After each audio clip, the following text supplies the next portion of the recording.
Good morning. Hi. How's everybody doing out there? You don't need to clap. It was just, thank you, Cleveland. No, it's not that. I'm Mike. I'll be hosting today. Most people call me Stonky because Mike is not a unique identifier in any situation. So I go by my last name usually. I guess I do engineering and marketing stuff at Phlox. And volume up. Is that? Did you just want me to eat the mic? Is that? I can do that. All right. Thank you. Also, if this happens again with other speakers, do the same motion. It was very noticeable. All right. So, welcome to PlanetNix. This is our third year doing this, I think. Is that right? Second? Okay. Feels like three. I don't know. I've been here a while. Anyway.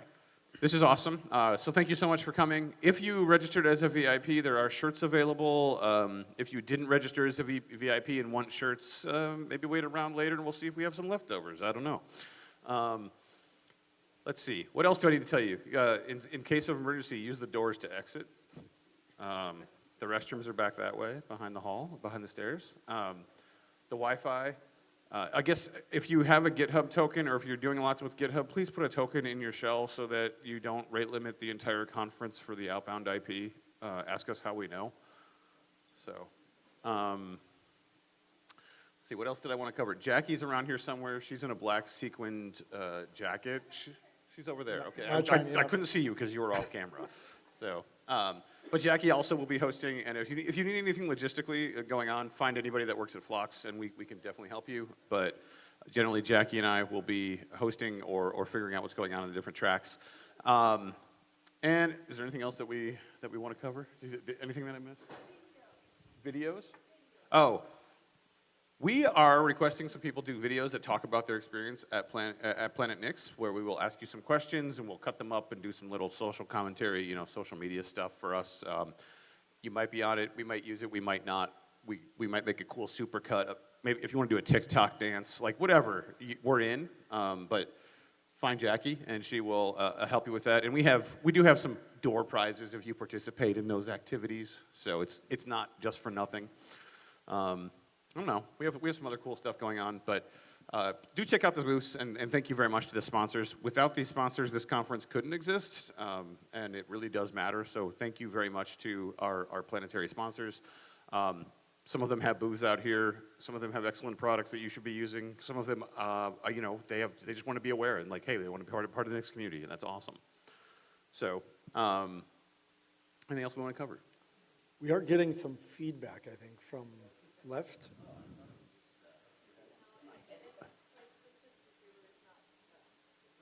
It's not in the recording. It's just live. It's just annoying these guys. I don't know if there's anything to do about that. Do we?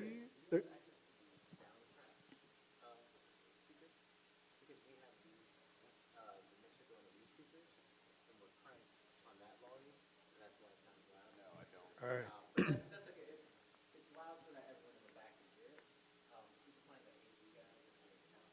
Okay. Got it. Just to find the AV people? Yeah. Okay. That was just a long explanation that we need to talk to somebody different. You didn't miss anything. Sounds good. Let's see. So we already mentioned the videos. If you want to talk about Nix, what you're doing, anything technology, come find me. Let's talk about it. I genuinely want to hear what you're doing and how you're building. And in addition to that, if you've stopped by the check-in table, we do have some different stickers, and there is a little bit of a game around some of the stickers. So I would encourage you to grab them. If you have not grabbed a Nix Store Path sticker yet, please do. And, well, yeah, read the sign, find the game, and figure out who your people are that you're matched with. But yeah, I think that's all I had. All right. And with that, we're going to hand it over to Ron. He's my boss. No, he's I guess. He's the head of the NixOS Foundation. I hear that's important to this audience. Yeah, anyway, here's Ron. Thank you. All right. Thank you, Stonky. Could have prepped that intro better. I think Elon stole a chair from us at some point, so if someone can find the second high chair, that would be cool. Otherwise, I can stand, Kelsey can sit. All right, everybody, welcome to PlanetNix version 2. Every year, we're trying to make it better, better for you, better for the folks that are coming in, better for the folks who are watching online.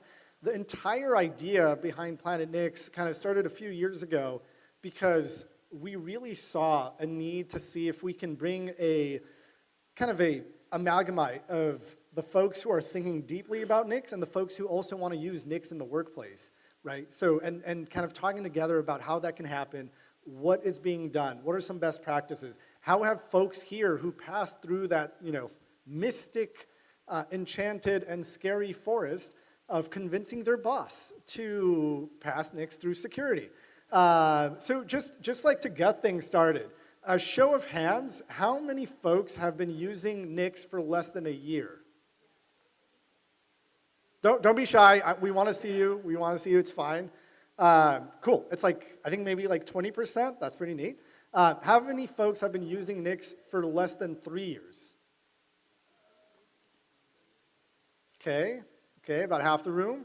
How many folks have been using Nix over 5 years? Over. I went from less to over now. Cool. Over 10?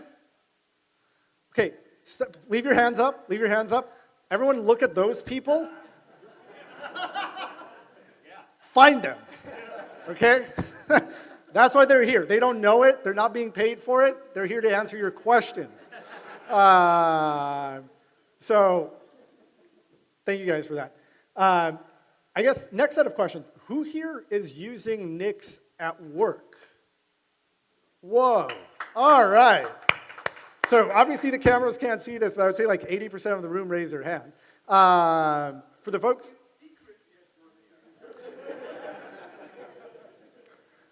Okay, good. How many of your bosses know you're using Nix at work? Yeah, okay, so again, for the folks watching online, I think 80 to 5% of the room responded yes to using Nix at work, and then 50% only responded to their boss knowing about it. Again, you can only see me, so that's hidden.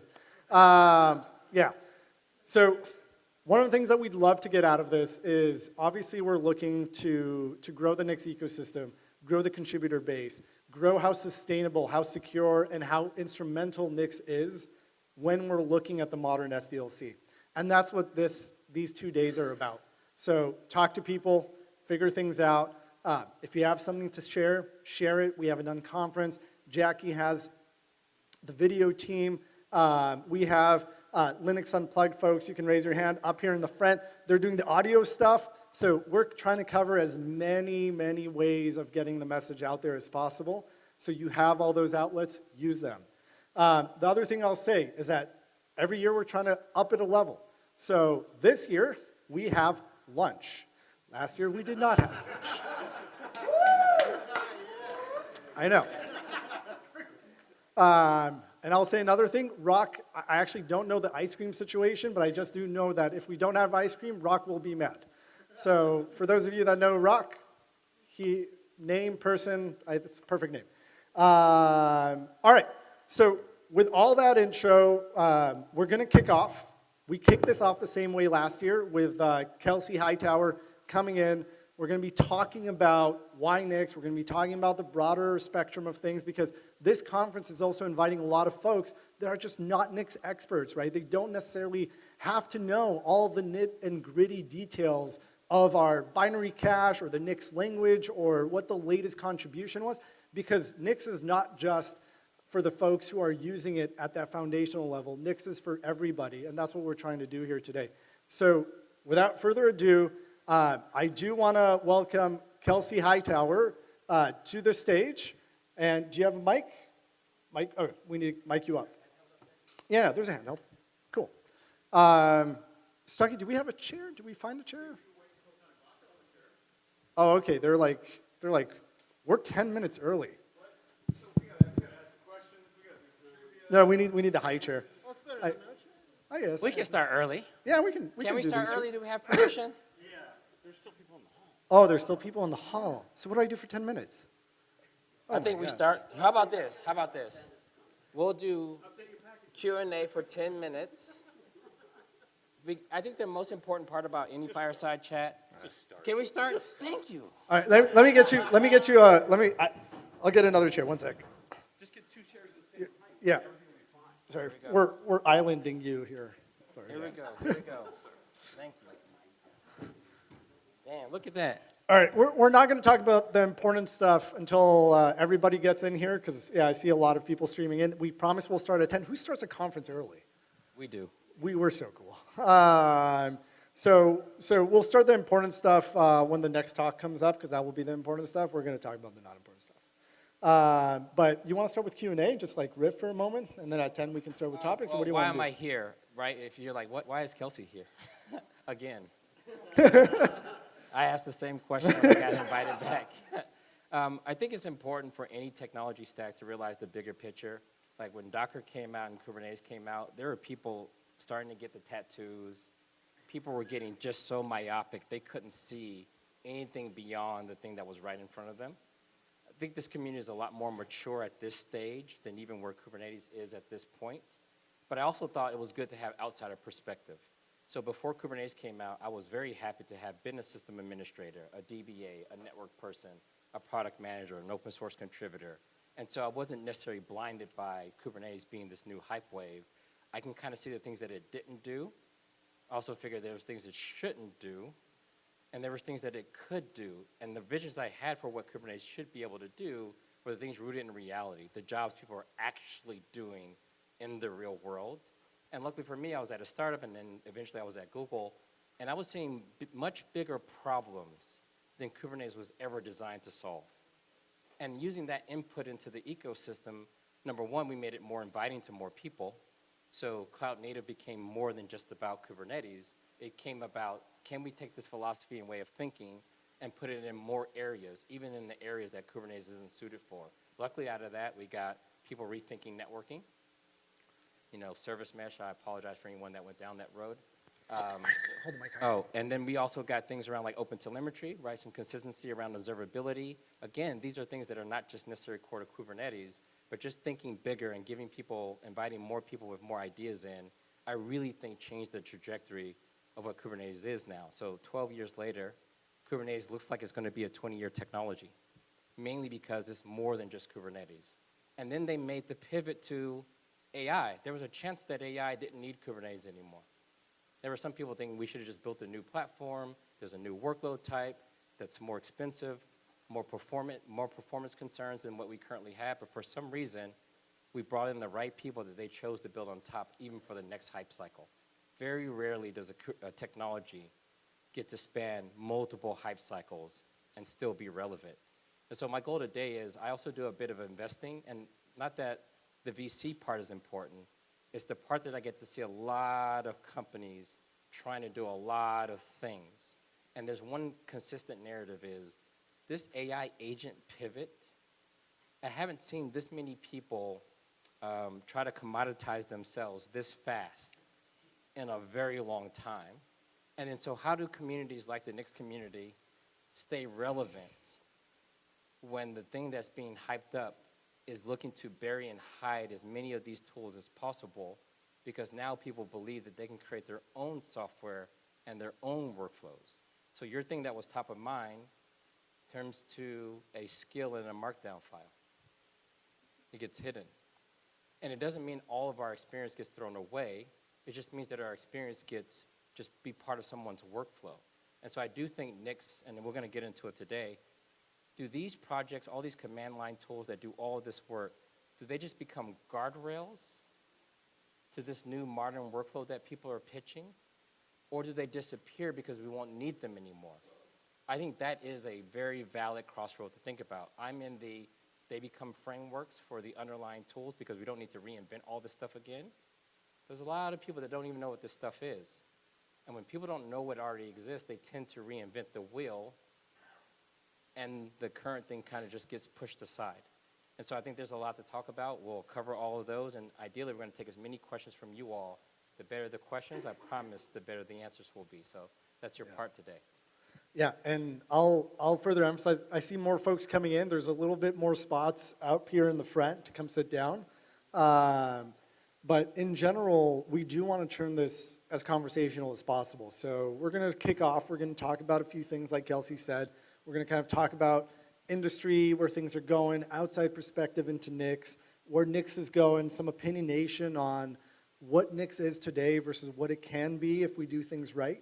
But we really want to turn this into a conversation with the hundreds of folks right here kind of sitting and that came in all the way from many different places. So raise your hand, we'll kind of talk about that. I'm going to check time, like 3 minutes out, okay? Yeah, we'll start. All right, guys. So again, for those of you that don't know me, I'm Ron. I'm part of the NixOS Foundation, and I also run Phlox. And I don't know if Kelsey needs an intro. Kelsey is Kelsey. He's done a lot of cool stuff, and we'll talk about those cool things as we go through it. I think just to kick off, right? I think one of the things that's been top of mind for me, and I'm assuming it's top of mind for a lot of folks here in this room, is what is actually happening right now, right? For software engineering, the SDLC, like what is that ecosystem? What is it today? And do we have any thoughts about where it's going? Because I think that's going to lead us to talk about Nix and Nix's place in all of it. And before I turn that question to you, I actually have a question for y'all. How many folks here have written a line of code this week? No. Like written a line of code. You went in there into an IDE or wherever you're writing your code. Yeah. Good for you. How many folks here wrote a line of code in the last year? Look around, right? Things are changing, right? Like the way that we build software and create products in the ecosystem and create value in the ecosystem is changing very, very aggressively. Right? We have our friends from Anthropic sitting around here that are part of that reason. But I think going back to the question, like, what are you seeing? Look, I'm going to be honest. I am an AI skeptic. And it could be because I spent all this time learning this craft, going through the experience part of this craft. It's not just learning how to write code or learning how to write SQL or debugging network packets. It's literally the experience that goes into trying to build things and having this context. So for me, I've always been in the train your own model. I think it's okay for humans to know how to do stuff. And then also remind myself that we train the machines where you think the data set comes from. So I'm very biased in that regard. Now, I do think a lot of people wish software would go in a certain direction.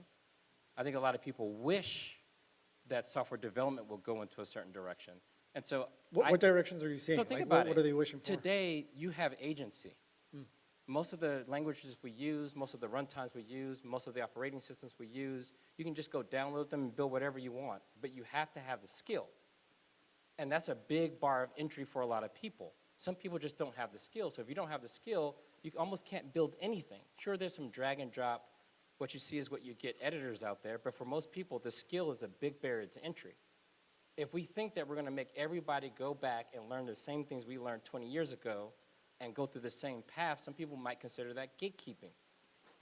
If you're now given a tool where you can express what you want and it spits out something very similar that someone with 20 years of experience could do, you're going to be excited about that. So for that next generation of software developers, my daughter's speaking at this conference. It's her first real conference talk for the first time. She's 18. But she uses these tools. And as much as I want to romanticize about the idea of like, no. You need to scour the web. You need to copy and paste from Stack Overflow. You need to see your machine segfault and restart on you. As much as I want that to occur, it ain't realistic. The search results are pretty terrible these days. And there are things that you can do now. It feels like a superpower. So who am I to tell her that's not a great way to learn? And so for her, I can imagine why she would want the world to go this way. Like, and every once in a while, I'll download one of these tools and just see what the flow looks like. And Right. There's no denying I can't remember the entire standard library. And then when I do visit the docs for the standard library, there are no examples. I don't know why in 2026 we still believe that humans don't need examples on how to use things like functions or what the system calls actually do. And so in that case, what do? All y'all, I think, if you're being honest, you used to go to Stack Overflow too, right? All along, you copy and paste, so you were kind of doing some of the similar things that we accuse these tools of doing. But when I use those tools, the inner loop is much tighter. When I ask for an example, a similar quality thing comes out. Last year, I was even more skeptical. This year, I'm watching that thing try to compile it first, look at the errors on its own, go back and regenerate the code until it at least builds. For a lot of people, that is a huge boost. The thing that scares me, though, is if we did this for 10 years in a row, how many people actually know how to actually write code? I know a lot of developers that can't write a SQL query. Full-time enterprise developers, if they don't have an ORM, they can't write a SQL query. Left join, woo, we're asking for too much. Select star from all the tables and just filter the data in the programming language of your choice. And so for some reason, I just don't want that to happen. And so that's the way I think I see it now. There's two branches. Why though? Right? Why? Because I love the profession. I love the craft. I'm not here to sell you the tools. So what you're saying is like there's going to be a software engineer. There's going to be the artists. No. There's no guarantee there's going to have to be anything. That's the hard truth. If you all believe that it's just going to be there because we want it, that's not how it goes. A lot of us don't own these companies. A lot of us are employees at these companies. You're given RSUs that you probably sell pretty close to immediate because it's deferred comp. A lot of us aren't that invested in this. And there are pressures, right? I'm watching people say, hey, I'm anti-AI until you see the layoffs. Changes your tune real quick if you need that job. So I think the reality is the tools of the trade will dictate what the hiring process looks like. I'm pretty sure someone somewhere is like, I don't believe in typewriters. It's going to be real hard to get a job today if you don't believe in mechanical keyboards. It's not going to work. The team will look at you crazy, like, what do you mean you don't believe in email and sending electronic messages? That will change. It probably will. And where the inertia is right now, a lot of people are trying their very best to make that happen. So we got to be honest about it. And if those tools are actually any good, would you not use them? Who uses a compiler here? Okay, there was an argument, if you look back in the archives 30 years ago, compilers are for people that don't know how to write code. What are you using a compiler for? You're going to let the compiler decide what instruction sets you use? People are still arguing about garbage collection. Yeah, Garbage collection is still a sensitive topic. a But I think we made contentious- some progress there. Garbage collection? Nah, real people manage their own memory. Buffer overflows and all. So the way I think about it right now, that's what we're faced with, the reality of it. So I think a lot of people here are practitioners. You're at a Nix conference, Flux conference. You are probably in a fringe part of the technology where you know what's going on. You've turned that knowing what's going on to leverage. And also, I would really hope the people who are in charge of the core layers of our infrastructure actually know what's going on. So I'm not surprised that people in this community need to know how software is actually built. We need to know how software can be exploited, and we need to understand how these tool chains go together. So I think this group is very special in that regard. But if you all zoom out a little bit, that's not the norm. A lot of people can care less where the software comes from. Apt-get install the internet until this thing works. Not sure who packaged it. I don't even look at the author's name. I don't look at the checksums. If it works, it works. That's the reality. And one thing you and I were talking about was, do you need package management in this day and age? And you all would say, Kelsey, of course, this is a silly question. But have you seen people use some of these tools? Give me a thing that does X. And I don't honestly see these things go out and go find the right library. Sometimes it just generates the snippet. You remember the left pad debate? Should you use things like left pad when you can just write a 3-line function instead of taking a third-party dependency? Well, every prompt is having that same discussion, except for the developer isn't really making that decision anymore. So what happens to all this package management work that we're doing underneath the hood? Do we become the guardrails? Or do we get replaced by people creating software for themselves and not sharing it back?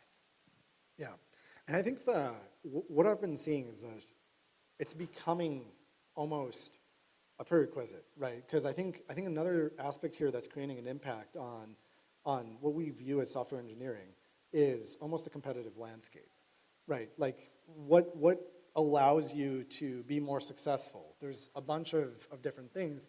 I think in the past it was very obvious, like what were your moats? What was your defensibility? A lot of it was IP.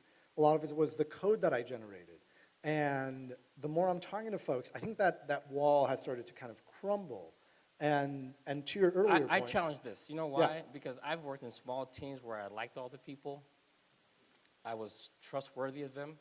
I knew that if we gave a person a task, that they could knock that task out, and if they couldn't, they would ask questions. Mhm. And we wouldn't shame them because we knew that they would be able to do the best of their ability, and they were professionals. Yeah. And so we helped them where we could. I love working in those teams. But I've also worked in large enterprises where it literally is a real-time Game of Thrones. You don't understand why decisions are being made. You're like, wow, this is a silly decision. Who made this decision? Oh, the person that knows the least with the highest title made the decision for us, and we just have to implement it. And that feels terrible. And so that loop has been some people's inner loop for the last decade or so. You get the JIRA ticket. I'm not sure why a customer would want to do that. Customers are always right. Copy, paste, Stack Overflow. Pull request. 2 lines, we can talk about it for a year. 300 lines, it looks good to me. Merge You sure? and repeat. And so I think if you come from that world, maybe some of this tooling looks like it allows you to automate some of the most tedious parts of that workflow. The things that I like from this is like you have to write a doc about what you actually want. Give me an example. And people's like, oh, I won't give examples to humans, but the AI agent needs examples. I will write all the markdown in the world. It's like, Ben, we've been trying to get you to write docs for like a decade. But I didn't know if you were going to read them. Now you have to write the docs and the specs if you want this thing to do anything. I mean, who's choosing what goes underneath our request? Like who's actually This is making fashion, the right? choice? So let's get back to humanity. A Yeah. lot of us are just cargo culting what we see, Right. right? Somebody does something. You go to a conference, you're like, wow, I remember seeing someone use Vim for the first time. I'm like, damn, hey, I have a question. What Vim plugin is that? It's like, dude, what? I talked about curing cancer. I was like, I know. But I want to know what Vim plugin was that. Your workflow is amazing. And so a lot of times, that's how this stuff spreads. Mm-hmm. That's the real leadership component. The people who get things done, we want to see how are you getting things done. Like when you all talk about Nix to other people, that could be a weird thing to talk about Nix to other people. But when you do, there's some value that you're putting out there. You're telling the story, right? You're saying, hey, ever since I started using Nix, my life got better in some way. And if I hear that story and I trust You lost weight, hair grew back. Yeah, well, none of that worked for me. But then those become the things that make another engineer say, I might give this Nix thing a try, because if that stuff was true for you, then maybe it'll be true for me. Right, and I think that's a good segue into, right, so the industry, right, we're talking about that right now. Everything is kind of in the air. We're changing our workflows. I think folks are renaming software engineering. Have you seen that? Like there's context engineer. I think Mitchell had a really smart thing around like harness engineering. If you look, Someone that went from being a system administrator to a DevOps engineer to an SRE and to a platform engineer, like I get it. That's what we do. Yeah, and I think I'm seeing a lot of folks that have not gone through that yet. Right? It's like the first time they're like, wait, I'm a software engineer. How am I not going to be a software engineer tomorrow? But I think that's a good segue to start talking about like where does it meet us in the Nix ecosystem, right? Like is there something here that is uniquely positioned with Nix? I'm asking you as an outsider. Obviously, I have So look, as an outsider, the thing I've always wondered was, at some point, when does RPM, Debian, Gentoo go away? The package managers. Why would it go away? And when I was at Puppet Labs, I remember we started building our own package manager. The first time that I built a package manager, and I learned about the dependency diamond problem. This is like an intractable thing.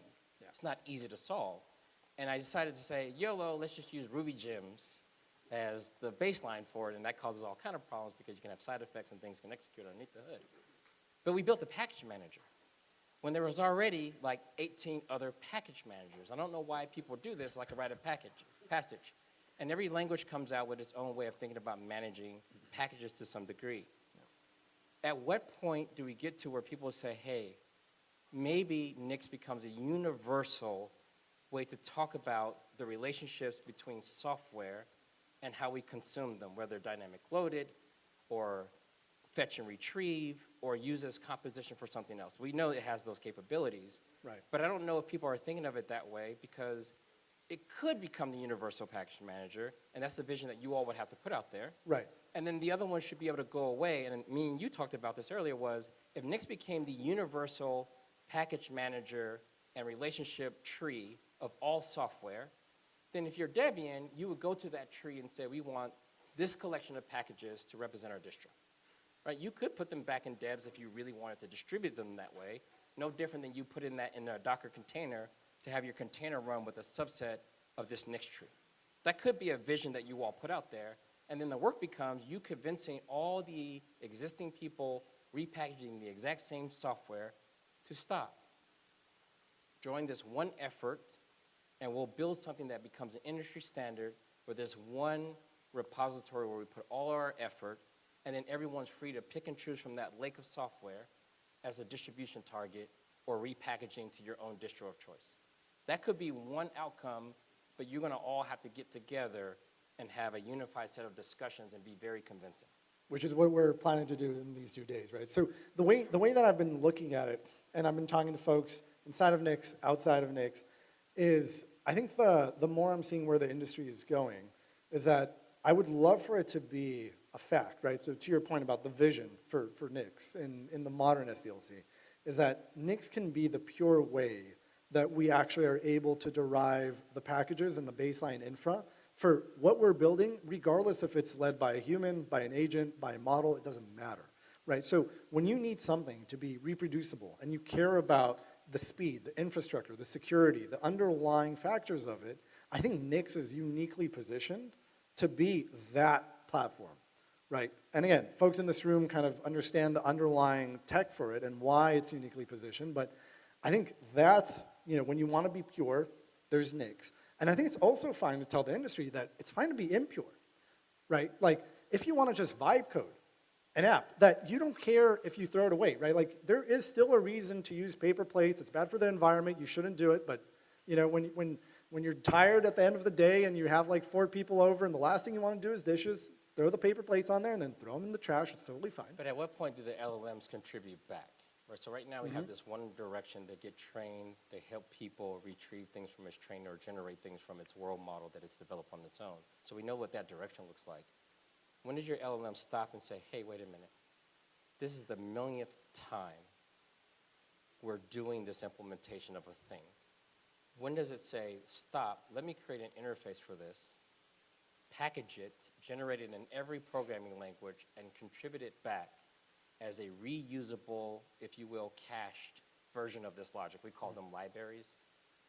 And you take that library and you say, going forward, when anyone wants this piece of logic, I will just add the import statement versus generating the same code again. The problem with that is, how do you get a function signature that everyone will be happy with? Right, this is that hard part, right? If you create a function signature, maybe 80% of the people like it, and then do you create another thing that has a different signature with slightly different behavior? To me, that's another route that this goes where people start, right now I think most people that are getting into this, they can probably care less if it came from a library or if the LLM generated it, and they think about the world a little differently. The LLM in their world is the runtime. This intermediate thing is just a temporary thing. That's just how it works today. There is a world where you go back to maybe that small talk way of thinking. You're just in this inner loop the whole time. And you're saying that this thing could be anything, and you're just trying to limit the outcomes, the inputs and the outputs of it. And in that world, what is a library? What's a library? So that is another way that this goes. There's a world that it goes that way, and then people say, all of this package management stuff you all did, we don't need it anymore. Could be a mistake. I think it would be a mistake. but that never prevented people from trying anyway. Yeah, I think I saw a Twitter post by someone recently who was like, why do I need package managers? I can just have, the models are going to get better, they're going to get cheaper. Maybe I'll run something locally and it'll just generate everything it needs. What was your answer?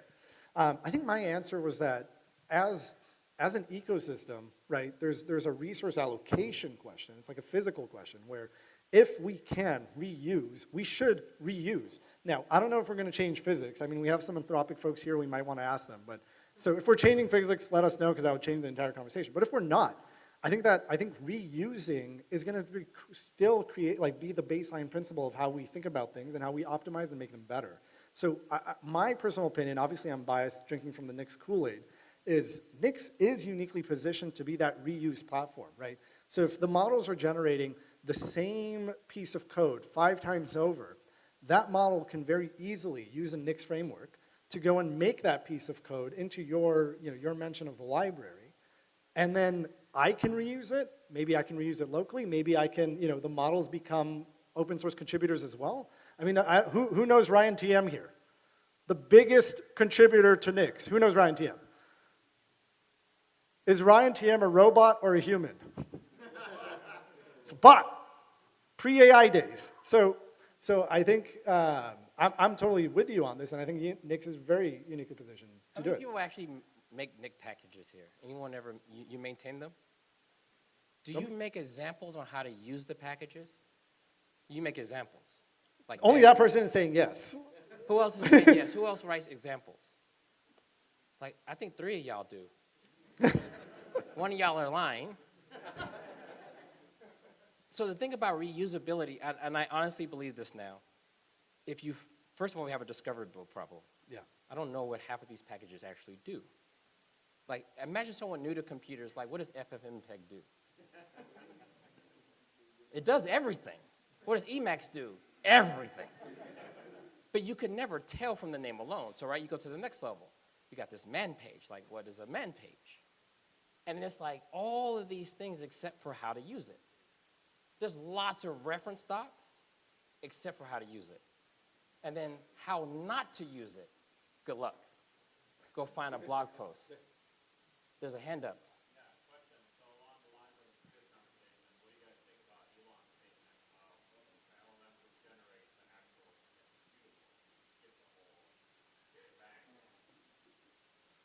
Well, like we can't. So we just can't, to- we just can't to- even acknowledge that person. I'm joking. So someone from the crowd asked about some not well-known person's statement of being able to just skip the entire thing and the models are just gonna build and deploy the executable. Yeah. Honestly, at this pace, they probably should, if we're being honest. Like, you use a compiler. You skipped a lot of things you're supposed to be doing. Like, when I ran Go Build for the first time, that whole linker step, that preprocessor step, I don't know about that step. The assembly that comes out of it, you don't know about that assembly. Most people don't. And the most people that are qualified to even look at it, sometimes they don't even know what they're looking at. And I remember there was a commit from a guy named Russ Cox into the assembly part of Golang. They don't use libc. They have some of their own implementations straight to the kernel. Like, we're not going to depend on libc for historical reasons. We want no part of that. And so they implemented some of these system calls themselves. And I remember looking at one of the files. It was a bit of assembly. And it's like, this looks crazy, but don't touch it because it works better this way. Right? So all the people with skill be like, oh, no, this is not how you do that. It's like, it is. Something computers, that's how they work. So most people, I don't know if they even know how to operate at that level. So the thing that I'm seeing from this user experience of an LLM, like when people interact with data, find the tallest person in my customer base. And then it goes out and says, it's this person. Now, the Oracle people is like, oh, that's easy. Select from customers where, decrypt PI data, cross-reference to the license database, find the thing that's not called height in the column table. It's called person measurable abbreviated -x. If you know that, then you know that that's the column, and it's in metric. Yeah.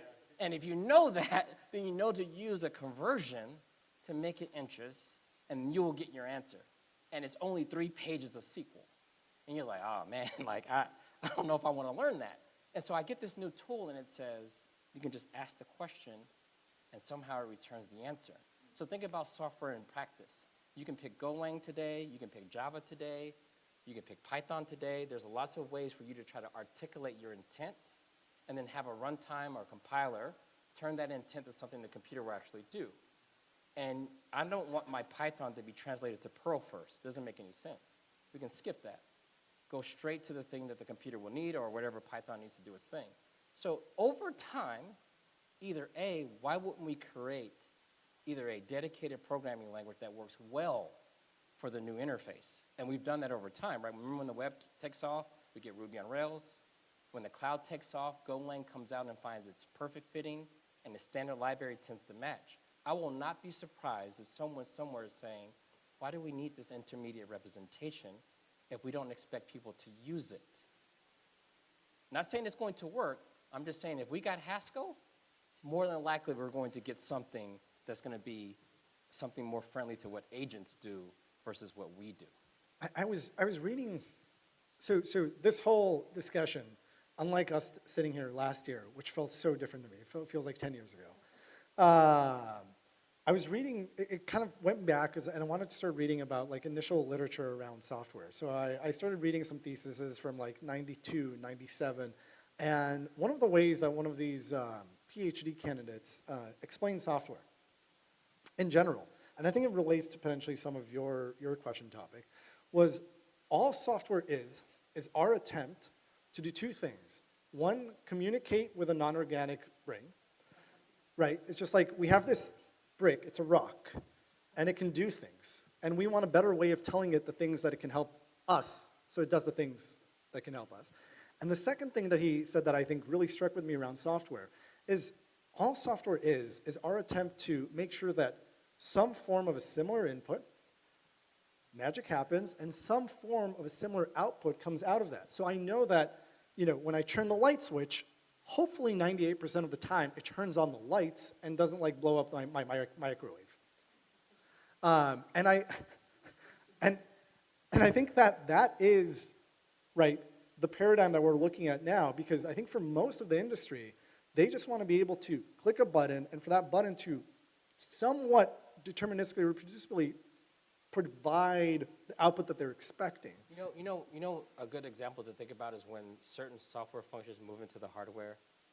Like, remember when SSL was a very expensive thing to do, and then it became something that was just embedded either in your network card or the CPU or some coprocessor. And over time, as things get more efficient or we get asyncs instead of general computing, you start to see that things are just worth doing, that you collapse the abstractions down, and then those libraries are like, hey, we don't need to implement this in user space anymore. They're now in the hardware. They speed up, they're more predictable, maybe there's more consistency across different platforms and operating systems. That, I think, will continue, but there's also a question I think that's worth asking, so I always have to try to suspend my AI skepticism. If there was a better way to write software, should we pursue it? That's still worth asking, because I think sometimes we get stuck in what we know. This is how we've written software, this is how we're going to always write software. And then someone somewhere else is saying, if there was a better way to do it, would you? Right? Do these things not just become functions in the hardware?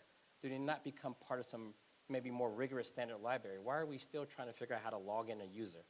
I can't believe the number of developers that are still trying to figure out how to log someone into a website and make sure that they only do specific things that user can do. Why does that take up so much energy?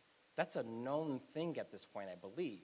Maybe we can find a better method, but I don't think people should be struggling with SAML in 2035.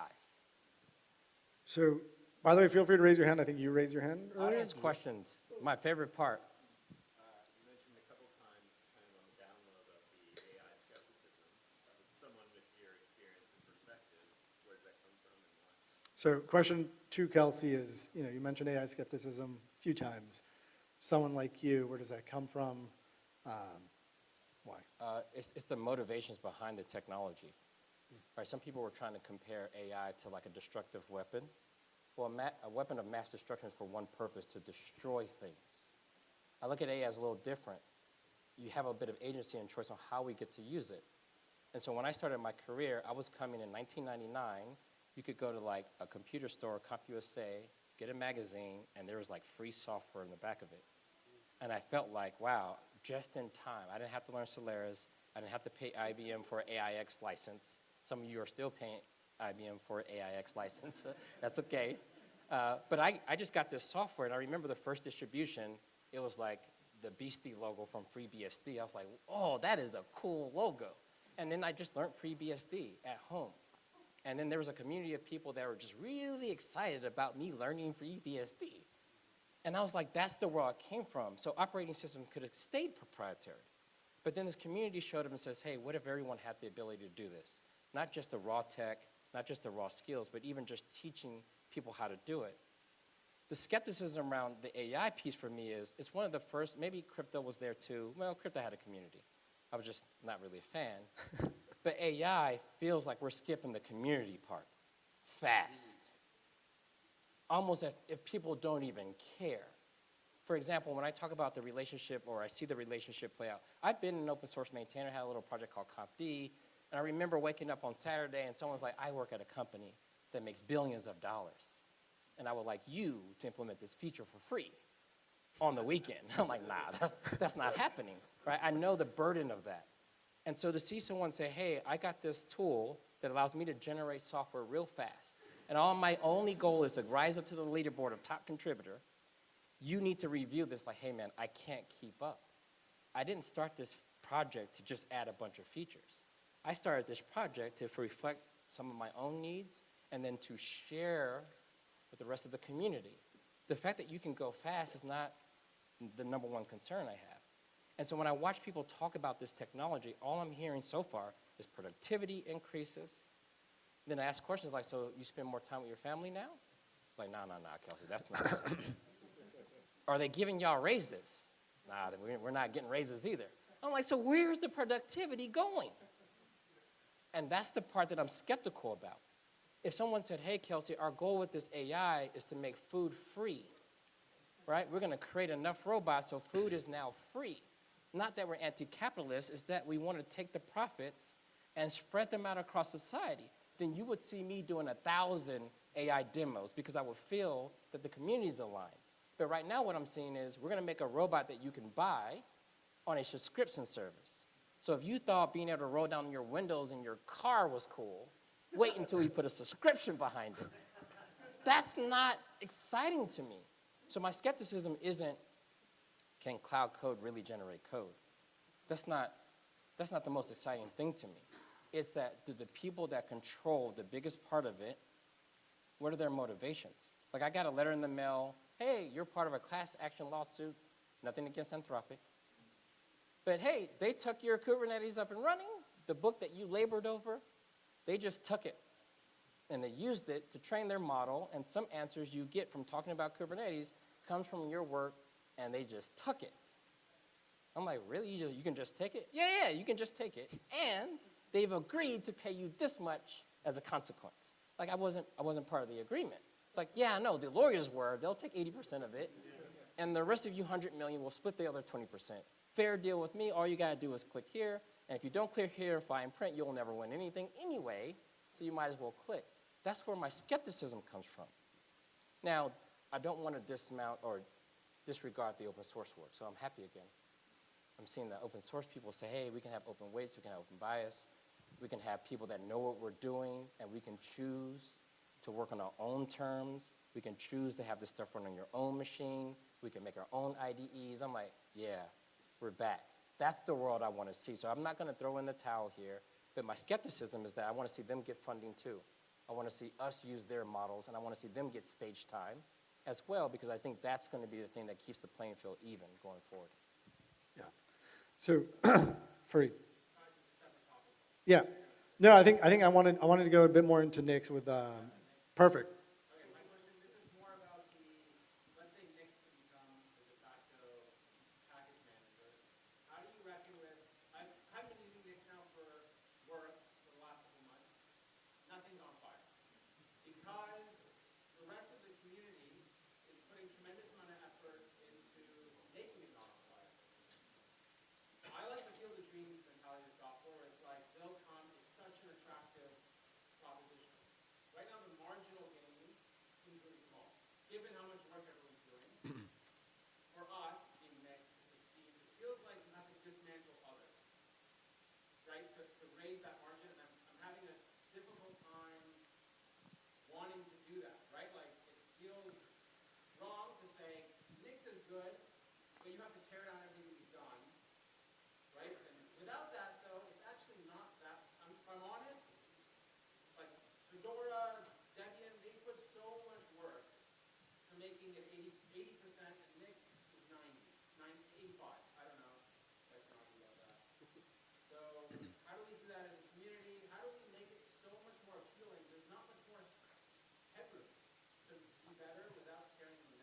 Yeah. The goal isn't to attack, it's to inspire. Right. Those are different things. So just so folks know, the general question is that I'll also provide some unneeded context on Fareed. He's kind of like our Trojan horse to a bunch of places. So we kind of send him to all these firms, and he brings in Nix, and and then I learned how he did it. But he was asking about, he's a new place, right? He's a new place. He's trying to bring Nix in. Fareed is a damn expert. I would definitely hunt him down and ask him questions about bringing Nix into the workplace. But it feels like the conversation now, because so much work is going into just how things operate right now, right? That it's kind of like at the 80%. And yeah, you don't have to put that much effort and get Nix, but Nix is only like 85 or 90. So it's almost like you have to tear things down to show them how much work is happening, and then without all that work, you can get Nix for free, but without it, it feels like a marginal difference, and folks are not convinced. And I think Fareed is saying that he doesn't want to go out there and like tear things down or be on the offense against something else that exists. If a new medical treatment comes out and it gets better results for real people, then the number one thing you do is educate and prove it. And if it is better and someone says, nope, I'd rather stick with the one that doesn't work, that's tragic, but our job is to show and prove that it does work. So when I think about, like when Kubernetes came out, I remember someone was like, we're going to kill Mesos. I was like, and this was in public, I was like, what is there to kill? We're inspired by the Mesos paper. We were inspired by those things. We looked at what they were able to achieve with distributed systems. They kind of opened up the door. We think there's a better way of thinking about it, thanks to these new tools underneath. So we are taking distributed systems and making them friendly. And so when you go to the Mesos conference and you say, hey, I'm going to show you all the difference between Mesos and Kubernetes, not to tear them down. Mesos is amazing for these reasons. You have the scalability, the two-part scheduler. Kubernetes has these things. And the people in the Mesos community look at this and say, I see what you're doing there. We're going to take the CNI, the container network interface, we're going to bring that in. Maybe we can add Docker support over here. Now, maybe we don't believe that your API is right. We like ours. But you're right about these two things. We've been inspired by that. And then when they come, don't say things like they stole that idea from, like what is there to steal? You're giving. And so if I come to a company and they're struggling with Debian packages, or maybe there's a Debian maintainer, you go to the Deb conference and you say, hey, look, I work on the Nix stuff and I have this talk about a universal packaging layer. Been spending a lot of time in this space. And the work that you do in Debian is similar to the work they do in Fedora, similar to the work they do in Gentoo, similar to the work they do in all of these areas. And look, I'm not saying Nix has to be the one, but I think there is a world where there is a universal, agreed upon place where we put all of our efforts. And it looks like this. And if you really want to be inspiring about it, you can use the Debian toolchain to probably create that initial lake and add features that are missing from the Debian. So now you show people the delta.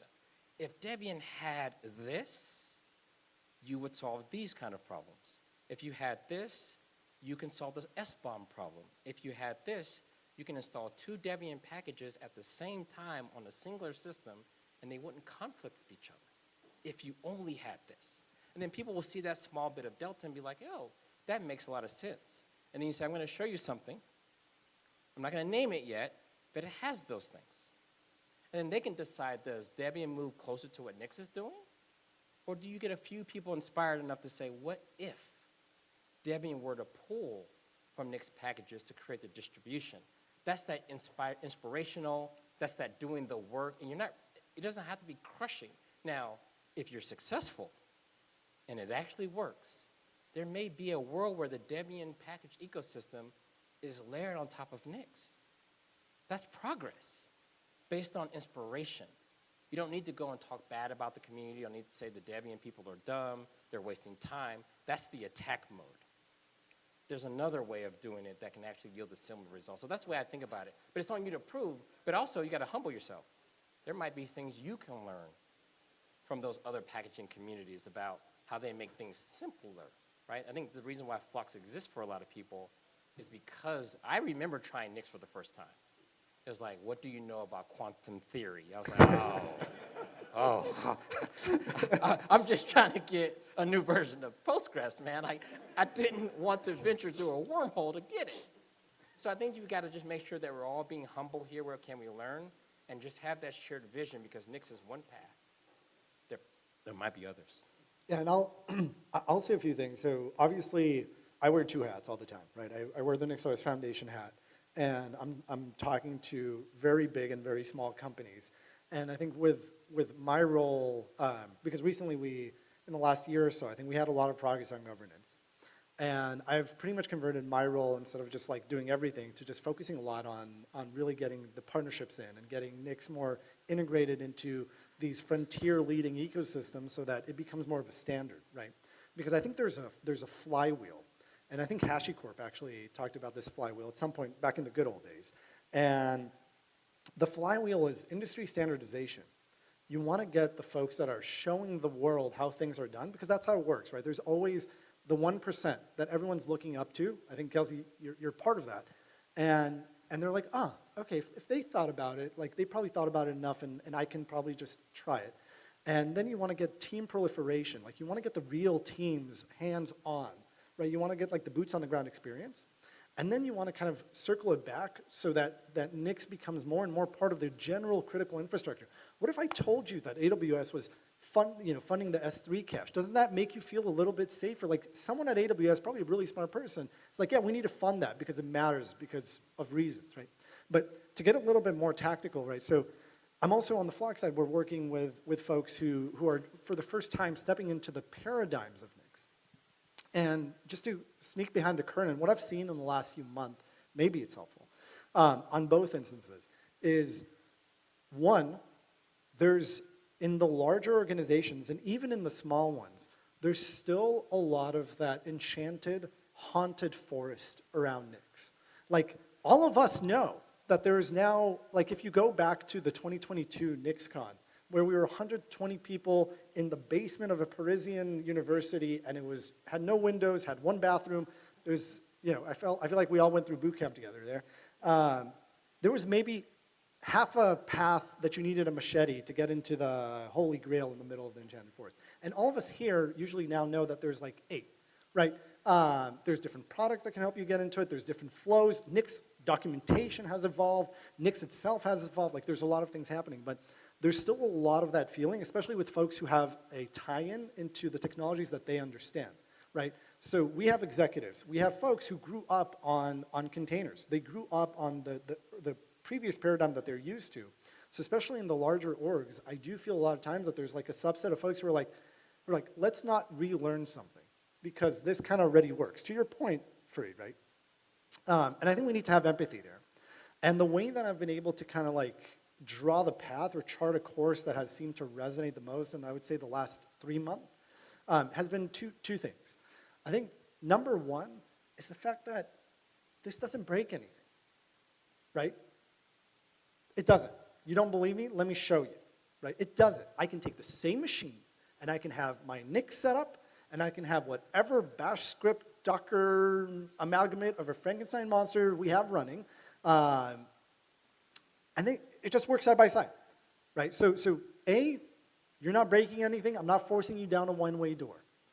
And I found that to be very powerful, especially when you talk about the second thing, which is kind of finding the black swans of what the decision makers or the folks in the room really care about. And today what I've seen in the second area is, again, 2 things. One is security, because I think that's top of mind for a lot of people, and I think Nix is positioned incredibly well in anything that has to do with the questions around software supply chain. And 2 is agents, right?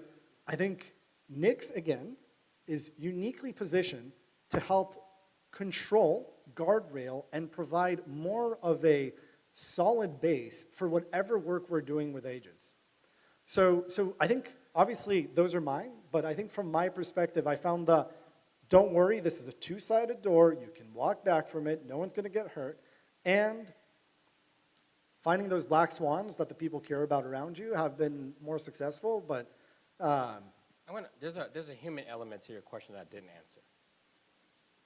Kubernetes celebrated its 10th birthday a couple years ago, and they had this nice celebration in the Google headquarters. I'm retired by this time, but I come back to MC this event. And Solomon Hykes is there, the founder of Docker. And I can tell he was reluctant to be there. This is Kubernetes' 10th birthday event. And if you know the history of how this container thing happened, Docker is, to me, is very credited with getting a lot of people on board this container train, like a lot. LXC existed before it, Linux C groups on the fringes, but the thing we call containers today, that's Docker. And Docker was leading the entire industry, including the hyperscalers and the incumbents. They were full steam ahead, and you have to make a decision. Do you get on the Docker train, or do you wait? And in many ways, it felt like Docker was just, you know, making this path that even the biggest companies were just trying to attach to. And then Kubernetes comes out.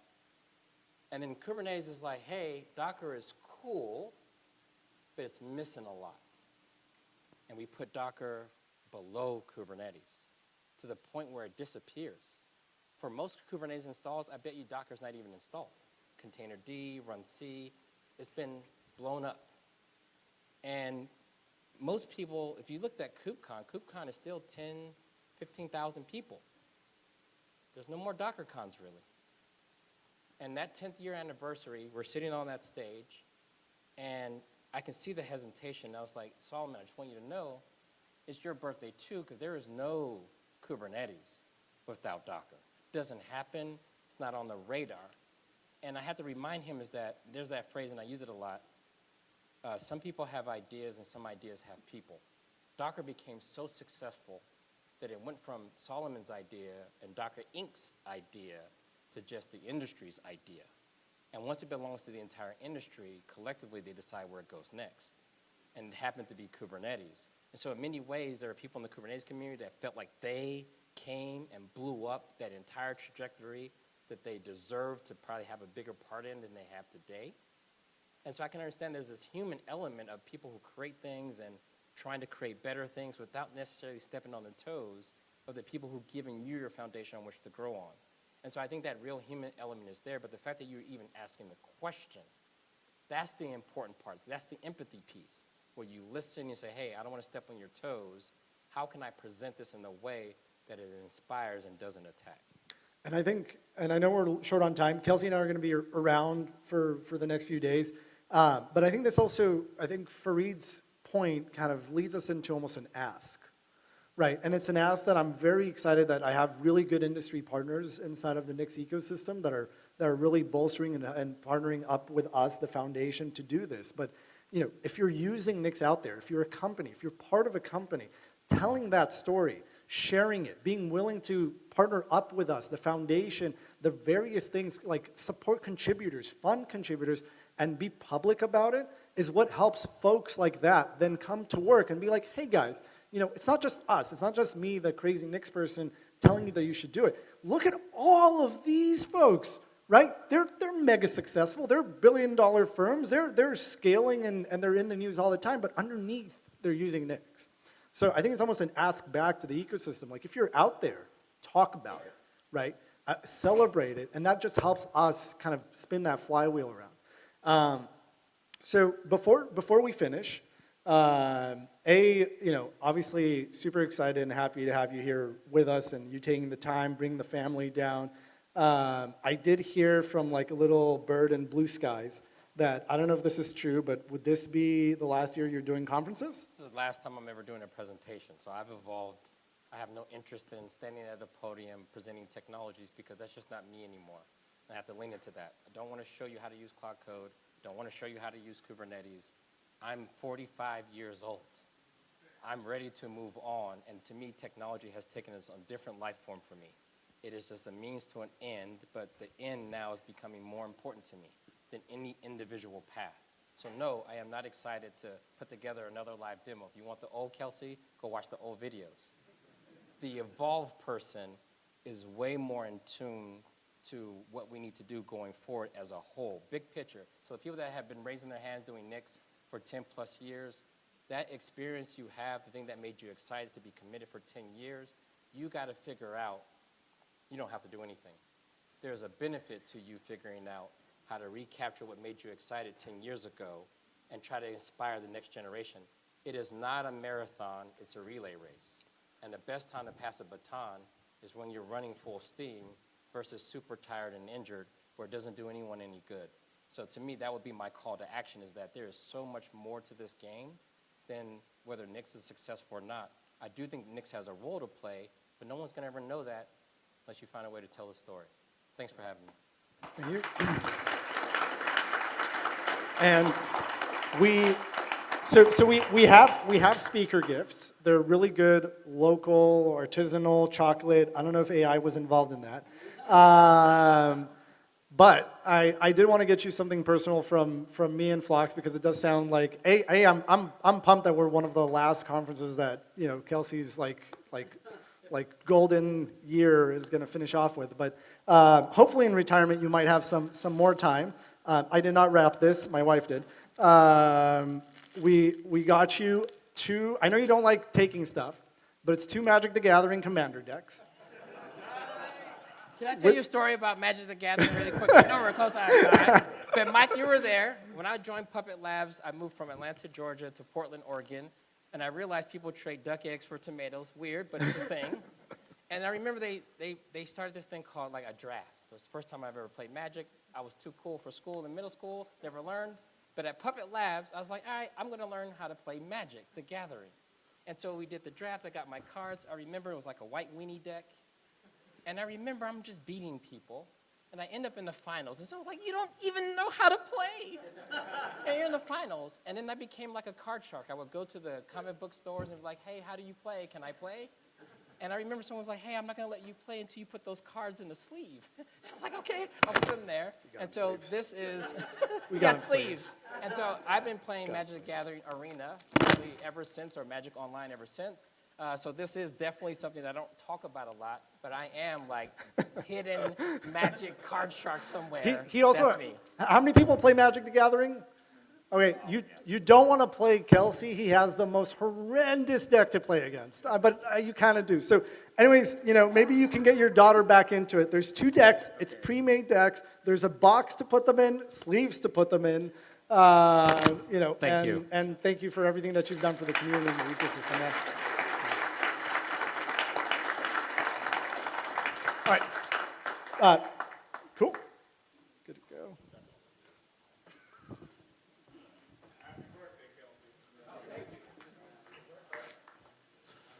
All right, we have I'll a put you- break put it until for you top behind of the the- hour, so we got about 12 minutes. The restrooms are over there, and we'll see you either back here or in room 103, depending on which talk you'd like to attend. We have a Phlox workshop over there. I don't remember what we have over here. Probably should. No one cares.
Hello, hello, friends. How's it going?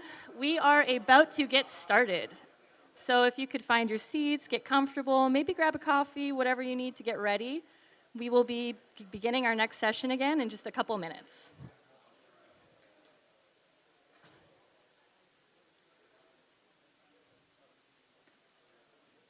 So I guess while everybody's sitting down, how's it going so far? Are we enjoying the sunny California weather?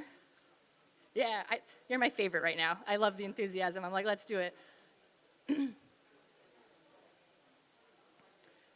So I think I mentioned this earlier, but if you're willing to do a video interview with me, you get one of these. Now I have them for a demo. It's a fun little custom cereal box that has chocolate and candy in it. If you've got any questions, we've got the agenda up here. You can find some of us around the floor in purple shirts to ask any of your questions. And we're just going to take another couple seconds for people to settle in, sit down.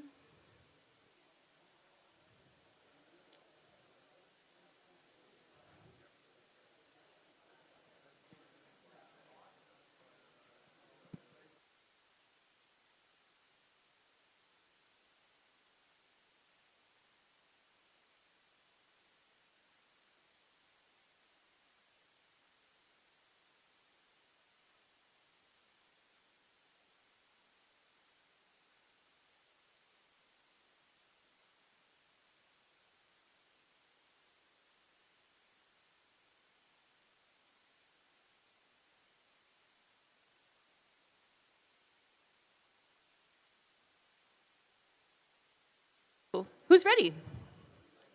Yeah, I like the hands. Hello, friends. Thank you for paying attention and quieting down and finding your seats. I appreciate it. We are going to get started. I'd love to introduce you to our wonderful friend Priya from Microsoft, who's going to come on and give the talk. We've got some technical demos for you. It's going to be fun and exciting. Are we ready? Yeah. Can we give a warm hand of welcome for Priya?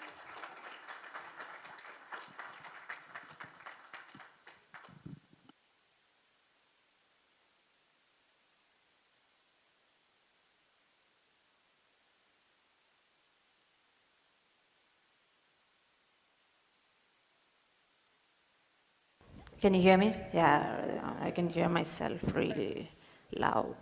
Yeah. It's just.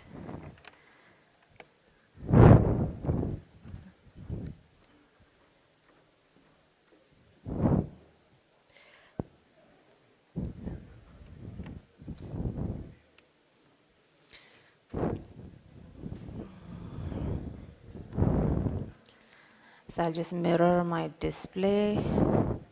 Okay, it's already mirrored.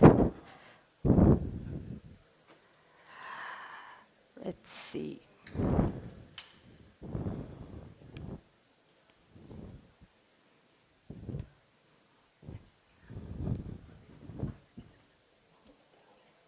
Because of this, right? Okay. Everything good? Yeah, can folks still hear me? I think this is good. Okay. Hey everyone, I'm Priya Anantashankar. I'm a principal software engineer at Microsoft. Today I'm going to talk about how we are going to do runtime package layering and how that breaks the bloat cycle of your container. This is mostly a talk on Nixpkgs and containers and from a cloud infrastructure engineer's point of view. I don't claim to be a Nix expert, I'm just learning. So let's get to it. Yeah, the views and opinions provided here are my own. They do not reflect those of my employer.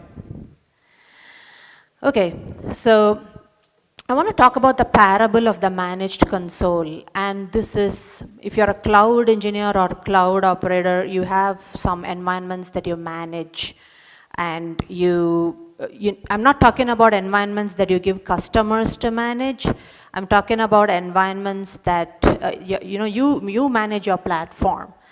And typically, you're building a managed console for your cloud platform and something like a dev environment that you want to give everybody. And let's say you have a Docker container or a container system there. where you put all your tools, and you start with 2 tools. I'm just going to give bash and some CLI, right? And then you ship it, customers love it, it's fast, the image is about 400 megs, and users love it, right? And then your requests start coming in. Someone wants 3 versions of Python, and then there's like a whole bunch of DevOps tools that people want, and then soon, and you know, and Helm and Terraform and whatnot, right? And then you add them because that's the right thing to do. You distribute it. The image is now 4 gigs. Your build time grows, that's fine. Your CI time is fine, but then you're starting to accumulate these managed console tool sets that you want to give people. And I totally agree with Kelsey's previous talk where he said that people just want tools. They're not looking deeply into package manager or packaging. I think that's true in some ways where people are like, give me an environment. I just want these things in my environment. Just spin one up for me, right? And so far we have dev containers as a solution. And I just want to tease that, is it sustainable, right? When you keep bloating it this way. So let me move this microphone down. Okay, so, and you have a Docker container with all the tools, and then you do one Docker build, and all tools upgrade, right? So there's package 1.12, 1.13, let's say there's like a DevOps package. There's two sets of partners, and it's all fine. And then you upgrade it with, say, a Docker build, you roll it out, and it breaks for one person, and the other is fine. And now you have a bloated Docker image, and then slowly your container is one size fits all. So how can it evolve further with it being this monolithic, right? So then a list of solutions come up, right? Let's break up this big Docker image into 3 different ones. Let's give people a DevOps image. Let's give people a security image. So let's ask partners, what kind of image you want? And then you have a data image, a security image. You try to meet in the middle, and a DevOps persona, a data persona, each with versioned variants. Now, instead of 1, you'll have to maintain n times m versions, right? So a CVE, a vulnerability in curl, means you go patch everybody. And it's just, your ops has doubled, honestly.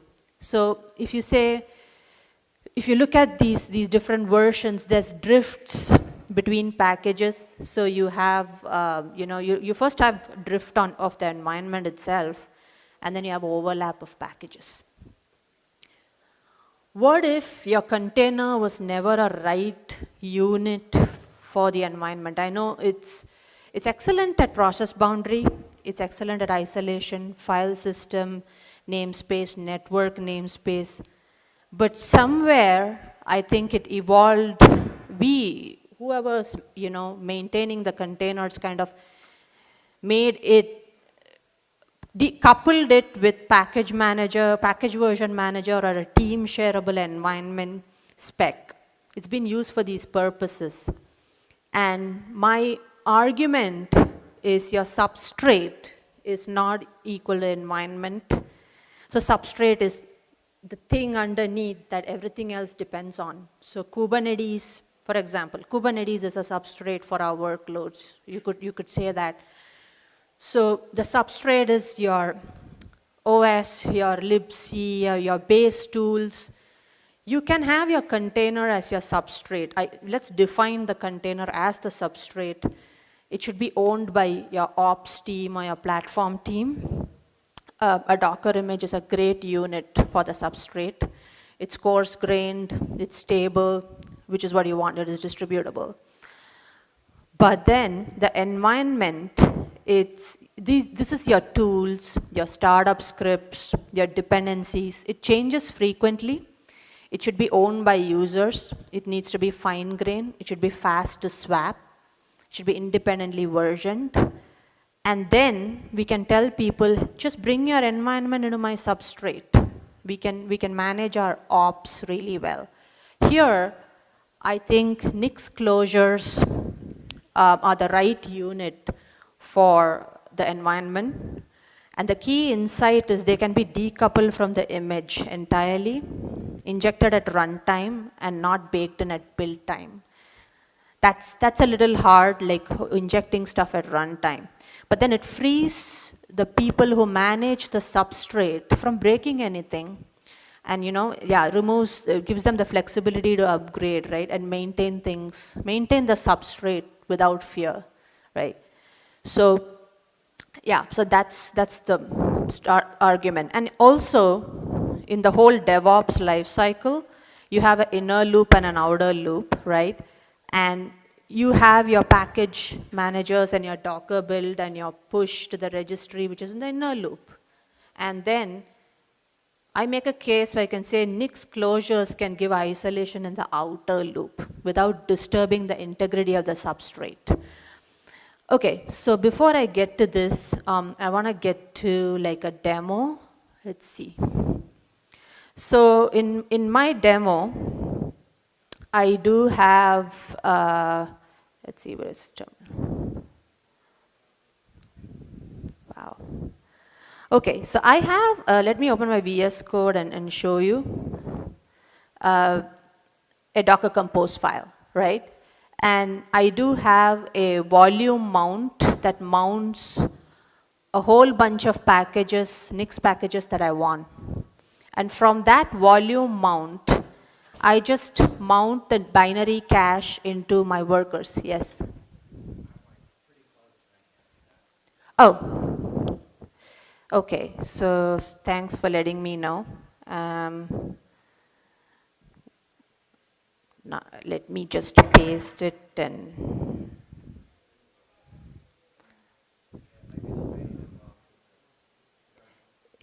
yeah.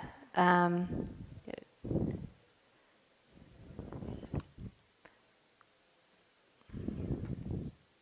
just trying to increase the font size and put it in the terminal maybe. Right? Okay.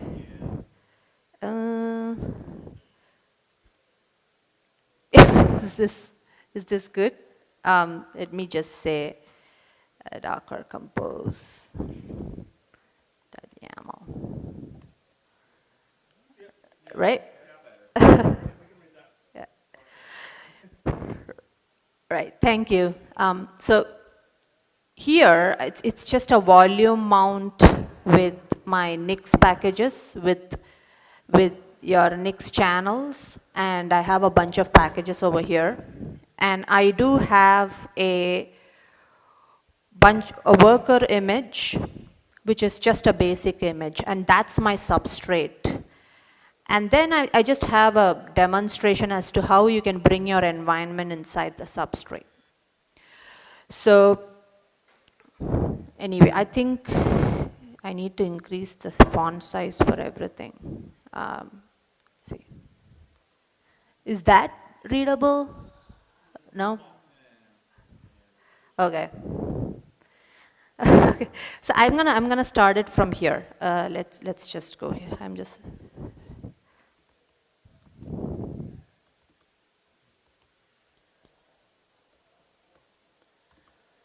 Okay, so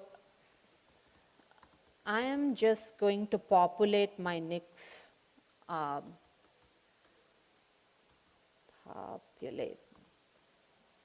right? And it's populating all of my tools or Nix packages that I need. I kind of needed AKS MCP server and some other tools like Hubble and Helm and Claude. All of it is populated in the volume mount. And now I'm going to run my workers, right? Dash SCaLE worker 3.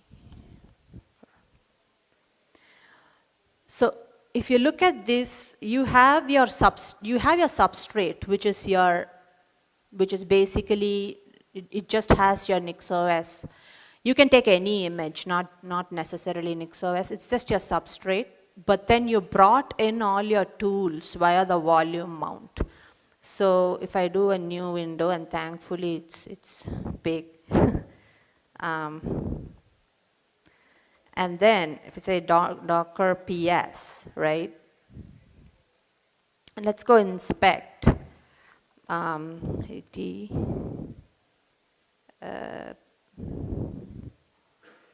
is this name? Nix worker, yeah, 3. Any of these workers. And you will see it's got Claude, right?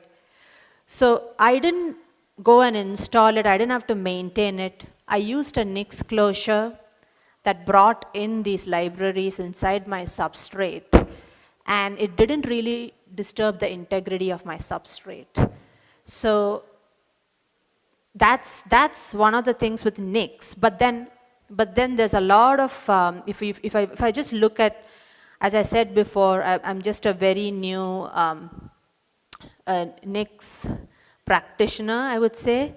And I was trying to do switching Nix profiles, like removing the profile, like installing a profile, rolling back a profile. And you do need lots of familiarity with the CLI. And I think that's with a lot of learning and investment, you could do that.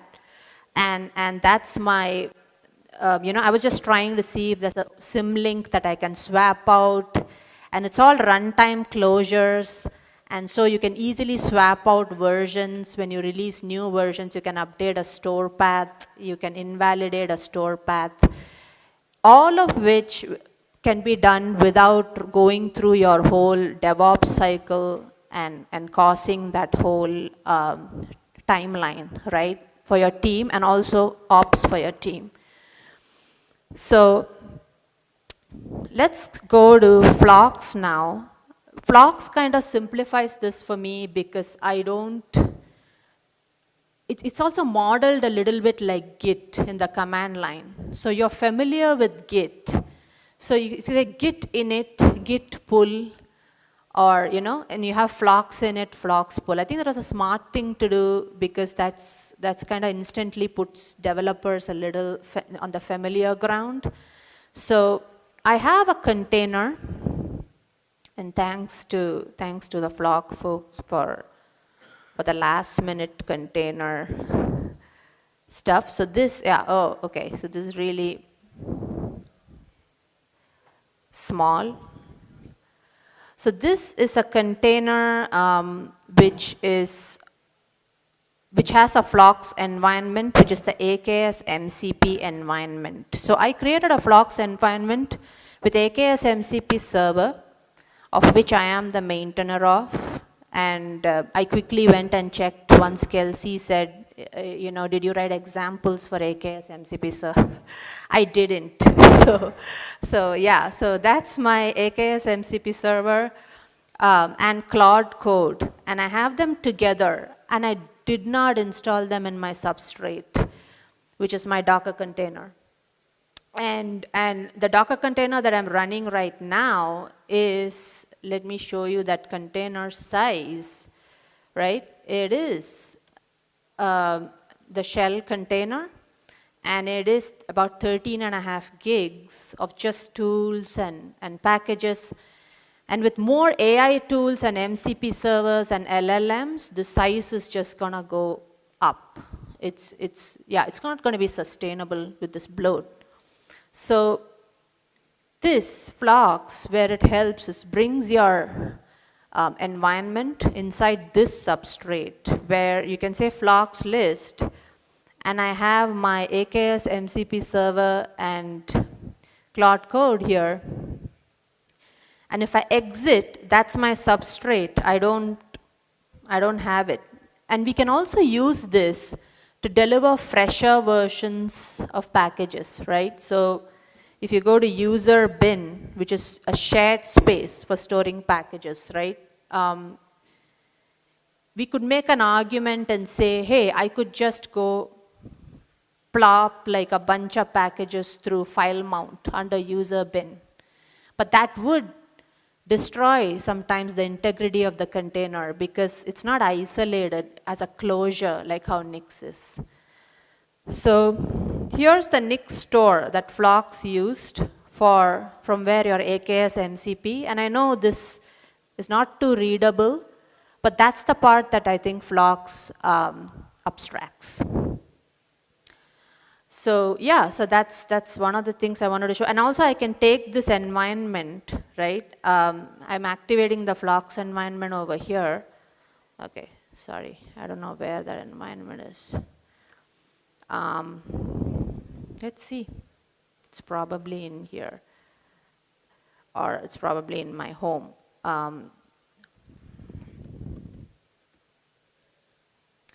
There's a .flocks folder. If not, that's fine. I can always pull my environment, and I can pull it.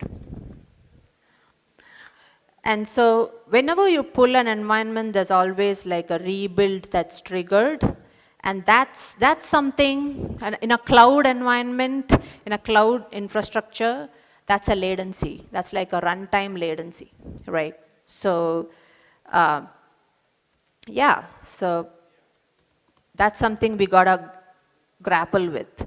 So how do you do, like again, going back to this presentation, I think here, if you do not own your host, and if all your containers are gonna come up and die, then I think you need a sidecar that kind of puts your binary cache with the container. Like, so when you init, it's the whole sidecar inits with your binary cache along with your container. So all of the Nix binary packages are available on your sidecar, and your container is just able to activate environments from that sidecar. This is kind of expensive, and it's kind of an open question with ephemeral consoles, like consoles that come up and die, and we do this all the time in cloud, right? So yeah, so thanks for that. If you own the host, this is like a typical Kubernetes scenario where you own the node, then you can put your binary cache in the node, and then you could have the substrate and the pods pull from it. Yeah, so in closing, the environment is a closure and the container is a process boundary, and that's the case I'm making where you have a minimal base image, stable, it's owned by ops, and you can rarely rebuild. And then you have personas as Flocks environments or even Nix profiles. And then you can democratize it, and you can tell people, bring your own environment, bring your own manifest, and you could just load it up so that you don't have to carry all these things. Yeah, so I think I'm at time, and here's a couple of links. Thanks everyone, and any questions?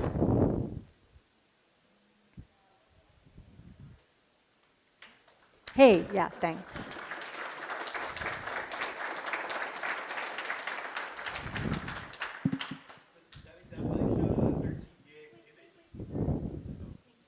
In that example that you showed of the 13 gig image, how much did it come down to? I didn't quite understand how you went from 13 gigs to just 2 packages? Is that how it works? No, the 13 gig image is the result of building packages over time. So if we yank off packages and move it down to the environment, it's gonna probably, depends on what you wanna define as a substrate. If you wanna say, I wanna give my cloud CLI and a whole bunch of things like DevOps tools as a basis. I wanna give kubectl as my substrate, so that I keep maintaining that, but the rest of the stuff like AI tools or whoever wants anything new, I'm just gonna bring in via the environment, then I think your size is much lesser, and you have a sustainable Docker image that you patch Yeah, so substrate could be whatever you define, and not let it go to this extent where you keep adding packages and it just turns into a monolithic big image.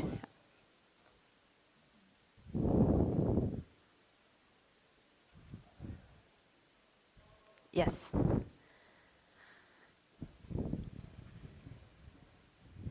Thanks for the talk. Where do the Nix packages come from? And what I mean is, if I currently have access just to a container registry and I either air-gapped or don't want to add the network dependency, how can I leverage this workflow? Sorry, your question is, why are we not depending on the ACR? I'm asking. Sorry, container registry, sorry. Yes. So can I still use just the container registry for storage and transfer? Do I need any other new element in the network in order to host the packages? For container registry, yes. Are you asking me if I can store the binary cache as a first class artifact, OCI artifact in a container registry, the Nix binary cache? You could, that's again the ops, right? It just blows up your ops again. It's the same thing. Like you gotta maintain that and keep publishing it, just like how you publish Docker images, yeah. Yeah, I know it's a little, when I say bring stuff in runtime, it's a little hard, but then the other resilient way to do that is to storage. So use storage and do a fuse mount and bring your binary caches in. I think we have time for one more question if someone wants. Sorry for breathing into the mic like a I know, I keep seeing dinosaur. you fixing it. It keeps moving anyway. It's fine. Yeah. Is anyone else? Anyone else? Last question? No. I think you've done a really good job answering them. It looks like we are all good. Thank you. So Thank much. you, everyone.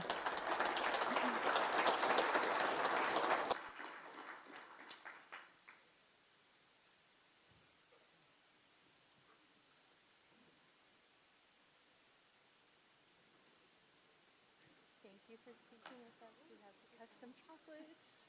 You did great. Oh, I'll catch you later. All right, and I think we just have a couple minutes between now and our next session, so great time if you want to change rooms, get a drink. Yeah, we'll be right back.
All right, all right. Hello, friends, and welcome. We are going to continue track 1.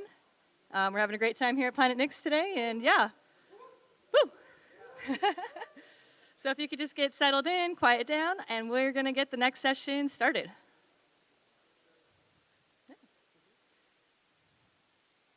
Awesome. Thanks, guys.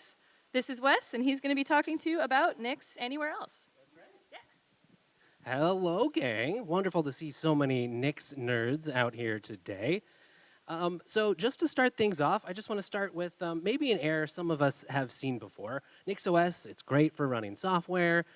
It's not always great at running random pieces of software that you might find on the internet.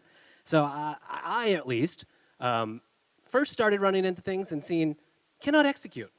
Required file, not found. What file wasn't found? Don't know, doesn't say.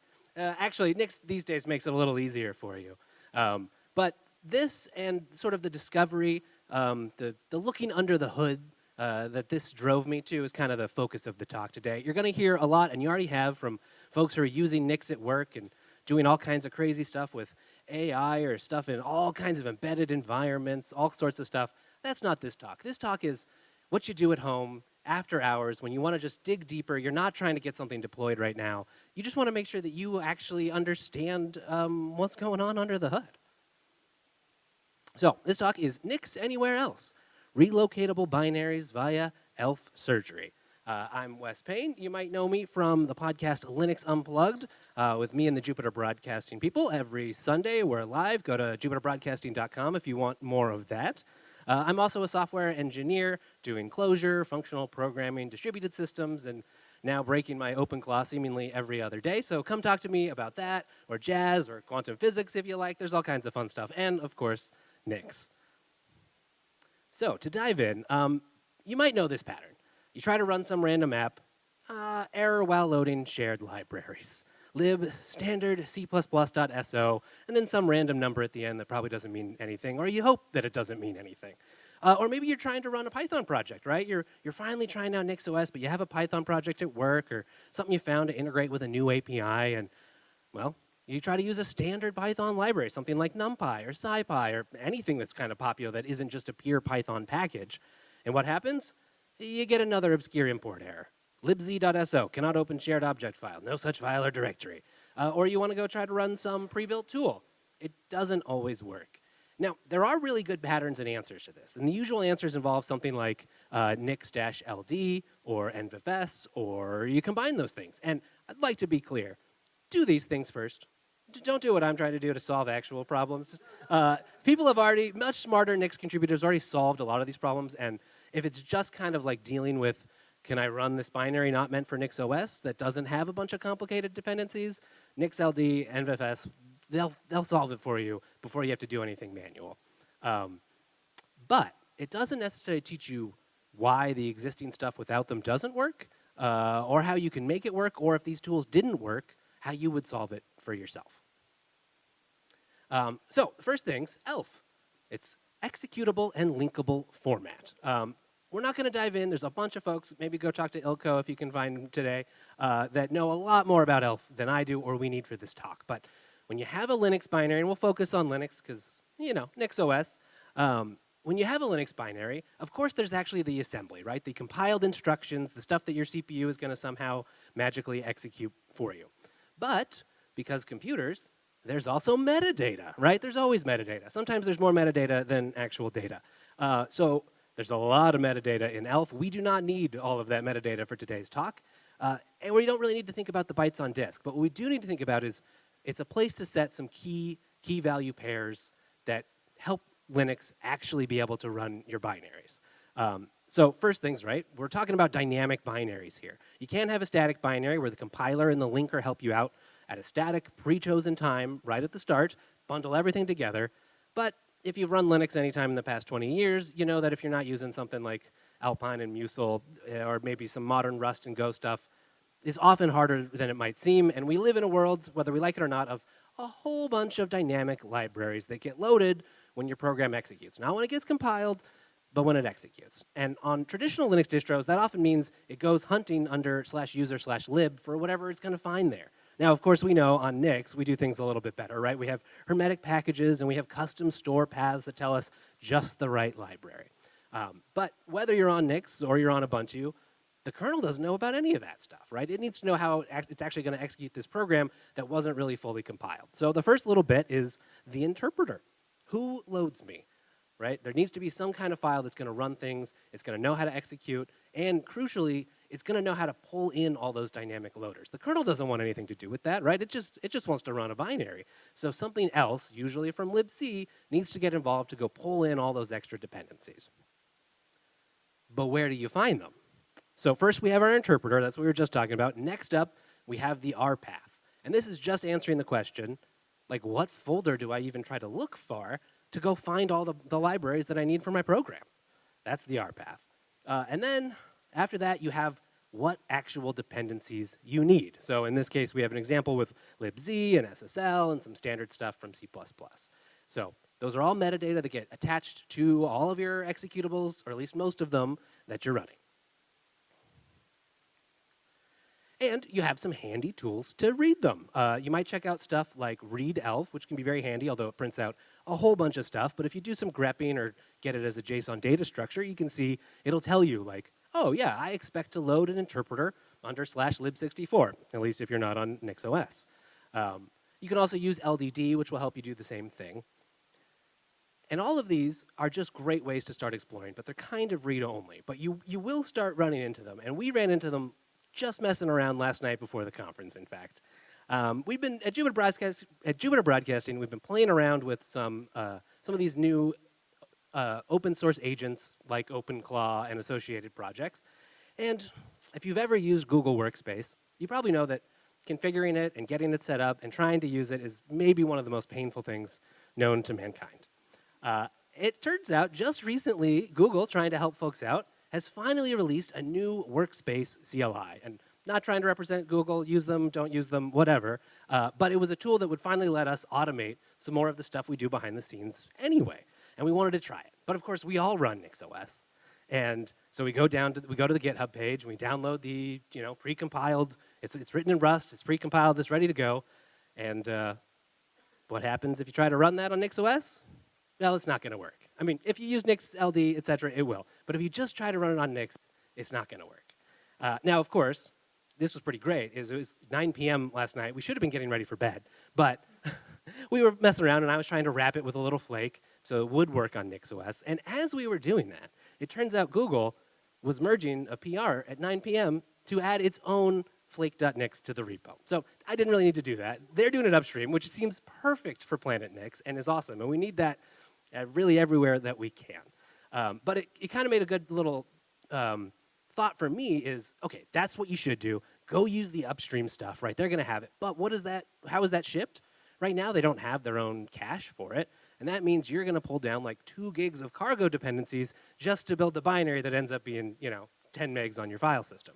And if you want trust and you want to do it right and you want to be secure, that is what you should do. But a lot of us, you might just want to be able to use the gosh darn binary that's on the GitHub page so you can try it out and then decide if you really want to commit to it. And that's what using and playing with tools like PatchElf can let you do. Here's just a little comparison to show a little bit more of what you might see on NixOS or a standard distro. So if you do go download a random binary, on a standard distro, maybe something like Ubuntu, it's going to be able to figure things out. It's going to go take a look and say, oh, I need to find libgcc. I need to find libm. I need to find libc. And it's already set because most distros put these in the same places to go find it under the magical, shove all of your libraries in one place and just hope for the best strategy that we've been using for like 20 years. Well, probably longer. And on NixOS, by default, you just get a whole lot of not found. And that's where we have a new friend. And that friend is PatchElf. We had readelf, we had LDD. These are great for spelunking, figure things out, taking a peek under the hood. But, I mean, come on, we're hackers, right? We want to break stuff. And that is where PatchElf comes in. It's been part of, it's been a helper around for Nix since, I guess, 2004, a long time. It is kind of instrumental to a lot of what Nix ends up doing.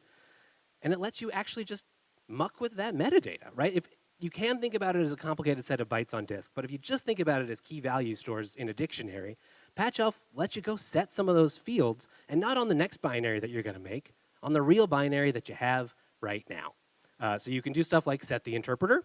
You can do stuff like change where it's going to go look for libraries. And you can even, add extra stuff. You want to say like, oh, well, the person who made this didn't realize, but it actually needs more libraries than it has. You can do that. There's also in Nixpkgs, which we'll make use of, the great auto patch elf hook, which can take care of a lot of this for you. It's smart enough to go look in whatever your Nix environment is. It goes and sees all the libraries that might need to apply, and it can automatically sort of fix things up for you. So it's a great little hack. You don't necessarily need to use it for everything we're doing today, but if you're doing anything actual, you surely would. Okay, so here's just a little before and after of what you can do with PatchElf. Before, not found. And now, Auto PatchElf and PatchElf can fix all those things up for you so that they know where all the arcane paths in the Nix store, and it knows actually the right library to find, and it won't just blow up on you. And if you do it in this way, where you let Auto PatchElf do it, and you do it maybe as part of a flake in a proper Nix package, then Nix can track that too. The garbage collector won't, steal them out from under you. It all just works. And this comes in very handy if you've ever tried to make Python work on NixOS. And don't get me wrong, right? Nixpkgs, lots of great Python stuff, tons of things are packaged, you can just run it. It's really one of the best ways to try and ship Python dependencies. But that's kind of for projects that, maybe they're well packaged by a Nixpkgs contributor, or it's something you have full control over, so you can kind of choose, I'm going to make sure I use the dependencies that are already in Nixpkgs. But for me, coming from a background of doing application development for SaaS companies, running websites, we weren't trying to build real Python packages. It all ran in Docker anyway, right? I was just trying to get Python that had all the libraries that I needed in a Nix environment, ideally with a dev shell that could work. I didn't need to muck around with all of the actual Python native packaging stuff. I had Nix for that. And Python packaging itself has improved. There's UV on the scene these days. That's getting better. It's a lot faster. So it's pretty easy. Nix has a lot of Python versions. So you can just do something like, pip install NumPy.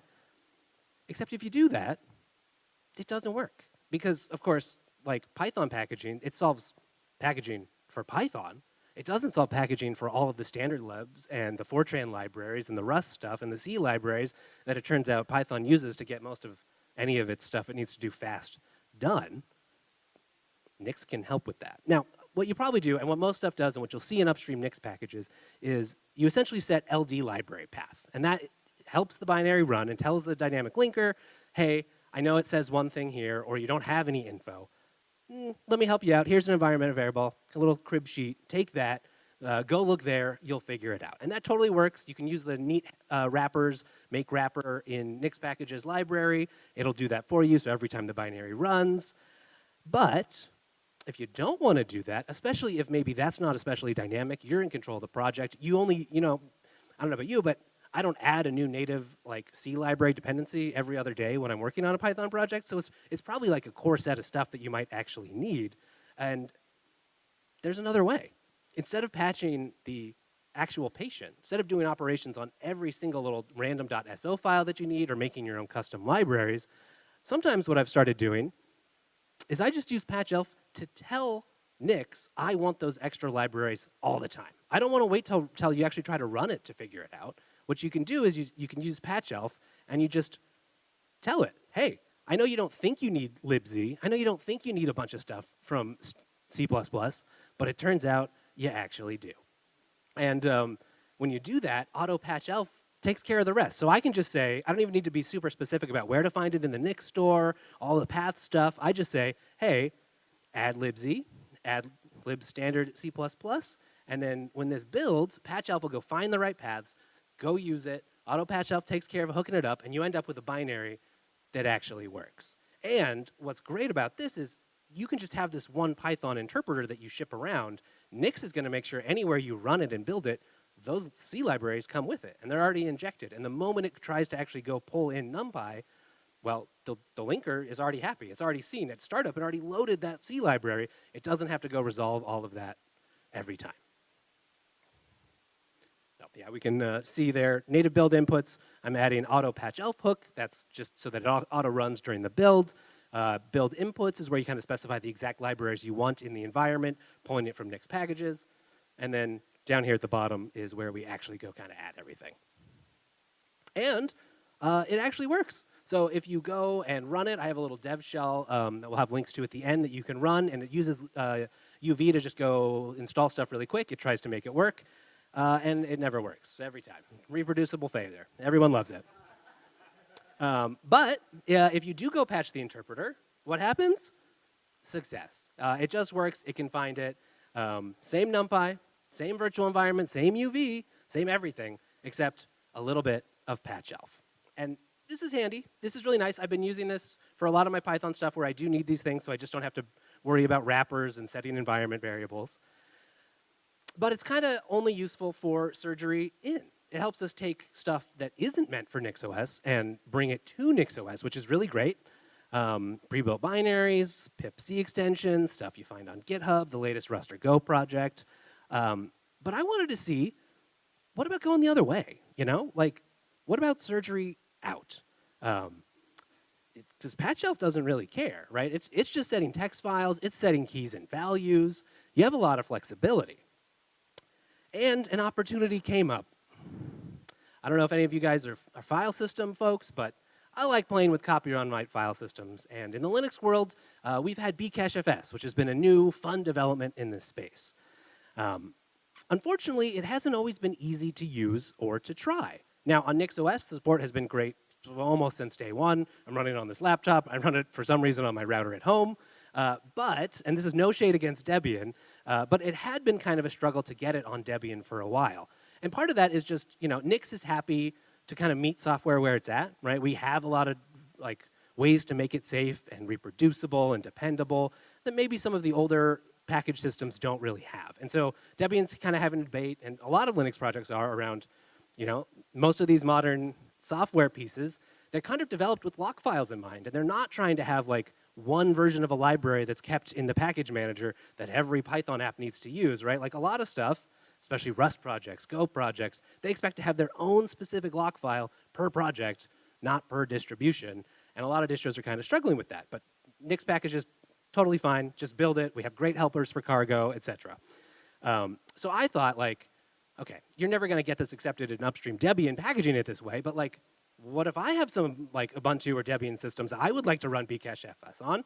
I don't want to have to try to build this in a build system I'm not very good at. But what do I know, at least semi-well? How to build stuff with Nix. So I tried making myself a Bcachefs tools portable. And part of that is just kind of doing a similar thing with Nix, which is, hey, I know I need a whole bunch of libraries. Nix, you have everything. Why don't you provide them? So that's here. I've got some paths here. It needs Fuse, glibc, libsodium, a whole bunch of stuff that Ken Overstreet set up. But after that, I mean, once we get the stuff we need, it comes time for surgery. So first of all, what do? We build the actual package. I want Bcachefs tools. That's all the userland helpers that let you make a Bcachefs file system, basically do anything useful with it, and it's packaged in Nix. So first thing, you just actually build that package. And then I have a couple helpers here and some bash scripts which will be linked that kind of go and trace through and find all the symlinks and resolve them, because often there can be several different layers of symlinks in the Nix tree before you actually go find like the actual file on disk. So once you do that, then essentially you can go find all of the dependencies because Nix tracks it already. So you build the project, Nix tracked all the dependencies, that gives you all of the dependencies. So next up, we know that Ubuntu has its own, or Debian has its own linker, it has its own setup. That's not going to work for us. So we use patchelf and we say, actually, we're just going to ship our own linker. We're just going to bring our own dynamic linker with us. We'll take the NixOS one, bring it with us, no problem. And then we do a nice, fun little trick, which is you have that RPath. And if you remember, that's saying, where do I go look for libraries? And it turns out there's a fun magic value called origin. And origin gets set to wherever that binary is running from when it's launched. It's basically like a little way to point to like, where am I starting from? And you can set that as your RPath. So this just tells us, essentially, hey, we're going to bundle all of our libraries with us and keep them together. In this case, I'm using /user/local just as a way to avoid like colliding with anything that would be on a Debian system already. So we're going to stuff our stuff under user local Nix, and then we'll have some libraries and some binaries. So we set our interpreter to our custom one we're bringing with us. We set our RPath to go look right where our binary is, which is going to start bringing its own libraries. And then we go do some more patching to finish the surgery up, which is just to make sure that everything that we might need knows that we are going to be local. So we don't want anything looking out of the store. We don't want it trying to hunt around on the Ubuntu system where it's not going to find anything valuable.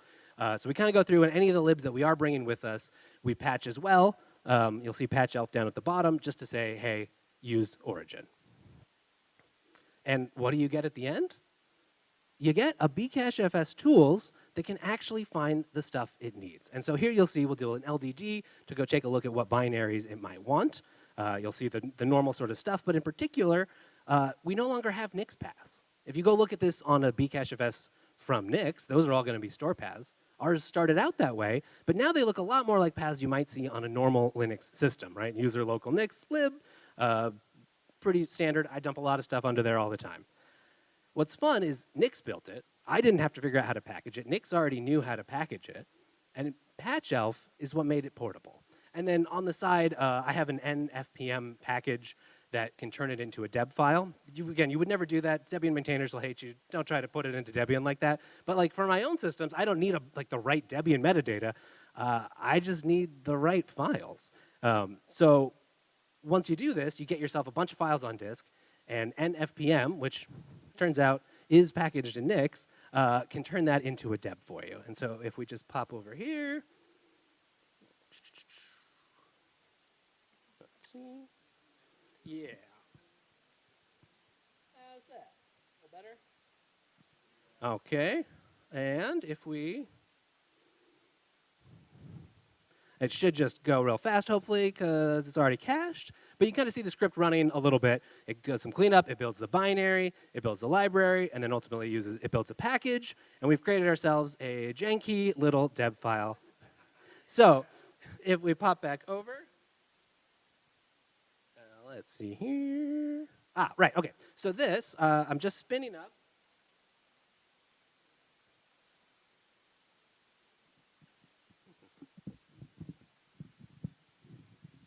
There we go. So if we, yeah, OK. So if we just spin ourselves up a quick little Podman container running Ubuntu, I've mounted in this exact folder under /app.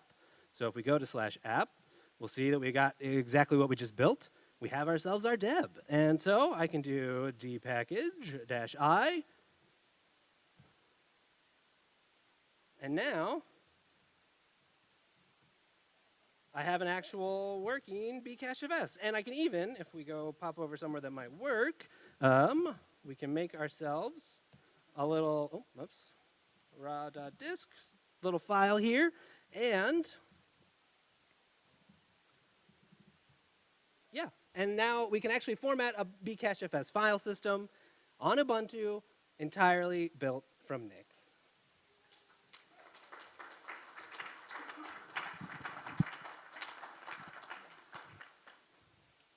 So just to kind of emphasize what happened, it was the same tool.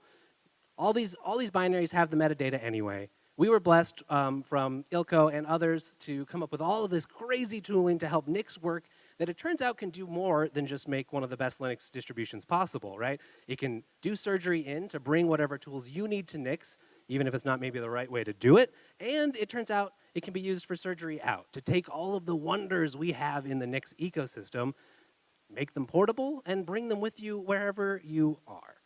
Patch elf is really, it's setting metadata, it's writing some strings, and once you see that, you might start seeing it everywhere.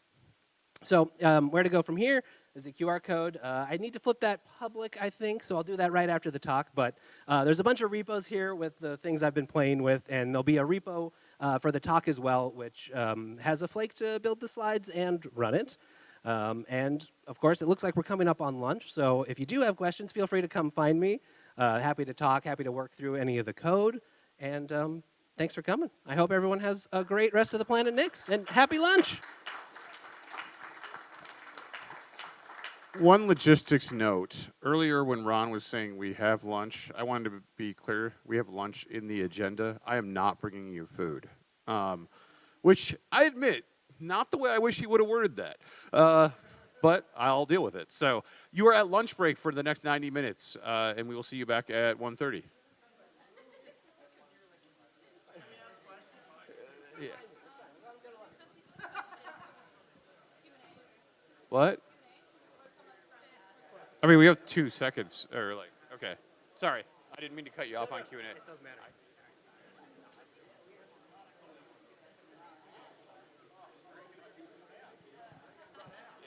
If you want to know questions, you can come talk to this dude.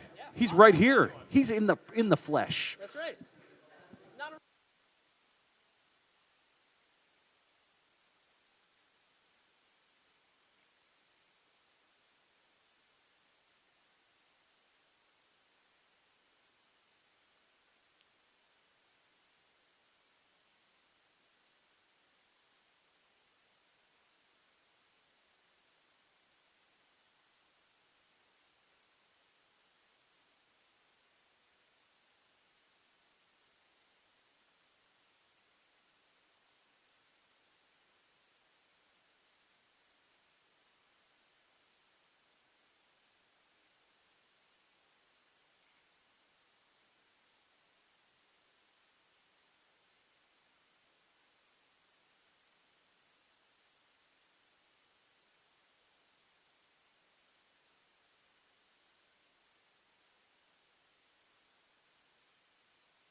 Yeah. Well, I've got an old Mac, Yes. and now Nix doesn't run on it. Oh no. It's annoying. I don't understand. Why did we drop that? Yeah. The fucking CPU's the same. It is. It totally is. Like, so I guess it would work on there too. Yes, except it's they're like dwarf files, right? Oh, like the they are. They not L. or whatever. Yes. Yeah, because it's mock. 3D. Yes.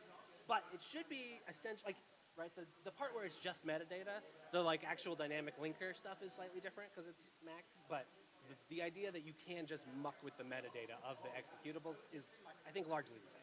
I was excited this week when I got Lord Definitely write some Rust Yes. that I could compile on my Linux box and I could SSH to Mac OS and it worked. Yes. I was like, yes. That's awesome. Isn't that such a nice unlock? Yes. But in your example, did you do any, because you were supplying all the libraries there from Nix. Yep. What about Nix, where I want some of them from my Nix that I'm bringing, Yep. but some of them on the system? You should totally be able to do that. You might just need if they have the part at the end and the most complicated part is if they have intra dependencies on each other or if they expect so you might have to do a little accounting for like make sure that it's only referencing the stuff you're bringing or it already has.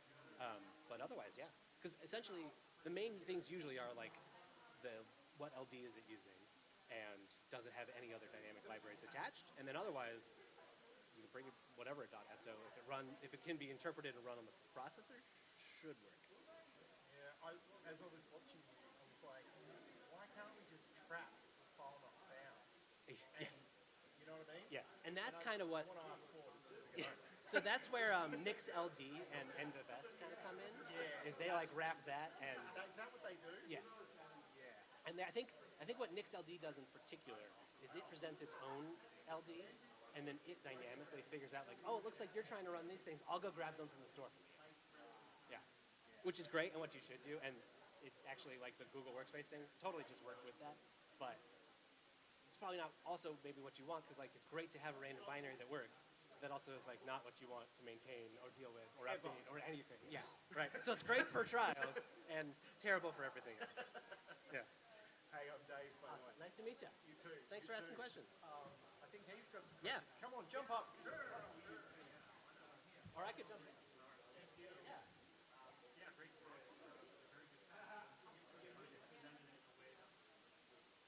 It's not always easy.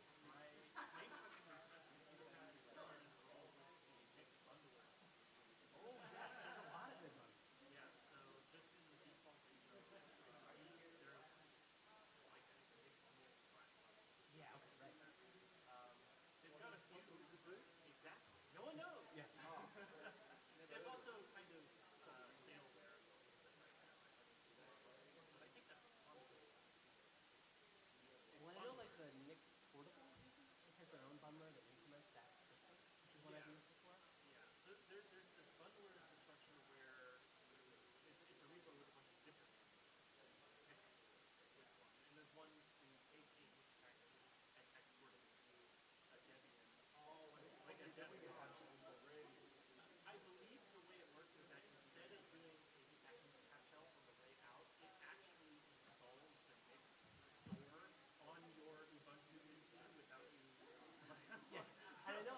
bubble wrap.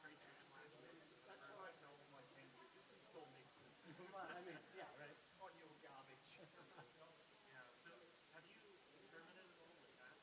I have a little bit. Like when I got into Nix, I was using Portable, which has its own bundler that plays with that framework and can do it itself. And I think that one was using like Alien Assistant to get at it. Oh, you don't. You're fine. I was just gonna put my little auto slides back up. Good idea. And I realized that literally our slides said that we were serving lunch. I did not make them, and I'm very upset about it. We know who to blame.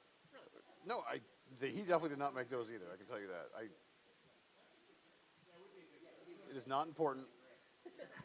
We're not here to assign blame. We're here to figure out whose fault it is. No, it's not so.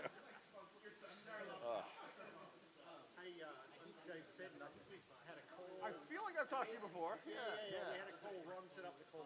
Okay. It was a no-show. Oh, that sounds like Ron. Look at each other like, what are we here for? Yeah, I don't know. Yeah, I just work here, man. Yeah. How you doing? I'm doing all right. How are you? Good. Head of technology. I thought it said hand of technology, and I was like, I should have done that. I was like, I don't know what that means, but I like it. Yeah, that was good. You always gotta have a unique name, unique title. Yeah. I'm the VP of stuff. That's usually what I tell people. They're like, what do you do? I'm the VP of stuff. They're like, what does that mean? I'm like, well, I sometimes run engineering. I sometimes run marketing. I've run product for a while. What do you want me to do? So, yeah. Good. Yeah. Nice to see you. Yeah, good to see you.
I think the number of talks that are exactly as they are abstract ones is not the majority. Yeah.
but having a friend.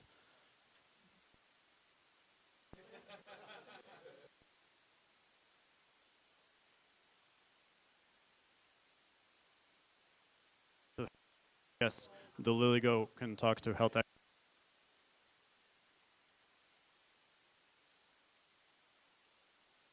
As long as it's yeah.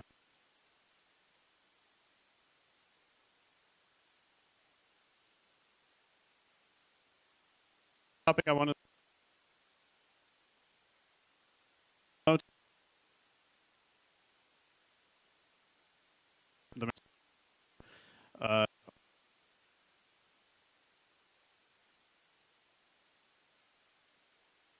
to give it a try. Feel free. What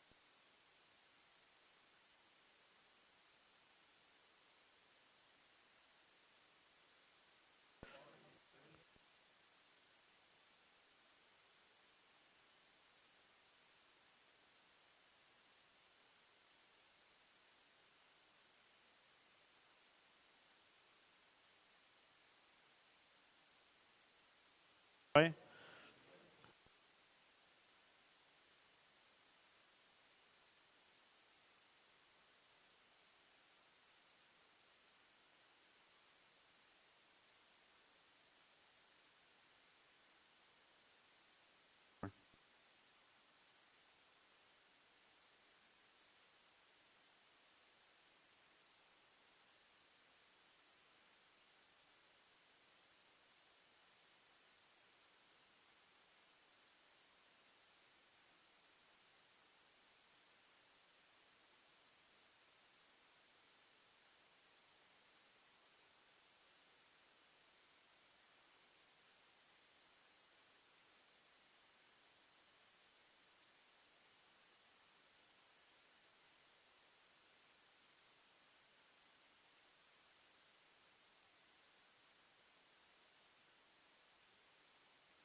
Check, 1, 2, 3. Check, 1, 2, 3. Can you all hear me? Awesome. Oh, that's much better.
good afternoon, everybody. Hopefully you all had some good lunch. My name is James. I'm relatively new at Phlox, but been around open source communities quite a long time at HashiCorp and Pivotal. I have with me Stormy. I'm Stormy Peters. I head open source strategy and marketing at AWS. I'm relatively new to AWS, but I've definitely been in open source for a while, and SCaLE is one of my favorite conferences. Or Yeah. PlanetNix, right? Yeah. Yeah, PlanetNix, SCaLE, it's all the same. So the format that we were going to use today is we had kind of teed up some questions that on reproducibility and the social contract, how things in open source are changing with respect to that. And so we wanted to just start off with a discussion related to that, but then, somewhere, several questions in, we're going to try and ask for some audience participations, and if any of you have hot takes or want to give us a kind of some kind of topic that you want to explore with us, we'd love to do that, because I think that'll be more engaging for everybody if we have some interesting stuff in the room. So. And the world is changing really fast right now, as you all know, with AI, and it's changing open source software. And so I think the answers aren't going to come from us. The answers are going to come from everybody in the room. So we look forward to what's top of mind for you, what are you looking to get answered in the next few days or next few months, and what ideas you have to help us move to the next stage. Yeah, so one of the first things I wanted to discuss was like what reproducibility means to all of us. Obviously, if you're here at a Nix conference, then you're kind of bought in a little bit already, so I don't have to probably persuade you too much on reproducibility. But if I did some thinking about like what you mentioned open source and like reproducibility there, and you think about like for me the roots of it almost go back to things like you see these mathematicians or scientists, like hundreds of years ago communicating. It's like the early days of open source by sharing their research with each other and communicating back and forth. So how do you think about that as like maybe some of the origins, or do you have other thoughts about that? I think that's a great analogy, and that's why we have like the science journals now where people publish the results so that others can reproduce them and build on them. And open source wouldn't exist without that ability to it's useful because you share it and others can build on it. So if you can't reproduce it, we wouldn't have this model of sharing. Yeah, I think that's absolutely right. And, I think one of the things that's, interesting about, you said everything's changing so quickly. And one of the things I have a lot of, concern about is like, what does that mean for, Nix in particular, and then the open source communities? Because a huge part of what has made Nix so valuable, and probably why a lot of us are here, is there was a massive community effort into Nixpkgs, which is an open source project and has all this participation. But if we're going to the place, you probably saw how the open source maintainers have been getting a lot of AI generated pull requests, and it's been putting a maintenance burden on maintainers, and they're getting frustrated or trying to deal with that. So like, how does that play into like the future of open source? I think it's changing the whole model. Like, we're going to have to think about what it means to be a new contributor. How do you get into a project? How do you allow AI? How do you compensate for it? But I'm curious, because I have a talk tomorrow where I have slides, and I vibe coded my slides. It was really frustrating because AI doesn't have this reproducibility aspect to it. I'm curious how you see Nix playing into that, or how are we going to add, is context the new way of reproducing things? Yeah, I think so. I used to work at HashiCorp, and Mitchell Hashimoto has been very public about how he's been using AI tools. He wrote a blog about how it changes and things. And one of the things that I really liked about something Mitchell recently shared about the upcoming release of Ghosty, which is an open source terminal, is they had this really troubling bug that was going to take them, he thought, hours and hours of research to try and fix. And he's like, you know what, maybe the AI can do this. And so he gave it a very well-crafted prompt. And then he used a tool called, I think, AMP code or something like this, but it's just like helps engage the AI. And the thing that I really loved when he shared the story of it, all of the interactive prompts were saved, and part of what he was using to demonstrate the reproducibility. Here's how you could reproduce what I've done to solve this really challenging problem. They delegated to the AI. The AI solved the problem. It was a codex model on like 5.3 with very high, what's it called, that high effort, like, or extraordinary effort, like just dialed it all the way to 12. But the thing that makes that reproducible isn't now like the source code and the recipe with Nix, and that's what's given us all this reproducibility, but like what the specification that goes into what he gave the AI. And I think that's a really, and I know, actually, that maybe I'll turn this to Amazon, because Amazon introduced Kiro as a new flavor of an IDE. I think it's a VS Code like inspired, Yep. right? Same but- open source underneath, yeah. Yeah, and open source. But it had spec-driven development kind of like opinionated and baked in, right? Yeah, so Kiro is a spec-based AI-driven code machine. I should know. I should have these words on the top of my tongue. And I think there's a bridge that we have to cross, or a river we have to cross, or with those of us who've written code for a long time are used to like the same things producing the same thing. And in AI, if you've tried to generate the same results, even from the same prompt, you don't always get it. So Kiro uses more of a spec-driven model so that you can describe the whole problem. And I think about it a little bit when you think about like AI agents. It's kind of like having a team of people that work for you. And if you just go out and tell them, like, go write this thing, they're all going to interpret that differently, and they're all going to go write something different. And so now our role is to describe the context and what we want really specifically, much like a product manager does, or much like a manager of a team does. And so you're now having to set the context more than just like writing the code. You have all of these like agents who are actually almost like having a whole team working for you. So I think the role of a coder, developer, engineer, like even the title is changing, is very different these days than it used to be. So I'm curious about that. Yeah, so one of the things that we do at Phlox is we've been trying to use AI tools ourselves and change. We had been traditionally using a very standard software development lifecycle where someone on a product team or an engineer writes the equivalent of a product requirements document, a PRD. And one of the things that we have been trying the last few months is we've used tools like Claude Code and skills to like make that process itself repeatable, so that when someone is deciding what they want to build, they're engaging with the AI to lead them down a guided process. And then we get a markdown file that, whether it's something small, something big, it's gone through the same process and has the same, answers the same set of questions. And that becomes kind of our specification. And then you could either build it the old-fashioned way with handwriting code, or you can give it to an agent and take it from there.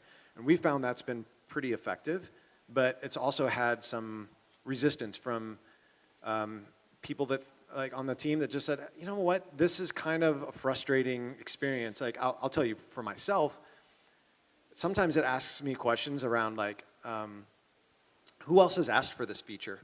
And I was like, well, actually, it's just my idea. I didn't really validate it with customers yet. And it's like, okay, I'm going to ding you for that.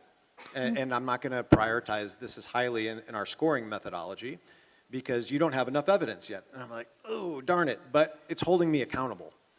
And that actually is good. Sometimes accountability doesn't feel great, but I know it's right. I should be getting more evidence from customers before we go ask the engineers to go build something. Or before you ask your agents. Oh, sure. I'm curious if you use like a skill, like a Claude skill, or like a power, like a Kiro power to do that. Because I think they have they have a role there too in helping us set the context for it. I was sort of a tangent, but I was talking to someone last night about strands. AWS Strands is a way to create agents. It's quite fun, and it has this idea of like prompting you for what you want while you're creating them. But I said I have a robot vacuum cleaner that I absolutely love, and I said, but I want one that flies around my house and dusts the house. But AI can't do that yet because AI doesn't control hardware. And it turns out Strands Labs just released like this robotic library, and you can actually control hardware, or you can play with a virtual environment so you can write your code to control the hardware. So if anybody would like to work with me on a drone that will dust my house, that would be really awesome.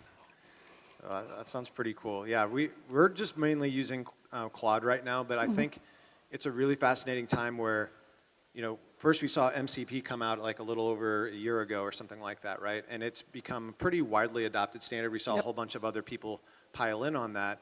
And so I kind of believe that if you go look at a skill, it's a fairly simple structure with some YAML at the top to tell what the skill is in the description, and then just some human readable markdown underneath. And I'm really interested to see like what happens with the open source community on that, because like, are there going to be big open source community projects emerging, going forward, or, is there going to be something more like the agents just write all that stuff and we don't need open source communities? Well, I think that's where the open source software community can really help and really play in. We used to have, like way back when, we had standards groups. We still have standards groups, but they would all meet and they would describe the standard together, and it was a relatively slow process. And then when open source software came out, people were like, well, I'll just do a proof of concept and I'll put it out there. And those open source software projects became the standards in a large part.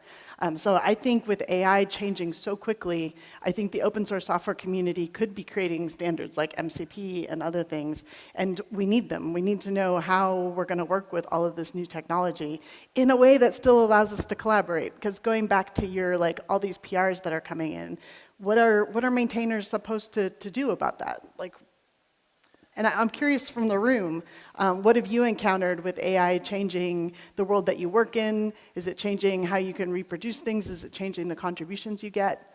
Yeah, is anyone getting AI slop from pull requests? So you want to say something about it, and we can. It's more of, our company doesn't have a formal policy. We're still trying to build a formal policy around AI methods. And so we know that people use them on the side, but we've seen slop come through where we don't recognize it until we see really weird behavior.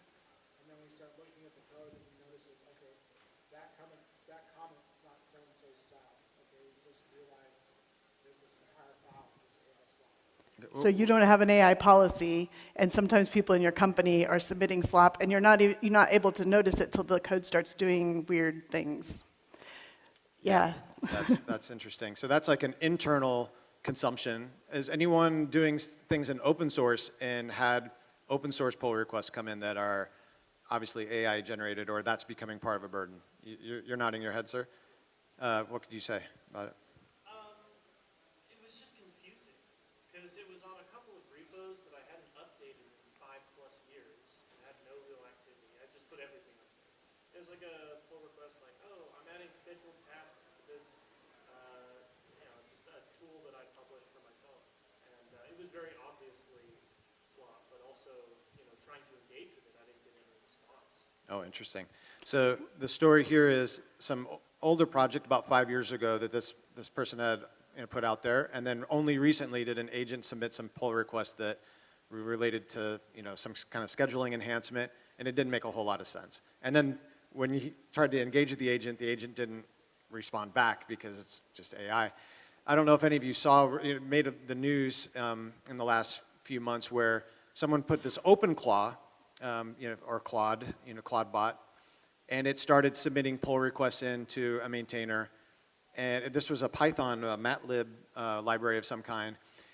And the maintainer's like, no, that's not in the direction I want to take the project, so they closed the pull request. And the bot actually wrote an inflammatory blog post doing research on the maintainer and their personal history from online, and said they're gatekeeping, that they're doing things the wrong way, they're treating me poorly, and they tried to shame this person into accepting their pull request. And so that went round and round, and there's a really good hard fork podcast about that if you want to listen to that. That was about a couple weeks ago. And I just think that maybe I'll talk about prompt you with this. One of the things that some of these projects are doing is they're putting up some, you call them friction points or barriers, so that you either automatically get your pull request closed if you're not on a pre-approved list. And the way you get on the pre-approved list is by going to getting somebody that's a maintainer or a community member to vouch for you. What do you think about that approach as like a way to give maintainers some relief? Yes, I think the projects are getting a lot of slop, so they need to put some gatekeeping in place so that they're not just getting inundated with these. I had a couple interesting thoughts on the bot. But to your question on what should projects do, we've seen projects do things like say your first pull request cannot be more than so many lines of code. Because anyone who's ever asked an AI chatbot for something realizes they're very verbose. And plus, if it's short, there's more of a chance that they will have read it and made sure that the human will have read it and made sure that they understand it. I was actually talking to Elliot last night, and we had an interesting conversation, and he suggested maybe we should flip it and have new contributors review PRs instead of write PRs. So because the fun part is writing it and creating it, right? So maybe you say everybody has to review so many PRs. They can't approve them, but review them before they're allowed to contribute their own. I thought that was a really interesting idea. Like, is the barrier to entry something different than what we've had so far? Because now that entry point is too easy and too easy to produce bad quality. Yeah, that makes sense. Do you want to go back to the OpenClaw thing that you're thinking about? Yeah, I had like two thoughts when I read that thing. My first one was like, wow, assuming our large language models learned off of things they read or saw, this is really reflective of a bad behavior in our society. Like, it had to have learned it from somewhere, right? I don't believe it just came up with like that way of acting. And second, we talk about these things like they're, what's the Terminator one, the Skynet. We talk about them like they're independent, like nobody created it. But somebody created that agent. Like, somebody sent it out to do something. And shouldn't that person who's giving it tokens and money to work, shouldn't they be responsible for its behavior? But we didn't mention that person until very late in the news cycle. Well, I think they were anonymous until fairly late in the news cycle. There was like 3 or 4 blog posts that were back and forth before that maintainer actually got contacted by the person who was responsible for setting up the OpenClaw. But that made me think about, something like, if you, our CTO for Flox, Michael, he bought a drone because they have a house in the US, and sometimes they need to do maintenance on it, but they're not around, and they needed to look at the roof. So he's going to help me dust? No, it's not. The drone's not going to help you dust. But when you buy a drone of a certain size or capability, you have to register it with, I'm guessing whoever maintains the airspace. FAA, thank you. So, at some point, are we going to have to register our agents that are acting on our behalf, or at least have them, some kind of authority to be able to say, like, who is the human accountable behind this agent? Because, like, it is very strange to have these agents running around doing stuff, and you don't know who or what they are, because that's what was in this. If that person didn't come forward, there was going to be no way for them to get identified, because you could start up a Gmail account. The Gmail account could open up a GitHub account. The GitHub account can now, comment on PRs and shame people, and the whole time you don't get to know who they are, unless maybe you sue them in court and then unwind it all or something, right? But I hope there's like. I agree we should be holding the people behind it accountable. The open source software community has always pushed back against making everybody identify themselves, so I hope that we come up with a model that works well before somebody else comes up with a model that doesn't meet our moral values. Yeah, that is a good point. I appreciate there are benefits to the anonymity, and then there's a cost if there's no counterbalance to that, right? Was there anything else that you wanted to cover on the OpenClaw part? Have you tried OpenClaw yourself? I haven't played with it much. Have you? I did. I set up a DigitalOcean account, and I just felt like I had to understand what all the hype was about. But I was really worried about. Did you buy a Mac Mini? I did not, because that's what I was like. I don't see the point of that. But I set it up on DigitalOcean, and I turned off all I think they call it skills. I can't remember exactly the word. But I only gave it read-only calendar access in Google Calendar. And I was chatting with it on WhatsApp, and then and it was cool, but I was like, I'm too nervous about the security of if I gave it too much permissions, what it might be do on my behalf, and those kinds of things. So I turned it off. I think what's probably going to be happening, this is my hot take, I don't understand why those things, like Claude Code now has scheduling built into it, why aren't they have co-work code and normal Q&A mode? I just don't see why a fourth tab wouldn't be personal assistant or something like that. So I think that's what the co-work one is kind of like getting that. there. Yeah, if you do, once you do scheduled tasks, like, so one of the things OpenClaw can do is like give you say what news topics you're interested in or monitoring, and then it'll give you a summary overnight or something like that. That could just be a scheduled task. So I feel much more comfortable with a big AI lab or someone with the resources of Amazon, like building those kinds of safeguards than I would someone YOLO on a project, right? So you can do that with AWS Strands. So somebody I was talking to yesterday, actually, every morning when he wakes up, his Strands agent that he created himself has read all of his Slack and all of his email and told him what things his agent thinks are most important for him to look at, and also has suggested, replies and pull requests and stuff. So he doesn't have it do anything. He just has it summarize his world and suggest the first course of action. It sounds extraordinarily useful, and I think as long as it's being done in a way that has some safeguards. Like one of the things that I know that Anthropic does, and they've been in the news a lot for this recently, is they build their safeguards deeply into the model itself, where when I set up my OpenClaw instance, I forgot to tell you this part.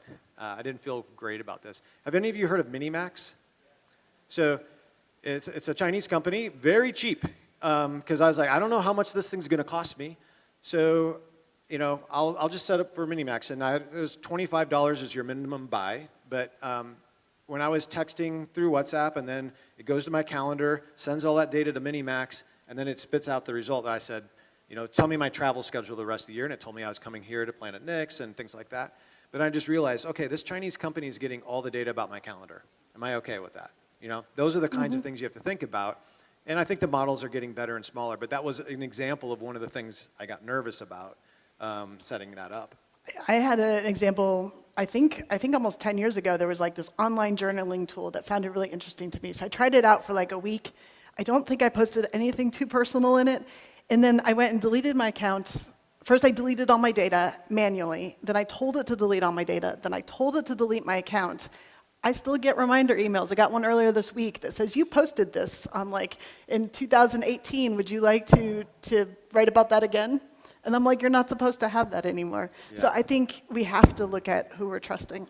Well, speaking of that, have any of you seen the news article in the last few days about the Meta glasses and how where the data goes for that? You want to share a little bit? No, go ahead. Okay. So my understanding is that there's some relatively low-cost center location. I don't know. I think it was someplace. Was it Kenya or someplace like this? I can't remember where all of the video from those glasses are being human trained. So, and that means people's, when they're wearing their glasses to the bathroom, when they're doing other activities with the glasses on, and it was funny. It was very inappropriate, but unintentional recordings that were happening. Yeah. So you do have to be careful with this stuff. Yes.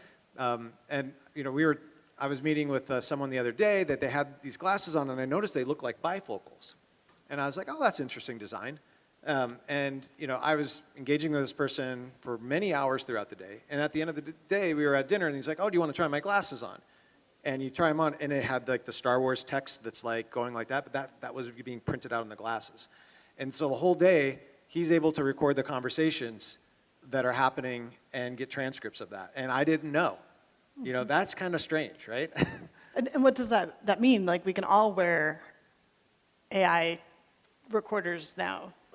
And how can open source help that? Like, what should we be putting in place? So, we've kind of strayed from reproducibility. Yeah, we have strayed from reproducibility, but it's a good question. I mean, to me, I think one of the things that I appreciate about some of going back to your example of the data privacy laws and being able to trust but verify, I would like, you could submit a request like you did to say, delete my data, and you should be able to get a confirmation that they deleted your data and they're complying with GDPR or the California privacy law or whatever. Otherwise, there are penalties to be put in place, and there's a repercussion for that, and right? A place to report it, because maybe there is, but I don't know where to report it. Is this a United States thing that you did? Okay, interesting. Any other topics or questions people would like to bring up?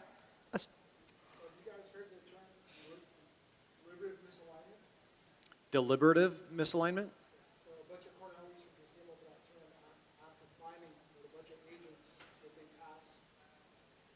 tasked them and said, okay, you're going to be measured on these KPIs, and here's what you can't do.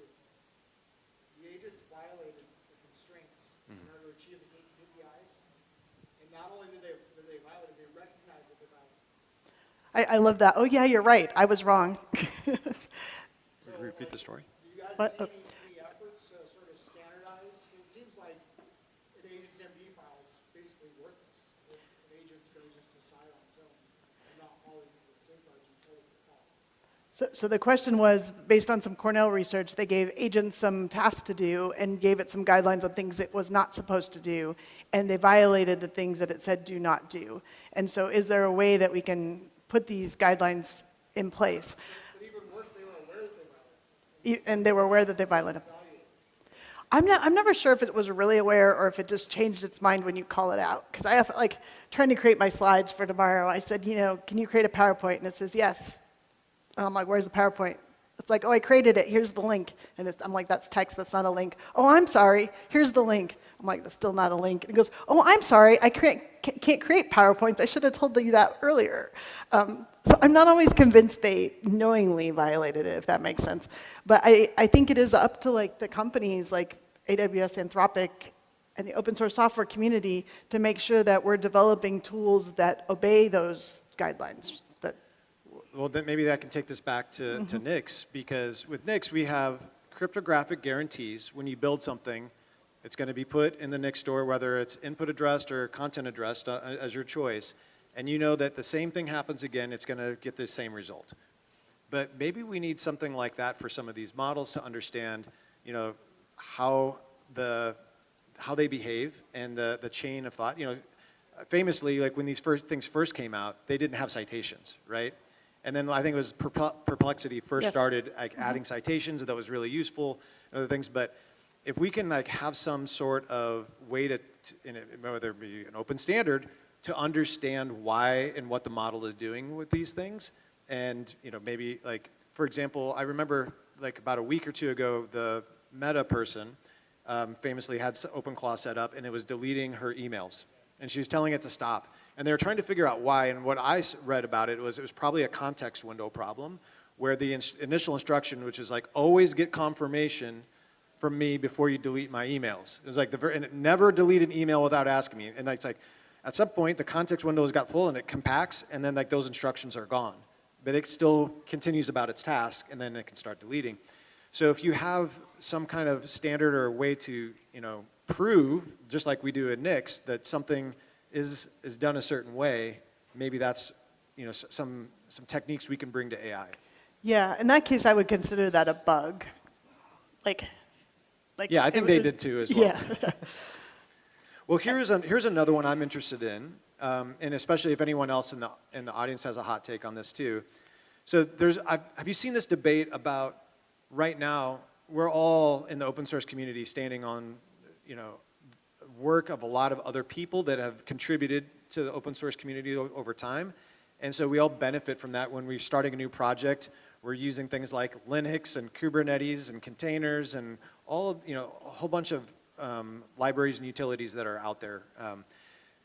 But some people are believing that in the future, some of these agents will just create the code you need on the fly, and they'll even make the argument, well, there's less security risk in that because you know, there was not a commonly known vulnerability in a particular code that, like, let's just say you have a CVE 10 that's a really bad CVE. Well, you can go all around the world and find people using that same dependency. So what do you think about that in terms of the future of open source, and if these agents are deciding not to use and contribute to libraries, but just to make up code as they go? I am worried about that. I'm going to mention in my talk tomorrow, but in the open source software world, a lot of people got their start writing some small piece of code that did something really useful. I mean, how many people started writing something just to solve a problem that they had? And it was a small piece of code, but it did it really well, and so everybody used it. And that's how they got started. And now I do think that you're not going to go use that library. If it's like 5 lines of code, your AI agent is probably just going to rewrite it. I don't know if that means more security or less security, because those 5 lines of code might have been really well tested for the whole world, and now you've got a whole bunch of different implementations of it that might not have the same level of scrutiny. But I mostly so I worry about that. But I mostly worry about like how are people going to get started in open source software? Like if it's not submitting pull requests because they're using AI and they're submitting slop, and it's not creating these small libraries that are really useful, what is our path for new people to get started in open source software? I don't have a great answer for that, but yeah, you do, sir?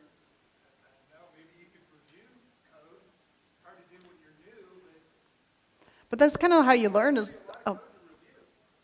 He's, There's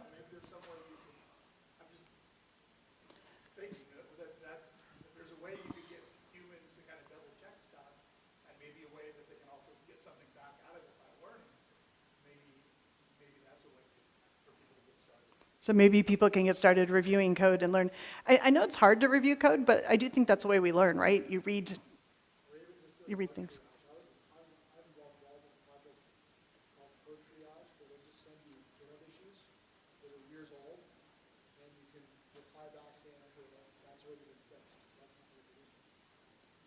Yeah. Do you wanna-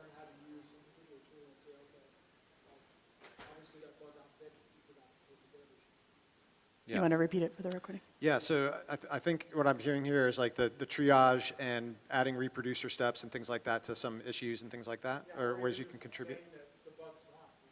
Yeah, the bug isn't relevant anymore. So, Go ahead. what about forks? Oh, this is a good one. Okay, so this one came from, I don't know if you know the pragmatic engineer. It was a former Uber leader. He's very prolific right now in sharing engineering insights.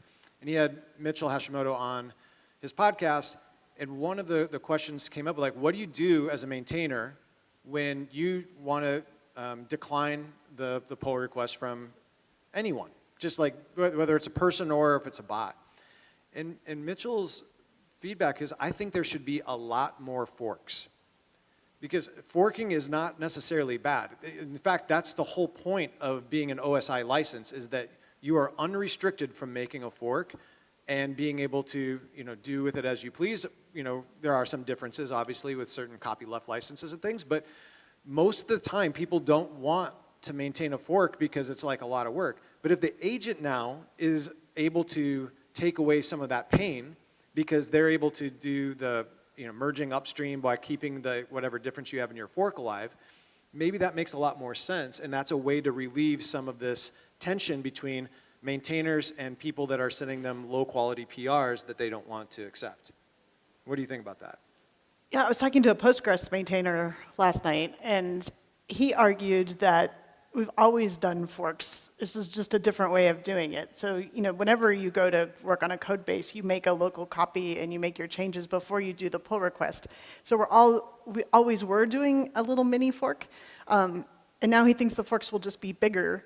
And he talked about an enormous contribution they got from somebody, and they were like, we can't merge to this. Like, it would take us too long to review this. But he's like, give us your prompt, and we'll recreate it and put it in the code base. It was kind of an interesting concept. Yeah, that is really interesting. I remember back, I used to work on Cloud Foundry, and one of the things we used to think a lot about there was, are there ways that we can have an extension or a plugin, right? And many of these areas have things like that, so that at least you're not maintaining the whole code base of all of Postgres. Maybe it's just a Postgres plugin or something like that. So that's another, thing that you could do.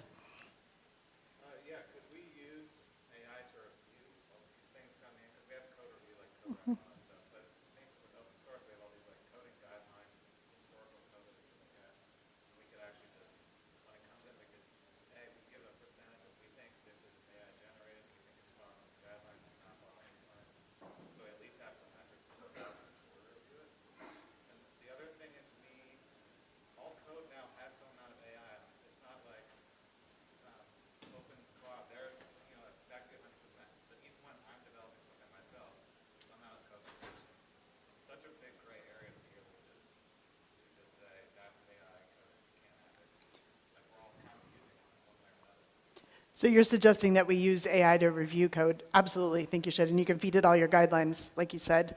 You also said that all code has some AI-generated code in it.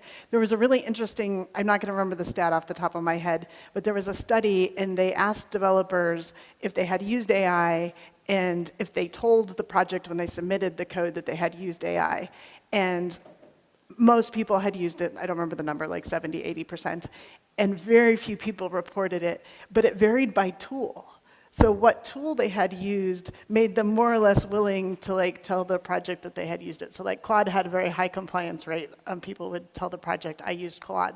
Well, I think another thing, this gentleman's story from earlier around, if their organization doesn't have a policy yet, Yeah. you might be using it, like just like how I used to use Stack Overflow to contribute, but Which was not reproducible citing a lot it, of times. and not always reproducible, not always good either. But if you're not even allowed to use AI officially, but people do it anyway, I don't think there's a great way to tell the difference between something at some point. Like, my kids are in high school, and there's all kinds of ChatGPT being used to contribute to papers and stuff, and teachers are trying to catch kids that are doing this stuff, but like some of the kids are getting flagged for doing good quality work. They're getting claimed as AI, but it wasn't, right? And so I think sometimes like it's just really hard to tell. And the chatbot. Yeah.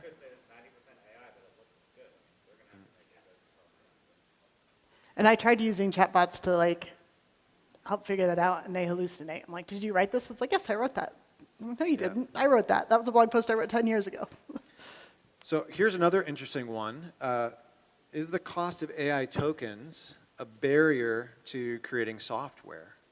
Maybe not everybody. One of the great things about open source is that you could go to the library, get a cool book or something like that, and then you maybe have access to a computer lab or something like that, but you could participate with a pretty low barrier to entry. But if I have to go buy a bunch of tokens to create software, is that going to, create different classes of people that can contribute and those who can't because they just don't have access to money to pay for the tokens? Yeah, I think so. I think they'll get cheaper. I think it'll get a lot cheaper. We'll just be expected to generate a lot more. But I think it's kind of like the internet. So I used to help set up computer labs for kids, disadvantaged kids around the world. And internet was the big barrier. So I think tokens probably will be another barrier. Yeah. What do you think? Yeah. I was wondering if I could put a question from the board. Please. Yeah. We're asking on how we can get newcomers to get into open source. What if we change the narrative and put them in the front lines of what's being improved from AI PRs and having those guidelines for that project, and they're now learning what's not right, what is right, and then they kind of iterate through that. I mean, it does seem like it could discourage them because now they're just getting inundated with all these PRs. But for me, I learned from seeing what wasn't right and what is right, and then kind of going along the lines. That's a way to look at it. So here's a vote for making newcomers review all the PRs. I think we've heard a version of that from 3 different people in the audience, so I think we might be onto something here. All of them, but just like when it gets to the point where like this is obviously not fully written by someone else. Yeah, makes sense. And I think, one of the things I've noticed is I didn't actually intentionally set this up, but when I've been doing contributions, when I was at Pivotal, we would do pair programming, and the Git commit would have both contributors that were pairing together. Well, now Claude just does that for you automatically when you're using Claude, right? And so then at least hopefully there can be more of a standard based on that, so that'll give you some indicator as well. But I like your idea. So if Claude was like your partner or pair there, will we build the same kind of communities? Because that's what I love about open source software. I know. I think it'll be a big shame if none of us get together like this in a few years, right? Because I think the personal connections are a huge part of it, and it's very motivating. I think I sure hope it still happens, but I am worried about it. I really am, because if I think about something like the Linux Foundation or the CNCF, and all the companies that had together pool resources and make a project like Kubernetes what it is today, would that still happen in the same way when people could kind of make their own little mini Kubernetes that didn't have the community and didn't have as much sophistication but solved their problem-ish in a way? Like, I don't know. It may not have happened the same way. I don't think we're yet at the point where someone could create Kubernetes with a bunch of agents. Like, that would be a superhuman. I agree. It's a sophisticated project, but I'm just saying I worry about a future project like that did get a bunch of collaboration, and you know, you could pick a lot of them. You know, it's these frameworks like, you know, Linux, Kubernetes, and you could go pick any number of, like, even JavaScript frameworks and things like that. They form these big communities, and JavaScript has been one of the things that's been most disrupted because the front end code is fairly approachable for these agents to solve. But every technology that's come in that's disruptive, we've worried about the jobs that were going to go away. And every single one has brought, maybe jobs do go away, but it's brought new jobs. Like our jobs didn't exist, what, 30, 40 years ago? Like not like they are like they now. do now. Yeah. So I'm really curious where we're going. Cool. All right. Any other interesting ideas that you want to discuss with other people at the conference, especially related to open source or reproducibility? Yes. Michael.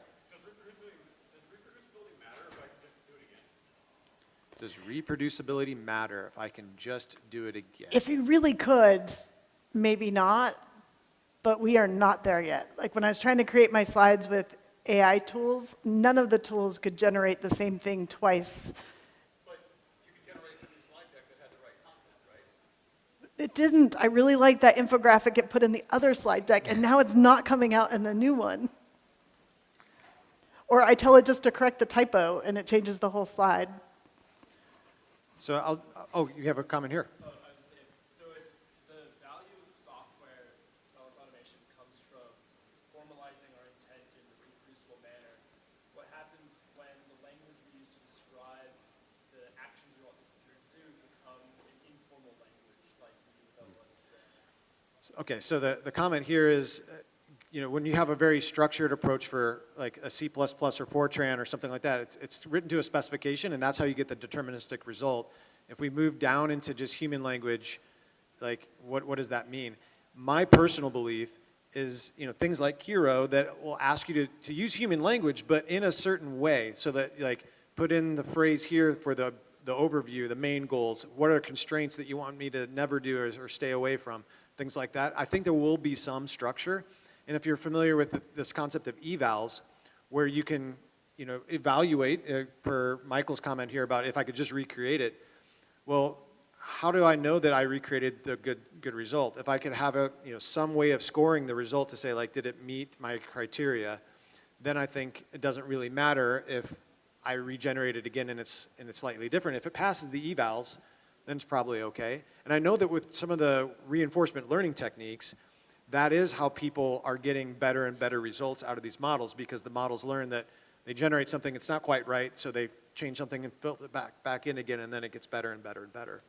Do you think previous generations had the same conversation? Because, like, I never want to write in assembly again, but surely there was some expert assembly programmer out there that's like, man, C is not going to do this well. Like, it's going to make all these assumptions and have all these memory problems. And yeah, no, I agree with that. I think we're moving up in levels of abstraction, and for the most part, it's going to be good, but it's going to be hard.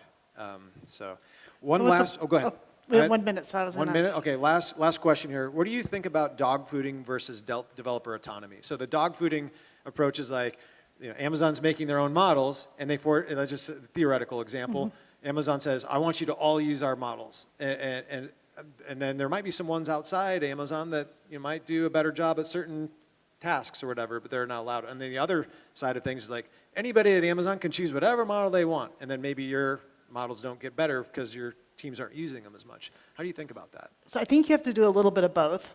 And I think the open source software community actually went through this transition as well.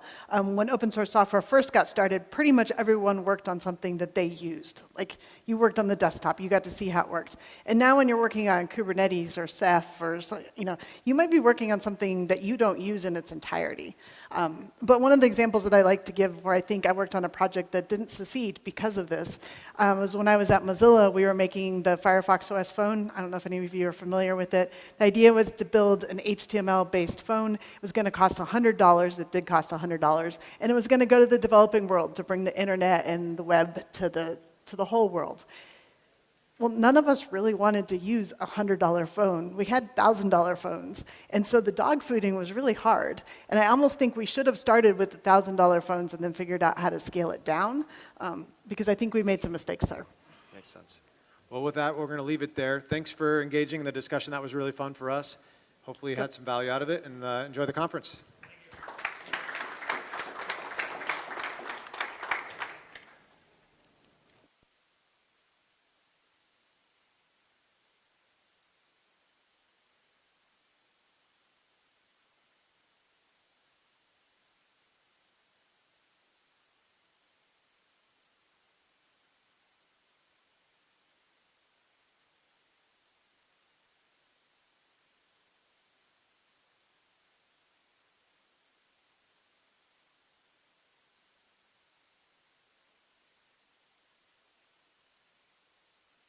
The next talk should begin in about 5 minutes.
All right, we're just a minute away.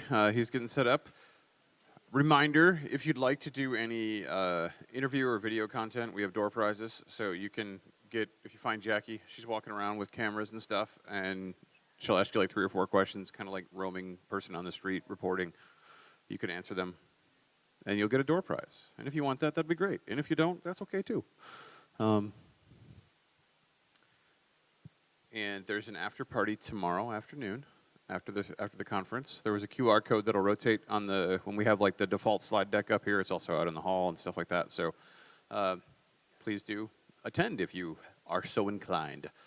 There will be beverages and snacks and foods and all sorts of good stuff. So, you ready? Yeah. All right. And with that, we're going to kick it off here. Wait, this is the missing part of Nix, right? All right, missing part of Nix with Bernardo. Thank you.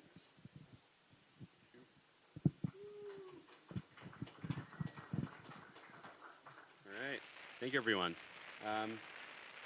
Okay, so today I want to talk to you about the missing part of Nix and where to find it. A little bit about myself. I am a build systems engineer at Anthropic. I'm at LoveSecVault on GitHub. You may or may not have seen me before. And I used to do Rust builds at AWS, and before that I did build stuff at Google Quantum AI. So I've been mostly just doing builds for a long time. And yeah, talk to me about build systems and sound systems, lens systems. So I want to start just talking a little bit about what this even is. Like, what even is distributed build system? So, wait, I have to fix my screen. It broke. Oh no. 1 second. No.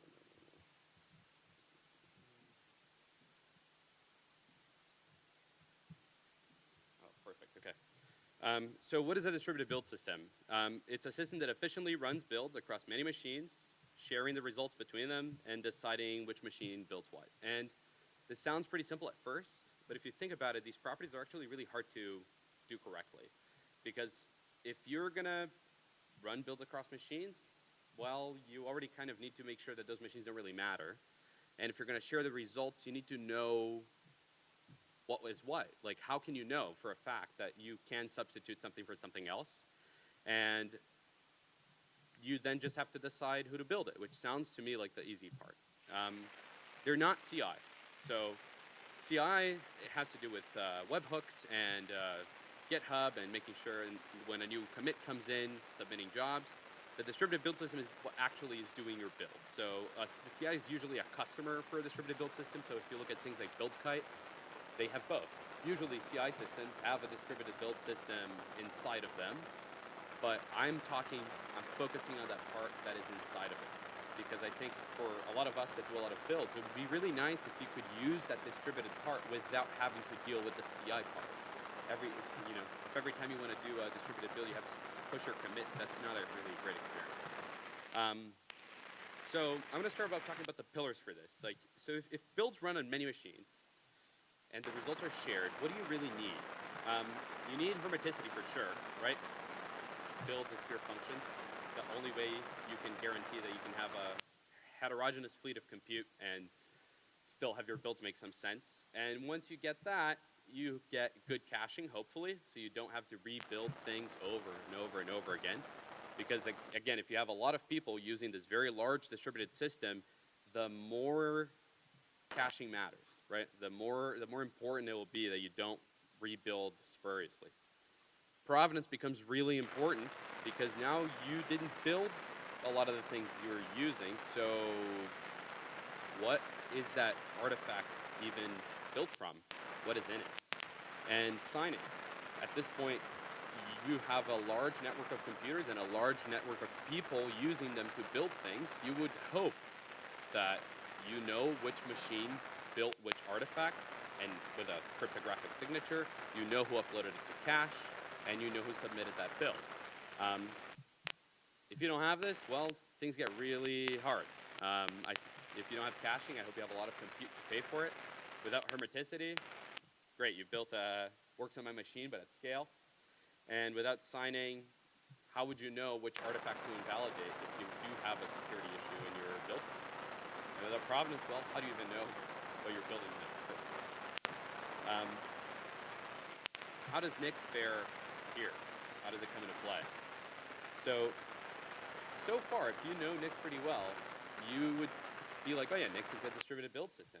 So far, all the properties I mentioned, we have them. Hermeticity, we got sandbox, caching, substitutors, provenance. The DRV records everything you need for provenance, pretty much. And we have really high quality signing with multiple signers. So let's go back to our definition. Runs across many machines, I call this execution. And Nix does give us that. We have remote builders and remote stores. Shares results between them. We have caching with substitutors, great. Decides which machine builds what, coordination. Yeah, we have nothing for that. Nothing really. Nix gives you everything except the part that makes it distributed. What is coordination? So it's composed of a couple different parts. So first is scheduling. Who is going to build what? Who's actually going to be doing the building? Dispatching, which is actually just routing the request to each builder. Lifecycle management, workers do go down, they run out of memory, they will have random health issues, you have to scale them up and down. And queuing, ordering, duplication, retries, spurious builds. So I started searching for this, like, does it exist? Is there something that I can use in Nix easily to do builds at scale, really fully distributed builds? And I found a couple of things. The first one was Yensed. This is a hat tip to Julian and Alex at Garnix. It's pretty cool. They just shoved HAProxy in front of the SSH protocol, and then they let it distribute it among a bunch of machines. It's kind of janky, but like, if you wanted to code golf build distribution for Nix, I don't think you could do any better than this. It's pretty awesome how well it works for how little infra is behind it. The problem is, you can't do anything that's really clever with this. So you can't do any really intelligent scheduling. You can't really understand, like HotProxy is not going to understand derivations. HotProxy is not going to look at the derivation, figure out what dependencies it has, and then be like, oh, I should schedule on this host because it already has those in the store.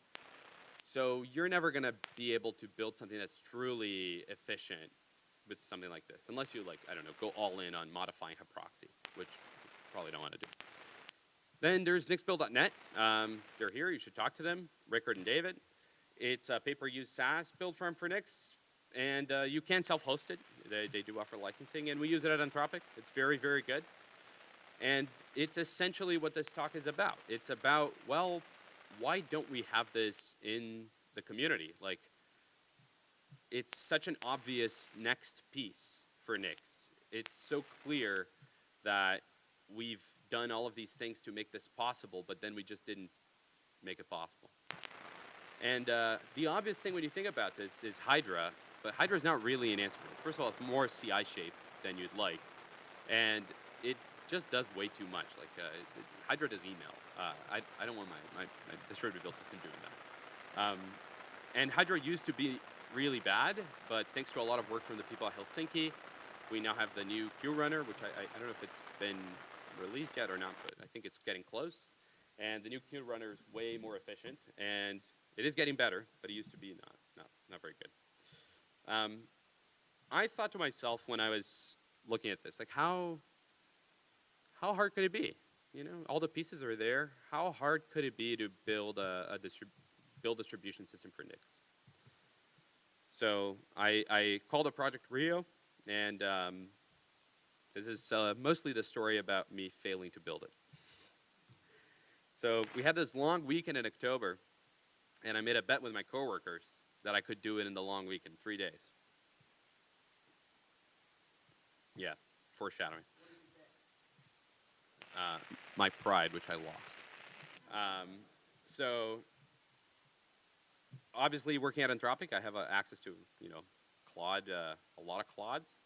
And I figured, you know, with enough Claudes, I surely can do it. Enough Claudes and coffee, it will work just fine. So, by the way, these links won't work yet because I forgot to click publish, but after the talk it will. So for the V1, I thought, okay, I'm gonna build something that's a central broker that receives these build inputs and distributes them.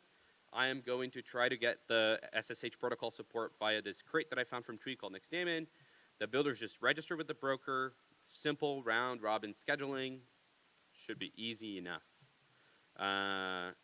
Yeah, first of all, the central broker is a huge single point of failure. So anytime someone sends like a curse derivation or anything and the broker processes it and crashes, your entire system goes down. So that wasn't a great idea. The NixDaemon crate has a lot of unimplemented things and a lot of parts of it that don't quite work that well.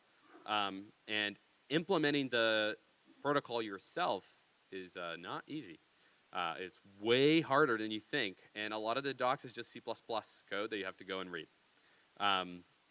So I gave up on this pretty quickly and never even got it to work after iterating a little bit. I think halfway through, at the end, I think it was like end of Saturday, I was like, oh yeah, I'm done with this. So then I started early, like Sunday, like 2 a.m. on V2, which I thought, okay, let's go brokerless. I will use Raft consensus, no central broker. They will elect a leader, and then the leader receives the build requests, and then it will decide which of the other ones gets to do the build. I'm not going to implement the Nix protocol. That's way too hard. I'm just going to make a custom CLI that does the eval locally and then sends it over gRPC. That sounds like a good idea.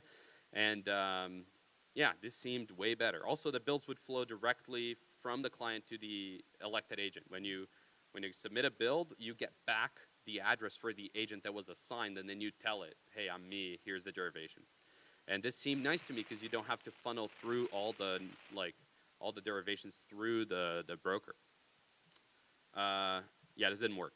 The Raft part was really hard to build, even though it seemed like there were good crates and Rust to do this. It was really hard. Like I have never tried to debug something that was so cursed. The custom CLI, after using it for a while, I was like, I miss my normal tooling, and I don't want to deal with this, and I don't think anyone else would either. So why am I building it? Yeah, Heisenbugs, a lot of Heisenbugs.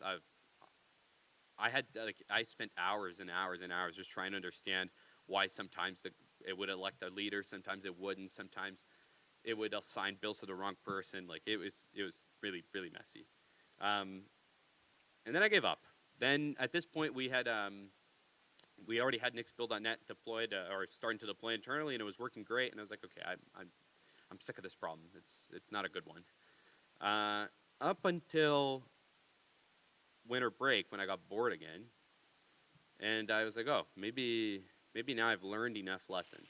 So let's use SSHNG, none of the legacy SSH protocol, only the new one.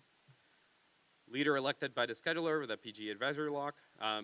The workers all use a Fuse backend for the Nix store, which is really nice with the overlay FS for the build.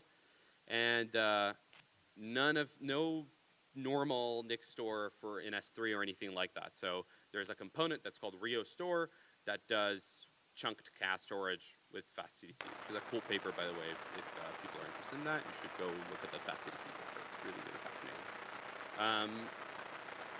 Yeah, implemented the protocol is hard, but actually Claude was really good at it once I just told it, write tests that just run the Nix daemon and compare bit by bit that you get the same output.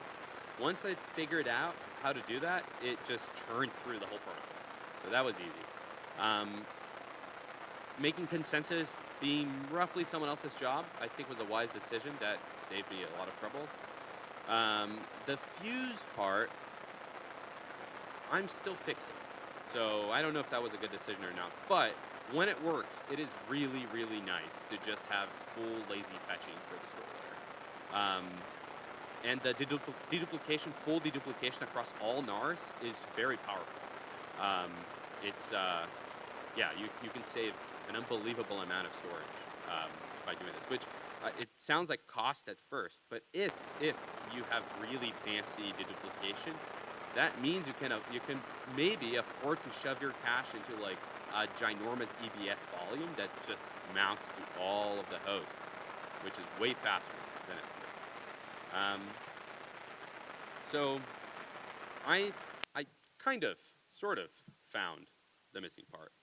So I think if you really just want to find it easily, just buy nixbuild.net. That's how you can find it. But if not, well, we have a couple gaps to fill. The protocol spec, we have to specify this stuff. We have to write a doc that people can read and understand and make it easy to implement the Nix protocol. Not just for this, but in general, I think we need to make the protocol like a first-class, well-supported thing. Having libraries for this would be nice. This Nix stuff works, but it's all GPL3, and I didn't want to use it. And then the rest is all this real C++ code, and I didn't want to use it because I was writing all of this in Rust. And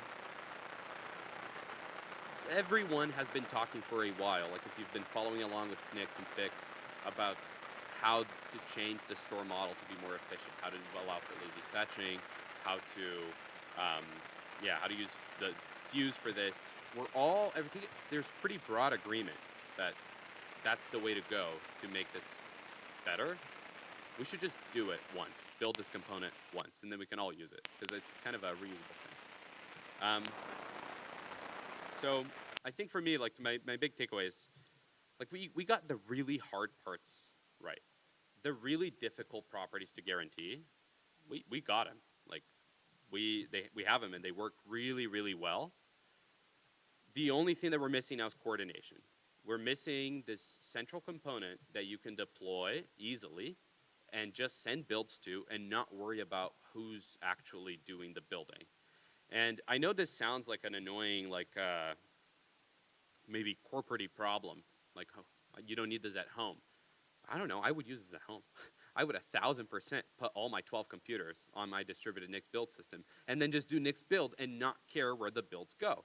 And if you do this smartly enough, right, this would know that you have it running on a machine with 2 cores and one with 8 and one with 16, and it knows how to right size your builds, because the P name, although it's kind of janky, is a pretty good indicator of what build it was. You can basically tag your builds with it, and you can do very clever scheduling and things like that. So I am building this. Well, Claude is building it. I'm telling Claude how to build it, but he's doing all the work, not me. I have it mostly working. Right now, I'm still struggling with the Kubernetes parts of this. Right before this, I was trying to get a demo for this, and I thought I had it. I was like, oh yeah, this is definitely going to work. And then I ran into some really cursed, bizarro C groups thing inside the Docker container, inside another Docker container that I'm still trying to figure out. But today, if you don't want to run it in Kubernetes, if you just want to deploy it yourself, it already works. It just doesn't autoscale. But you can take the real build code and you can run the real worker on some of your laptops. There are NixOS modules. Yeah, it works. And I will now, to celebrate this talk, open source it.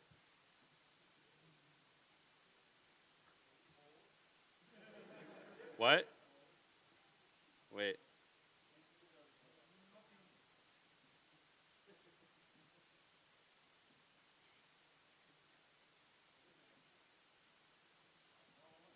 Come on.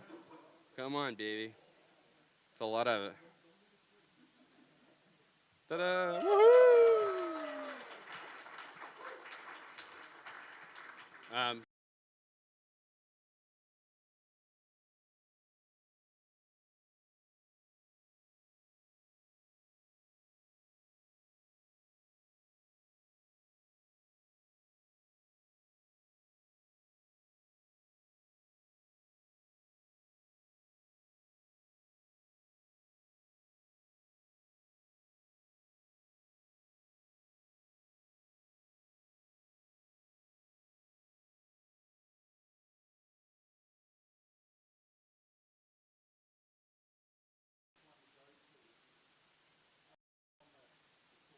Yeah, on the client.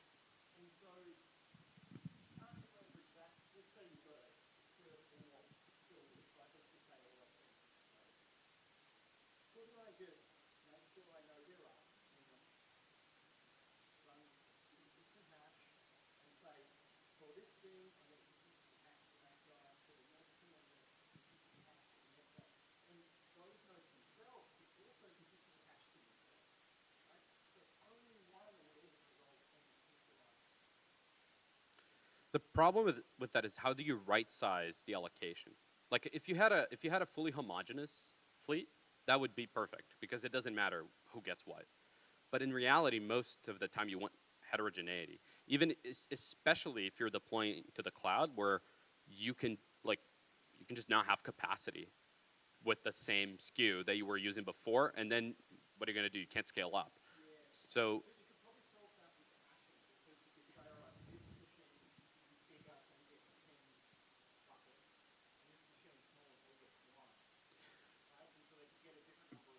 but what happens if I have a build that only works on a machine that has at least 32 gigs of RAM, and it gets bucketed to a machine that doesn't?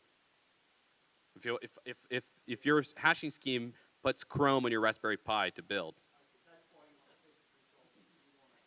Yep. And there's also questions about like how much you can optimize it later. For example, you may have builds in a real environment that you don't care about how long they take, but you just want to do them cheaply. Or you might have builds where you're like, no, no, no, I'm doing development right now, and I want really low latency. So instead of you, for example, measuring the average CPU utilization to save in history, you can measure the peak CPU utilization. So you can size them to as many cores as the build can take. So it gives you a lot more freedom with how you do the scheduling. Yeah. Anyone else?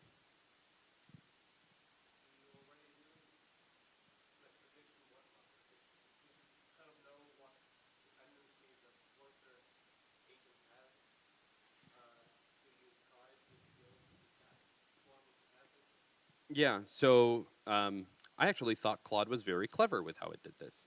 It built this Bloom filter setup where it keeps track of all the store paths that all the workers have, which it knows because it knows all the builds it's submitted to each worker, and it knows what each build depends on, so it can deduce. So then very quickly, when it's trying to schedule a new build, it runs this Bloom filter to find out which builder is more likely to have the most paths present. And then if it has the right size, it gets routed to it. I thought that was really, I wouldn't have thought of that, honestly. And I thought it was interesting. There's a lot more you can do for for scheduling things correctly. So one of the things that I've been trying to get it to implement is this paper that people in the Nix community have been talking about forever called tags, where essentially you divide your hardware into these groups. So you say like, oh, I have small machines, medium machines, large, extra large, whatever. And then every time you see you find a stable key for your build. So I think for Nix, pname's pretty good. Every time you see a new pname, you always allocate it to the smallest group with a deadline. So like 5 minutes. If it finishes, great. You remember that that builds on a small machine. If it doesn't, you move it onto the medium machine. And you go on until you find the right size, and then you record that. And over time, every once in a while, you try to move it back to the smaller one to see if it moves. So this is nice because it can combine both right sizing from a resource utilization perspective and from a like outcome, where you can just change the deadlines for each group to get really, really good latency and still have all of them right sized.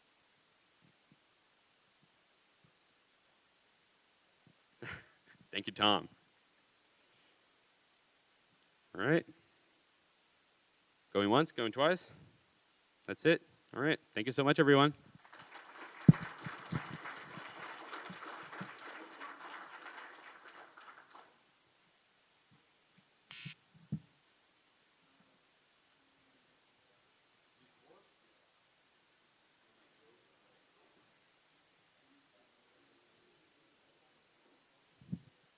All right, we're on break until 3.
Check, check, check, check, check, check, check.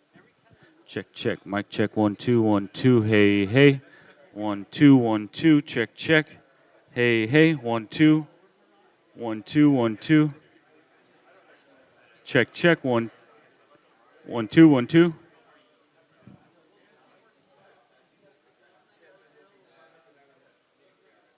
Check, check. 1 2 1 2. Hey, hey. 1 2.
Mic check, mic check, 1 2 1 2, mic check.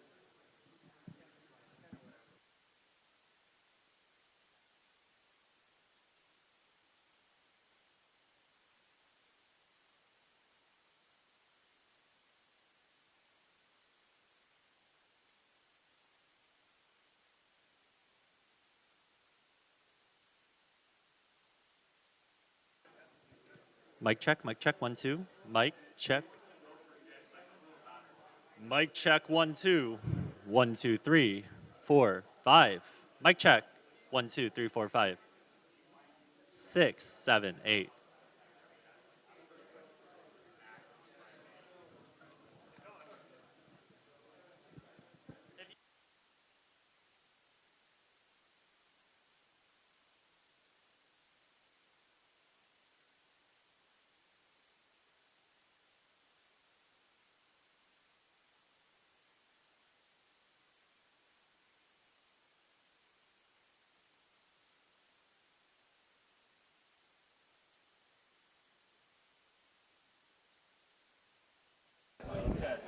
Mic check, 1 2.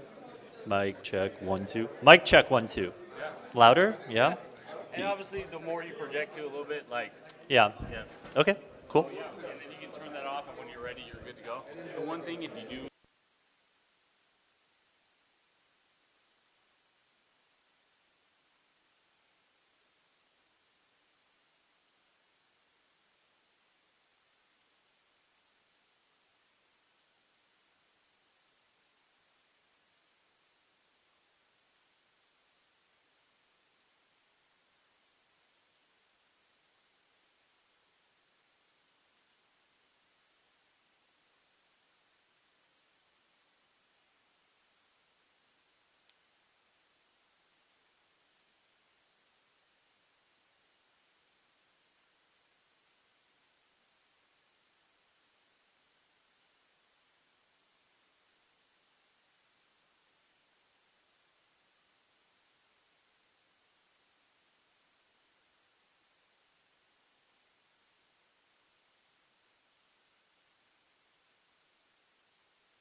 It is 3 o'clock, so we're going to get returned to our program.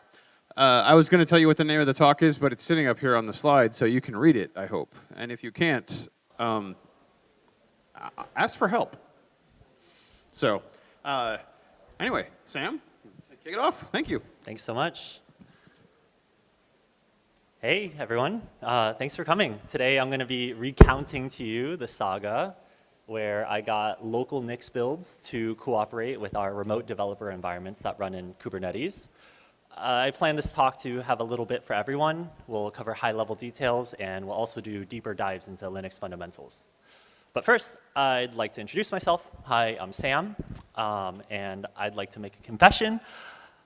Unlike many of you here, I am not an expert in Nix, and that means I needed a lot of help to do this project. And I promise you, I genuinely mean this when I say this, that my closest collaborator here was Claude, who taught me a lot about Nix, Kubernetes, Linux internals. We brainstormed possible strategies for each of the issues I encountered and also implementing the solutions themselves. However, I do have a lot of experience with Linux systems and building dev tools. I've been working in developer experience for almost a decade, and I currently work at Anthropic. So we are an AI safety research company. We make Claude, and we're working to build reliable, interpretable, and steerable AI systems. My team at Anthropic is called Developer Acceleration. Our charter is to accelerate the productivity of developers, and that means humans and Claudes alike. So I'd like to start my talk by making what might sound like a crazy assertion. Our dev tools should just work. And so this was like random day in October. A nice user was like, hey, I'm trying to build my security CLI. I write Nix build, and it should just build. Wait, error, this system does not support the kernel namespaces that are required for sandboxing. Use no sandbox to disable sandboxing. Okay, that's not good. That's not what's supposed to happen. So let's take a step back and talk about what our developer environments look like. So this is just a little diagram. I'm on the left with my laptop. I can SSH into a Kubernetes pod. That's my dev box. And over SSH, I can run tmux, or I could be using VS Code. It doesn't really matter. All that matters is I can now get a shell onto this box and do development work.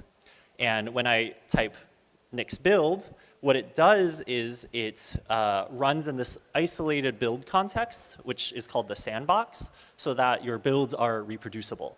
And in order to build up this sandbox, there are Linux kernel rules that dictate when you are and are not allowed to use them. So these aren't arbitrary rules. So this sort of bug report came in, and we're like, okay, let's figure out how to, what are possible solutions to address this. So the solution space here, there are a couple. We could patch the Linux kernel to allow this. We could disable sandboxing for all our developers. That's what the error message suggested, by the way. We could give all of our developers privileged containers, which would be another way around this. And we could make sandboxing work, whatever that entails. So looking into patching the Linux kernel, it turns out that this was already attempted in 2018 and rejected upstream. So I didn't want to pick that battle. Disabling sandboxing sounds like a predominantly security thing, but it's a predominantly hermeticity thing. You would lose the reproducibility of your builds. And since this is PlanetNix, I'm sure everyone here understands why it's important that your builds are reproducible.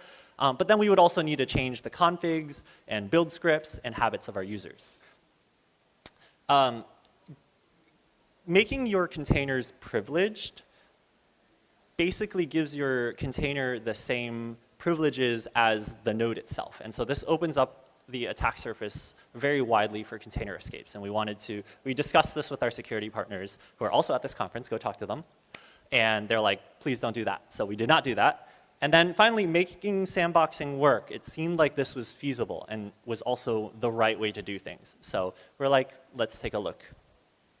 I'd be remiss not to mention what Bernardo just talked about. about distributed builds. And so some of you might be asking, why not just do remote builds only? And there are a couple of reasons for this. One is that they didn't exist at the time. This happened a few months ago. Bernardo's work is much more recent. And then also, even if you have a very good remote build system, you do want to do local builds sometimes. Case in point, Bernardo actually asks me for more disk space all the time to do his local builds. So we chose make sandboxing work. And this is the right way, should be a paved path. How hard could it be? It turns out this would be a bigger journey than I anticipated. So I'm going to take you through this roller coaster of emotions. There were twists and turns. I want to take you through this journey through a couple of acts. And I'll intentionally walk you through my process and not just the solutions I arrived at. So let's go back to those kernel rules that the Linux kernel enforces that are stopping us from using sandboxing. So there's this thing called /proc. It's a file system that you can find if you ls/proc. But it's a virtual file system. It acts as an interface to internal data structures in the kernel. And the kernel, or Kubernetes pods by default will mask some paths in /proc because giving users access to them is dangerous and allows them to twiddle with things that they should not twiddle with. And when the Linux kernel sees that some of these paths are masked, it disallows making a fresh proc mount. And then the sandboxing doesn't work. And sandboxing says, hey, I can't make a fresh proc mount. Please use -- no sandbox. That's fine. We did a cursory online search and saw that the Kubernetes documentation says you can just set proc mount unmasked and you will have an unmasked proc and everything will be great. So the solution here is to add proc mount unmasked to pod spec and we are in business. Let's go. We've applied kubectl and we run our build and it did not work. Okay, let's see. Oh, the proc mount is not on the pod spec. Okay, let's figure out why. This is where I looked up the proc mount type feature flag in our Kubernetes control plane, and it said this was a beta feature. And so, okay, let's take a look at the Kubernetes documentation again. These are their feature gates, specifically the proc mount type.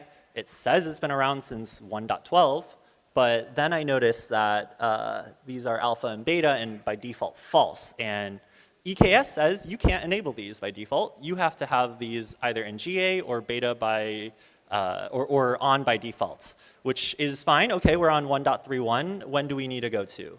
Looks like it's enabled in 1.33.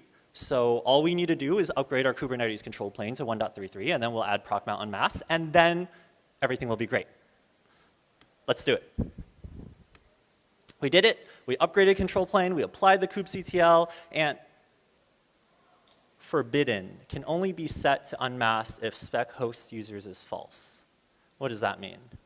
So there's this like small footnote in the documentation that says, setting proc mount to unmasked requires also using this value. You must put your whole pod into a user namespace. Now, there's a quest icon here. We take this side quest. What is a user namespace? So we have our pod in our node again.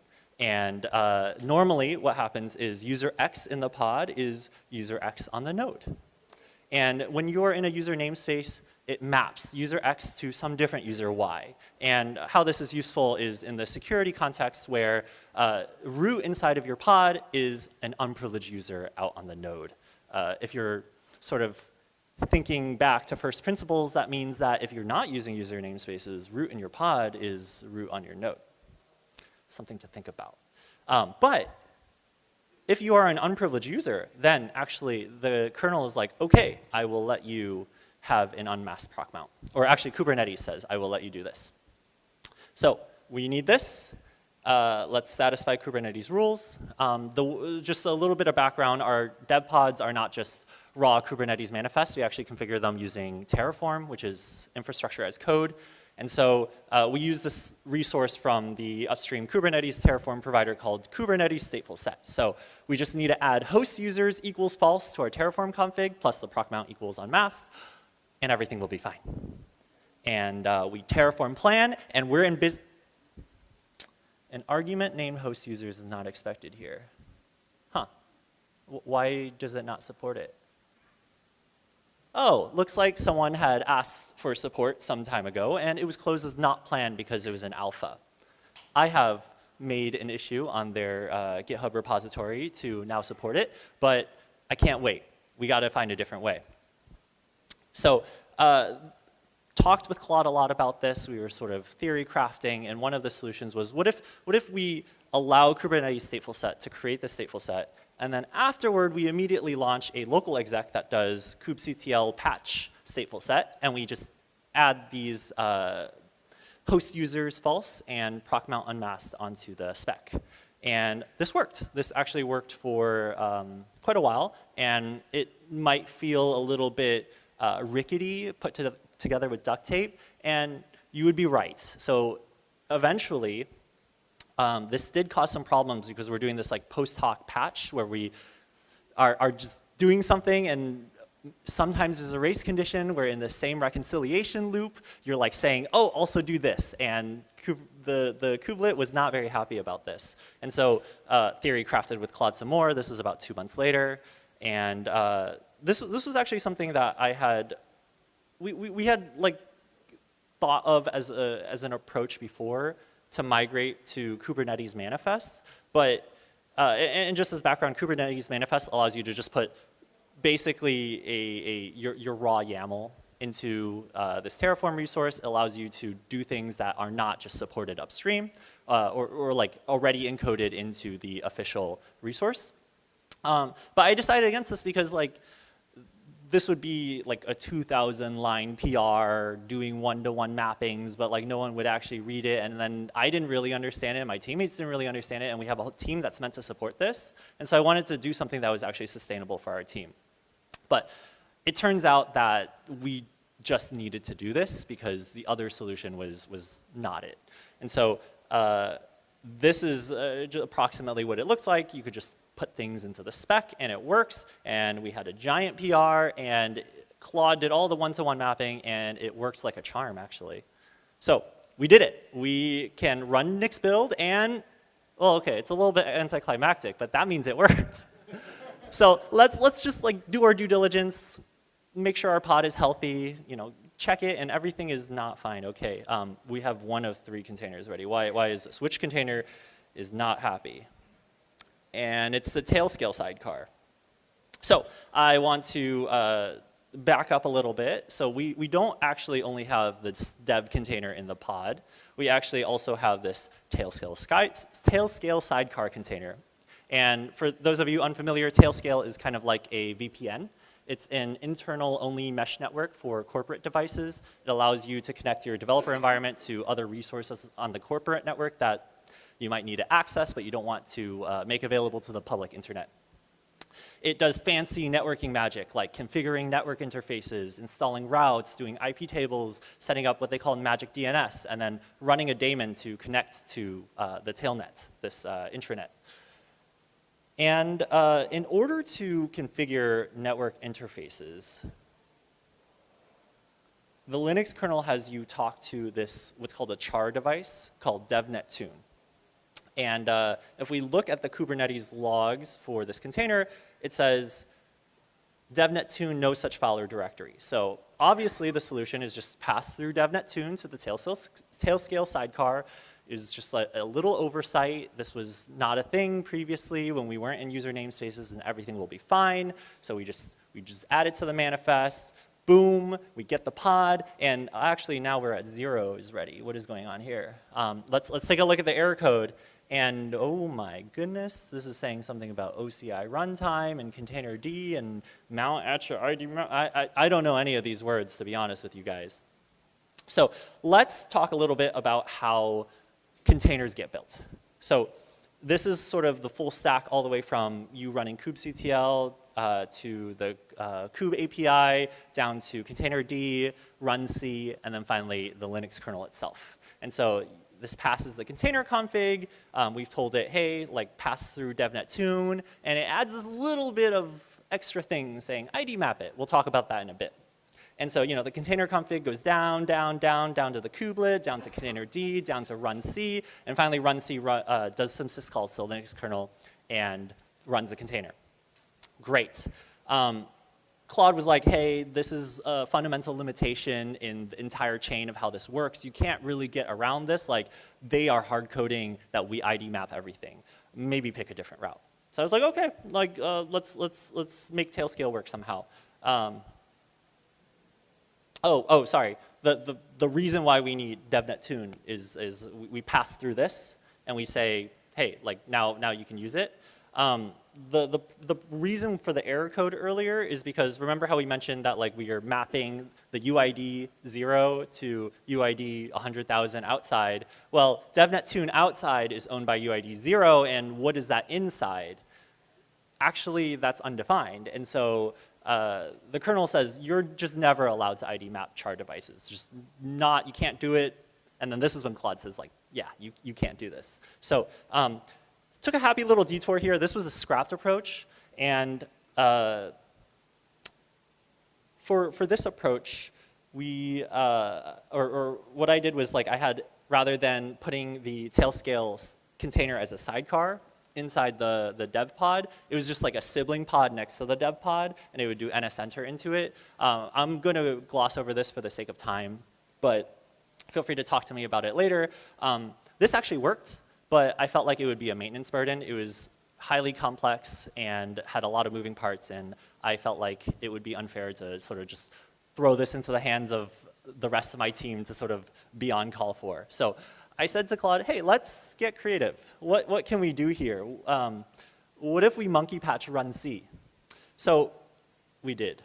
And so what this is when containerd passes the container spec to runc, it passes this as a JSON file. And so when we pull new nodes into the fleet, we inject a bash script that wraps runc, and then we check if that JSON file is passing through devnet tune, and if so, we remove the ID mapping, pass it along, everything is to the real runc exec, everything is happy, and this worked. And so, boom, we get the pod, boom, SCaLE is happy, something is not happy, let's take a look at what it is, and it is Docker sidecar. So we're at PlanetNix. Why am I talking about Docker? Well, this is not about Docker builds, but more about running Docker containers. And our, sorry, I also lied to you guys earlier. We do have yet another sidecar container here. And this is where our product developers who run microservices will run their microservices inside this container, or containers inside that container. And that container needed to be privileged. And so that actually doesn't work because we're now in a user namespace. And so we needed to find a different way. I went back and forth with Claude a lot on this. And in the end, and I tried a lot of things to try to get this to work. And I'm glossing over a lot of details just because like it was dead end after dead end after dead end. But overall, decided, hey, let's rip out the Docker sidecar entirely. What we should do is actually put in what's called Dockerd rootless, which is a way to run Docker nested inside of Docker, or rather to run Docker as a rootless user, as unprivileged, and then they'll run their microservices inside of here. And in order to do this, also we sort of got a kickback from our earlier thing with SCaLE where we needed devnet tune because that creates a network interface. And so with this, things were good. Docker run, boom, we get it. Awesome, let's double check that things are healthy. Boom, okay, everything is good. Our containers are all healthy, and we are so back. Let's talk about rollout and testing. Just real quick, just because we've implemented this, we haven't gotten it in front of any users yet. We have this Slack channel of like 20 to 50 users. We said, hey, you can opt into this, use this different setup that's, rewritten the entire Docker stack, and SCaLE works differently now, and we have a run C monkey patch in there, and but Nix build should work. And they battle tested that for about a month, found some bugs, especially in the upgrade path, and then finally announced it as generally available. It was on by default, but then provided a per user opt-out where they could self-service, be like, oh, this isn't working for me. They unblock themselves and then let us know what we can, what did not work so we could fix it. We had happy users. Here's a quote from Anish right here in the front row of, we went into Dante's Inferno and initially intending to make Nix builds work, and then actually solved everything else and rewrote the entire Docker stack. So what did this enable? Obviously, the point of this talk, Nix builds work. And SCaLE did not break, and Docker did not break. And we also unblocked a top-level company initiative, but that was a little bit of like lucky timing, and I can't really talk more about that, but that was very lucky and very good timing. But let's talk about what this felt like. Back to the Interstellar, right? The waves are rising, and every twist and turn is sort of like, I don't know when this is going to come to an end. And then in the end, my little robot buddy comes and picks me up and whisks me away, and then we're smooth sailing away, launch off the planet. So I want to leave you with some takeaways. First is, as DevTool developers, things should just work for our users. And we have a responsibility to go to great lengths to enable that. And even though Nix was the tool I talked about today, many dev tools in the ecosystem make the assumption that they're running in a privileged environment, which is often the case when you're in uncontainerized environments like home systems. And so perhaps you've heard about how difficult it is to get native Docker and Docker working, at least if your outer container is not privileged. So containers do a lot of Linuxy things that make them different from uncontainerized environments. And the pay path for many dev tools today assumes uncontainerized environments. And so beware there be dragons, but also check your assumptions if you can about where your tools might be run. The ecosystem support for user namespaces is improving though. For example, in Kubernetes version 1.35, the pod spec security standards has better support for user namespaces in that they don't yell at you when you say proc mount unmask plus user namespaces are enabled. And then finally, this doesn't seem like something that we would be the first to run into in 2025. Like, it doesn't seem that off the beaten path that our developer environments are in Kubernetes pods and that people want to run Nix build. And it seemed like there was very little chatter on the internet about this. And so if you have run into this before, I would love to talk to you. Please come talk to me. Did you also monkey patch run C? We have a booth out there. We're a sponsor of PlanetNix. So please come to our booth, talk about this, talk about anything you'd like to talk about. And yeah, thanks so much.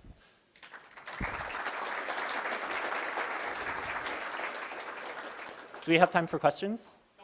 Couple of minutes. Yes? So this all works with remote builds as well, right? Yeah, this should still work with remote builds. What's the max jobs that you set? Like how many builds do you allow users to do locally? To do locally? Well, we constrain the assertion that each node only has one pod. And so I think users can just build with as many CPUs as they want, and if they sort of brick their pod, that is a little bit on them. That being said, these are pretty beefy machines, and so I think no one really has pushed these to their limits.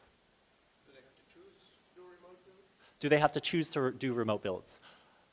I'm going to have to defer to Bernardo for that one. I don't know if remote builds are sort of on by default, but that might just be a process of rollout, and they'll eventually be on by default. If they're like opt-in right now, maybe they'll eventually be opt-out. Remote builds are just so new and for us, and yeah, we need to just roll it out slowly, as with all things. Yeah. Yes. Yeah, so the question is, why is ID map turned on? And when you do host users is false, Kubernetes says ID map all the mounts. That's it. It's just, there's no like, and also, but don't ID map this mount. It's just like, if you have this setting enabled that we needed, if you are using user namespaces, you need to ID map all the mounts. The assumption kind of makes sense, right? Because if you have a mount, or if you have a file system on the host that's owned by UID 10, and then you mount that into your user namespace pod, well, UID 10 doesn't exist in your pod, and so you need to have that map to the UID that exists in the pod. So it makes sense when you're thinking of just like file systems, but when you're thinking of like char devices, the kernel says no, and I think this was a little bit of an edge case where apparently no one else had tried it before.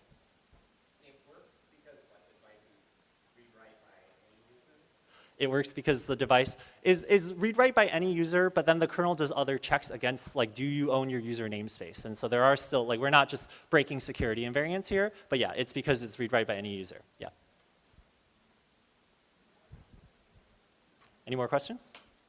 All right. Oh, let's talk in the back afterward. I think we're at time. Thanks so much. Yeah, all right. Thank you so much.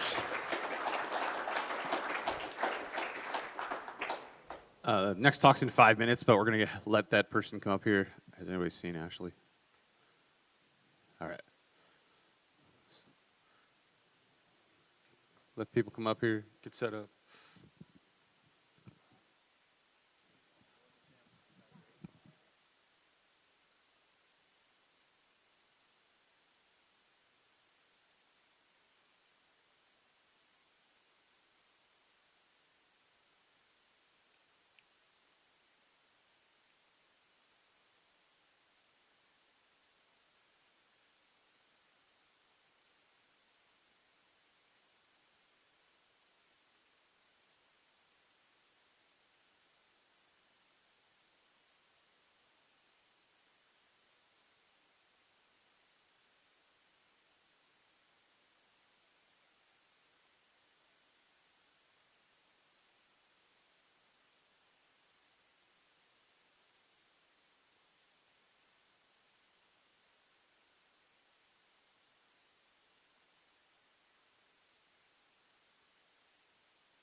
Okay, we're going to get on with our next talk of the day. We're gonna talk about mesh networking. This is gonna be awesome. So, Ashley, take the stage. Thank you.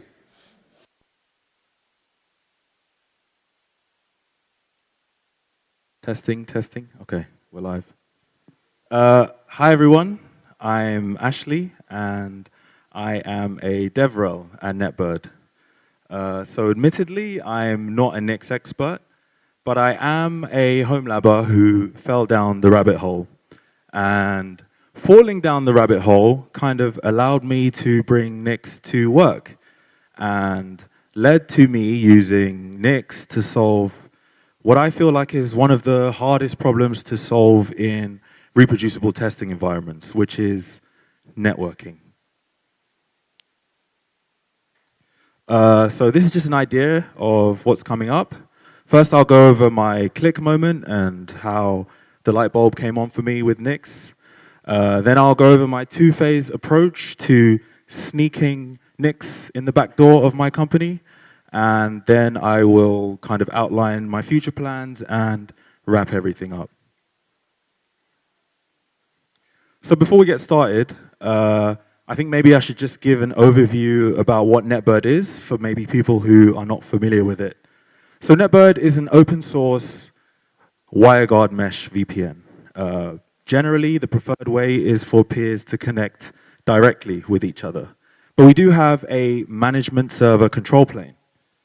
Signal handles WebRTC signaling, and Relay is the fallback when peers cannot successfully negotiate a peer-to-peer connection. And the peer-to-peer part is actually what makes the testing so tricky, but we'll get to that in a moment. So like many of you probably, I ran a home lab. And my kind of workflow was Docker Compose, Bash scripts, and pray. And for every new service, I ran the same 6 steps. Sometimes I tried to deceive myself into thinking I would maintain my Ansible playbooks. That never really lasted. But for every service, I followed the same 6 steps and encountered the same 6 opportunities to forget something or misconfigure something or just mess something up. So at some point, I saw the light. And I switched to Nix for my home lab. And after a few iterations of my config, I didn't get there immediately, but after a few iterations, it finally clicked for me. And I think kind of what I can pick from my config that embodies that the most is my service definition. So in my services directory, I have a common function. And the common function basically takes a service definition and wires up everything needed to create a complete service. So when I create a service, I import that common function and I automatically get a DNS record in my Cloudflare account. Obviously, that record has a TLS certificate. I get a dashboard entry. I picture that at the bottom. My dashboard of choice currently is homepage, but other dashboard solutions are available. So an example here is Mealy. If you're not familiar with Mealy, Mealy is a recipe manager, and with one simple import and just enabling the service basically and giving my common function the port that the service runs on, I get all of the things I just described. The function does everything for me. And so I stopped thinking about what steps I needed to set up a service, and I started thinking about what a service actually is. I started to think the Nix way, where you define the inputs and the function handles the how. Given a set of inputs, give me this output. Now, I recognize where I am and the people I'm talking to. I know that thinking this way is probably as easy as drinking water for you guys, but I need you to understand how putting the functional paradigm in the context of infrastructure really allowed it to click for me and to have that aha moment and to have the tools in my arsenal necessary to explain this to other people unwilling or reluctant to learn it. So I ended up getting hired by NetBird last year in November, partly due to this Nix energy that I have. And I knew my mission immediately, and that was to evangelize Nix and NetBird. I knew that there were many problems at NetBird that could be solved with Nix, and I decided to approach this kind of evangelization in 2 phases, and I'll break down both phases for you now. So phase 1 was pretty straightforward. I had to bring NetBird's Nixpkgs modules in line with the current state of the client and management services. NetBird and their previous Nix evangelist sadly parted ways, rest in peace to a fallen brother, and the modules basically hadn't been updated since he left. So they were quite outdated, they were in quite a state. This would make me a first-time Nixpkgs contributor, and this was both very exciting and terrifying. So I'm not going to lie, initially, I did take some heat from the Nixpkgs maintainers after my initial attempt. But in the process, I learned a lot and my PRs improved for the better. My instinct was to just give every upstream flag a typed option. And in my defense, this was how the module did things before. Basically, every flag in the NetBird client or the NetBird server had a typed option. So my thinking was, well, I just need more typed options for the options that are missing from new versions of NetBird. This was very wrong. The reviewer feedback was basically, your module shouldn't be a second source of truth for your upstream docs. And they pointed me to RFC 42, structural settings. Provide escape hatches, not mirrors. You layer your options as environment variables on top of defaults and let Nix do the rest. This tension between completeness and maintainability is something that you all probably know very well, but for me, I had to learn this the hard way. So phase 1 was just packaging, a necessary but relatively routine step. Phase 2 is where NetBird and Nix gets truly interesting, in my opinion. So the problem with testing different networking setups is that there are so many different variables and conditions to consider when you're trying to pinpoint an issue.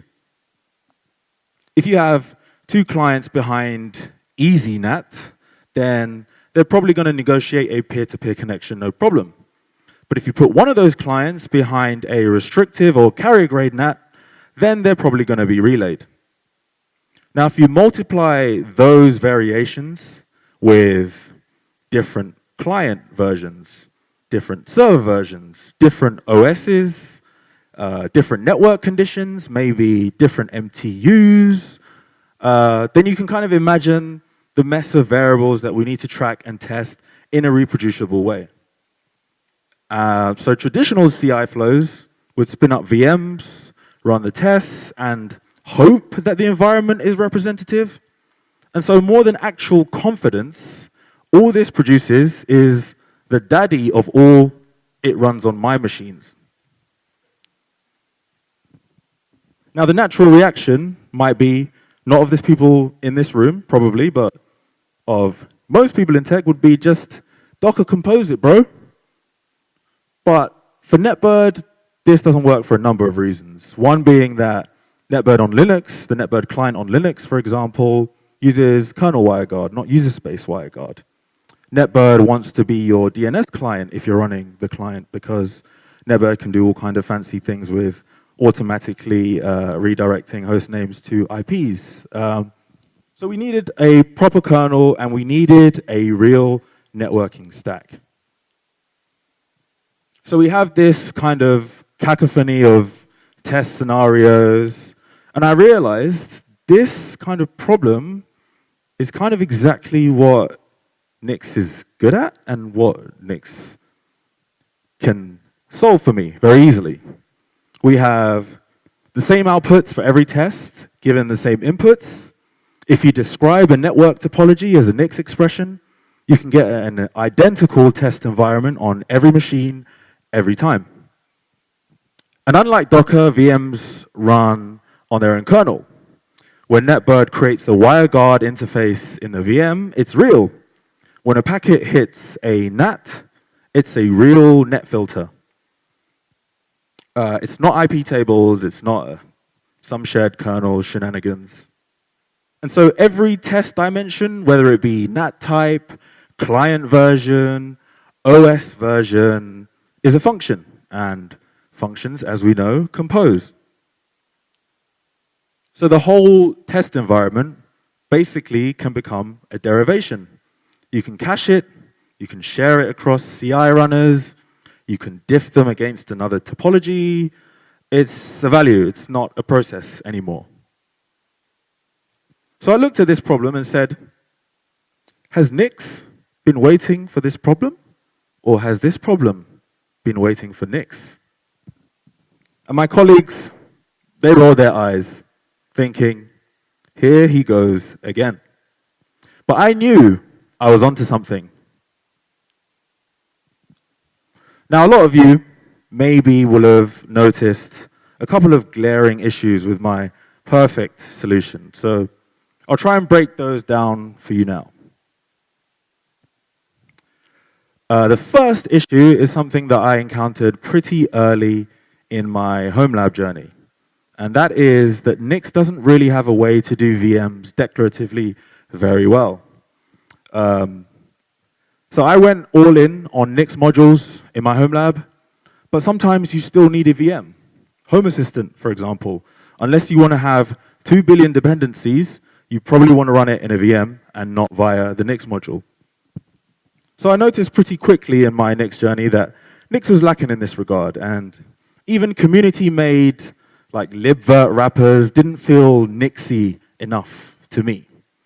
And solutions like micro Nix VM, obviously, as the name implies, only really works for NixOS VMs. So I wrote my own solution. It's just a very simple QEMU wrapper. So I define my cloud image source, I give the hash, define a format, CPU type, memory, and give a cloud init config if I want to do that. And it will basically create a QEMU service of that VM. It will automatically download the image. If it needs to be decompressed, it will do that, and it will convert it to whatever format I specify. So I had this module already ready in my back pocket. Cloud init support was obviously going to be very helpful for me in this use case. I had CAL support, so I could have ephemeral disks for my VMs.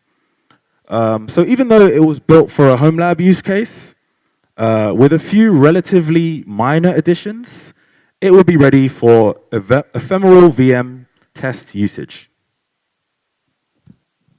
Problem number 2, being the Nix guy. Stop me if you've seen this one before. A problem arises and you think, man, Nix would be awesome for solving this.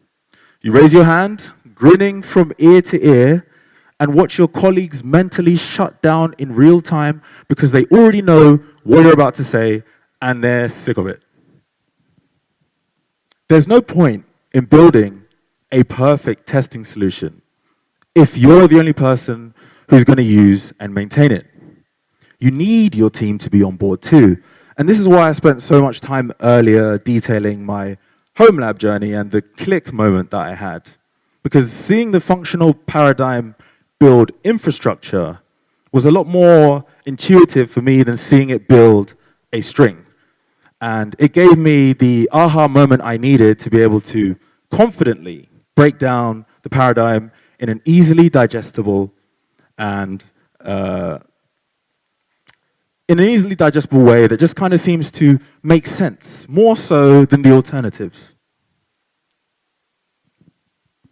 So when I explain Nix and this solution in particular to the team, I don't start with syntax. I just start with very simple, natural thinking, like, what are the things?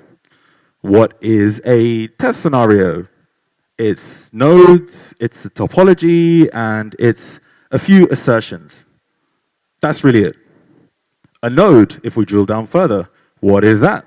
A node is just an OS, some software, and a network interface. A NAT type, what is that? How do we break that down? Well, that's pretty simple. A NAT type is basically just a router with some firewall rules. It's really not that complex if you think about it in this way. And this maps more directly to how you would think about this problem if you were whiteboarding it. The difference is that in Nix, the whiteboard description is the implementation. If anything, this is the more natural way to approach this problem. So when it starts clicking for your team members and you say things like, same inputs, same results, it runs on my Mac, it runs on your Linux laptop, or define what things are, compose them, and the system builds itself, then congratulations, my friends. You've officially done the impossible. You have made Nix sound appealing to a non-Nix user. So this is what a scenario looks like. I don't know how well you can see it on this screen, but I'll try and explain it for you. It's just YAML, basically. So it's easily readable by anyone on the team, even someone who wasn't drawn in by your Nix Captain America speech. So all I do is define the nodes, I boot them, I run some commands, and assert things work. Then I collect the diagnostics. In this example, client 2's IP gets resolved automatically, the runner handles it, and assert, in this case, just means this command must exit 0. If it doesn't, the test fails, artifacts get collected. Notice there's nothing really Nix specific here. All the Nix magic happens in the implementation. So your Go engineer can write and read this, and that's kind of the point.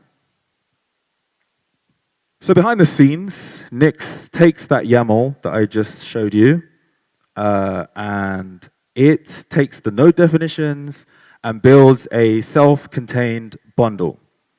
Everything is there. The runner, the scenario, the VMs, bootable VMs, for every node that you've specified, it's all there. Every binary, config file, and kernel modules gets pinned to a hash. So your teammate runs the Nix build, gets the exact same store path as you, and gets the exact same result. So that's the deal. The team writes the scenarios in YAML, Nix handles reproducibility.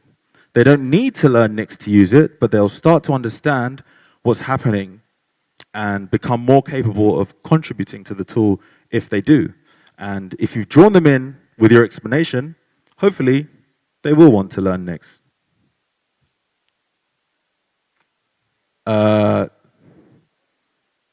Okay, so in the future, plans I have to improve this tool and expand it. I guess number one on my list of priorities would be to have tests run as build steps. Currently, the build kind of spits out an artifact, and you have to run that yourself. But if tests were to run as a build step, then the test itself could become a derivation. We could automatically cache test results, which means that basically once a test runs once, you know the result, you never have to run it again. Also, one cool thing I think would be achievable is to have, maybe on GitHub, for example, if you have your issues section on your GitHub comply to a template, then a user fills in the template, a CI would pass it, it would generate a test scenario, and it would run automatically. And then the result of that scenario would become a early kind of diagnostic signal before an engineer even dives into any code or tries to diagnose the issue themselves. There's also maybe a cool community angle here. I try to keep that on myself as a DevRel, where you could maybe have community members submit their own weird, exotic networking environments as modules. And you could run those. Anyone could run those. You could add them to your list of tests. And because we're in the age we're in, I feel like I have to give a mandatory AI-related idea. So you could have, from sources other than GitHub, some kind of LLM, maybe parsing user issues and writing their own kind of Nix expressions to represent test scenarios that we don't currently have in our repertoire. So, yay, AI. And I will finish on kind of like a selfish plug note. Obviously, I have developed these new schemes and ways to sneakily make my colleagues accept NixOS, but I could always use some help. So if you'd like to join me and solve some of these problems, if they sound interesting to you, then that could be us. Thank you for coming to my TED Talk.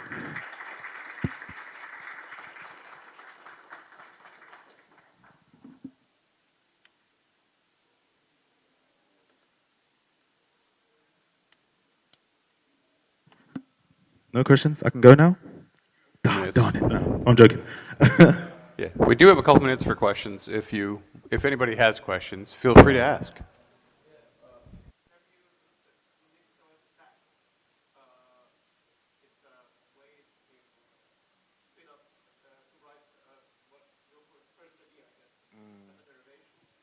I believe, am I wrong in thinking this only runs on NixOS? Because one of the key requirements was that every dev, no matter what OS they're running, could spin up these tests. So yeah, that's why I didn't go with that.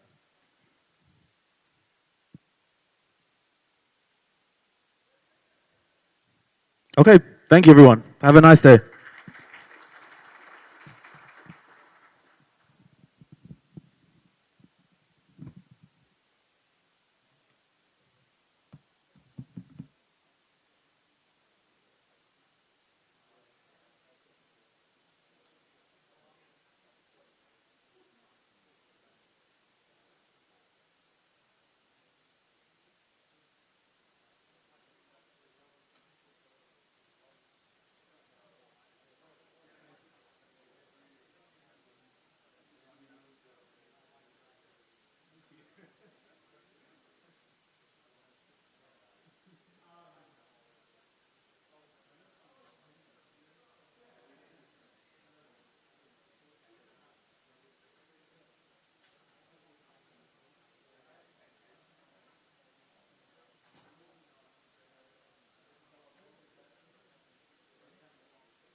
Check, check, check, check.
All right, we're like, I don't know, most of the way through the afternoon. At 4:40, we have lightning talks, where we'll have some people do really short stuff, like 5 minutes-ish, around a couple topics, because sometimes you just got a little bit to say.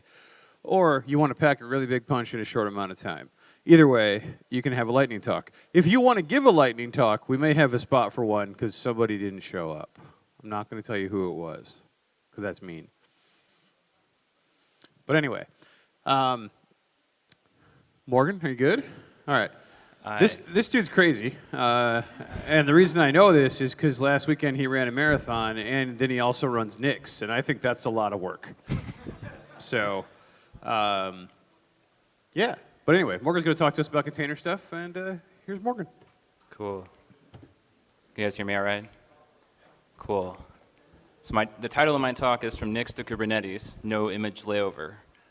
The reason it's titled that is because Rock called me and he said, so there was a spot and we signed you up to talk about Kubernetes at PlanetNix. What's the title of your talk? And I said, I don't know. And he said, well, I'll just wait for you to tell me. I'll be here. And I had just finished booking my flight here and I was debating whether or not I was going to go to LAX or Burbank. And I ultimately decided to go to Burbank, which was the move. And so thus became No Image Layover, because that is the first thing that came to my brain. So what I'm going to talk about is basically how you can run Nix packages on Kubernetes or like in a container, but without building an OCI image first. Last year I saw a talk from Anish at Anthropic where he talked about Nix Sidecar, and that was super cool. And then there's also Nix Snapshotter. And what I'm going to talk about is two like relatively new things, one of which is made by Flux that I was part of the team that worked on. The other is not, and it's the one I actually run in my home lab. So it's two really neat solutions to run Nix packages directly in a container, but like without the intermediate step of building an image. But first, yeah, so I'm Morgan Helden. I'm a software engineer at Flux. I work on our infrastructure team. That is me. And so the layover. So like, I don't have to extol the virtues of packaging with Nix because it's PlanetNix, but you package with Nix, that's great. And now you want to scale it, which is great. Maybe you want to run it on Kubernetes. And so you say, how am I gonna? What is the way that I package software and ship it to Kubernetes? Well, you probably reach for Docker tools, like you reach for build image or build layered image. And that actually works fine, like I use that all the time. But there are some constraints, like build layered image sometimes. Why did my video disappear? There it is, okay. So like with build layered image, occasionally I'll end up with like a bunch of packages or big closure, and I'll end up with 126 small layers and one giant one. Or you know, it can be annoying to have to repush stuff, especially when your images get gigantic. But we're using Nix, so like we know everything we need to run software. So why do we have to package it in an intermediate deal? Like why do we have to package it in an OCI image just to unpack it again and still have Nix store paths? Like I shouldn't have to do that if I don't want to. so that's what we're going to talk about, the direct flight from Nix package to Kubernetes cluster. So first, I'm going to spend like 2 minutes on Kubernetes and containers just to kind of give enough context for me to talk about the rest of it. So Kubernetes is a control system. What does that mean? So my background before I worked in tech stuff for the last 5 years was I was like a controls engineer at an oil refinery, which means I worked on like physical control valves and safety systems and sensors. So when I was first introduced to Kubernetes, like, I was like, oh, it's a control system for software. What does that mean? So we could think of like a typical example of a manual control system is like if you were sitting in a room and you had a thermometer and you had a heater and you like, I want to make the room hotter. So I turn it on and I watch the thermometer and okay, it says 72 now, and I turn it off. And you can kind of think that's analogous to SSHing into a box and then installing some package, and then like you run it or you enable a systemd unit. You're doing it imperatively. Like you are intentionally installing software on servers. With Kubernetes, so the contrast is an automatic control system. So like a thermostat. I want it to be 72. And then the thermostat turns on the heater, turns on the blower, maybe it opens some louvers, like it makes it 72 and then it watches it and it keeps it 72. And you can think of that analogous in Kubernetes. I use a deployment resource and I say, look, I just want to run 5 copies of this piece of software.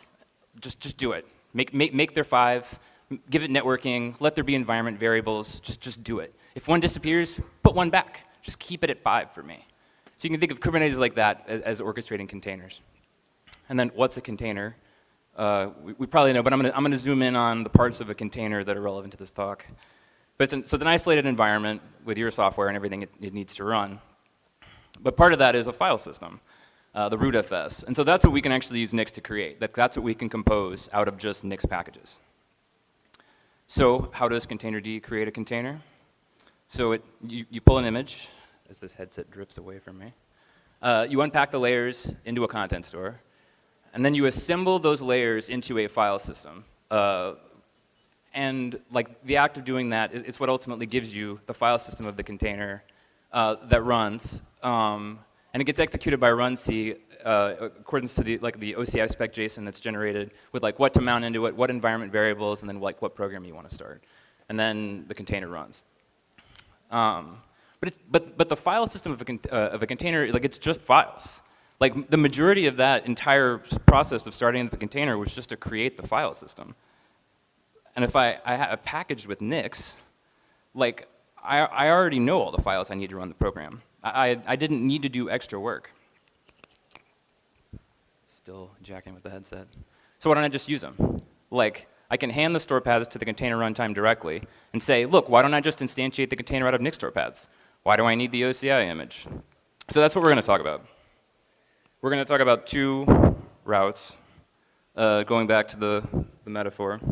One is a custom containerd runtime shim, which is the Flock solution.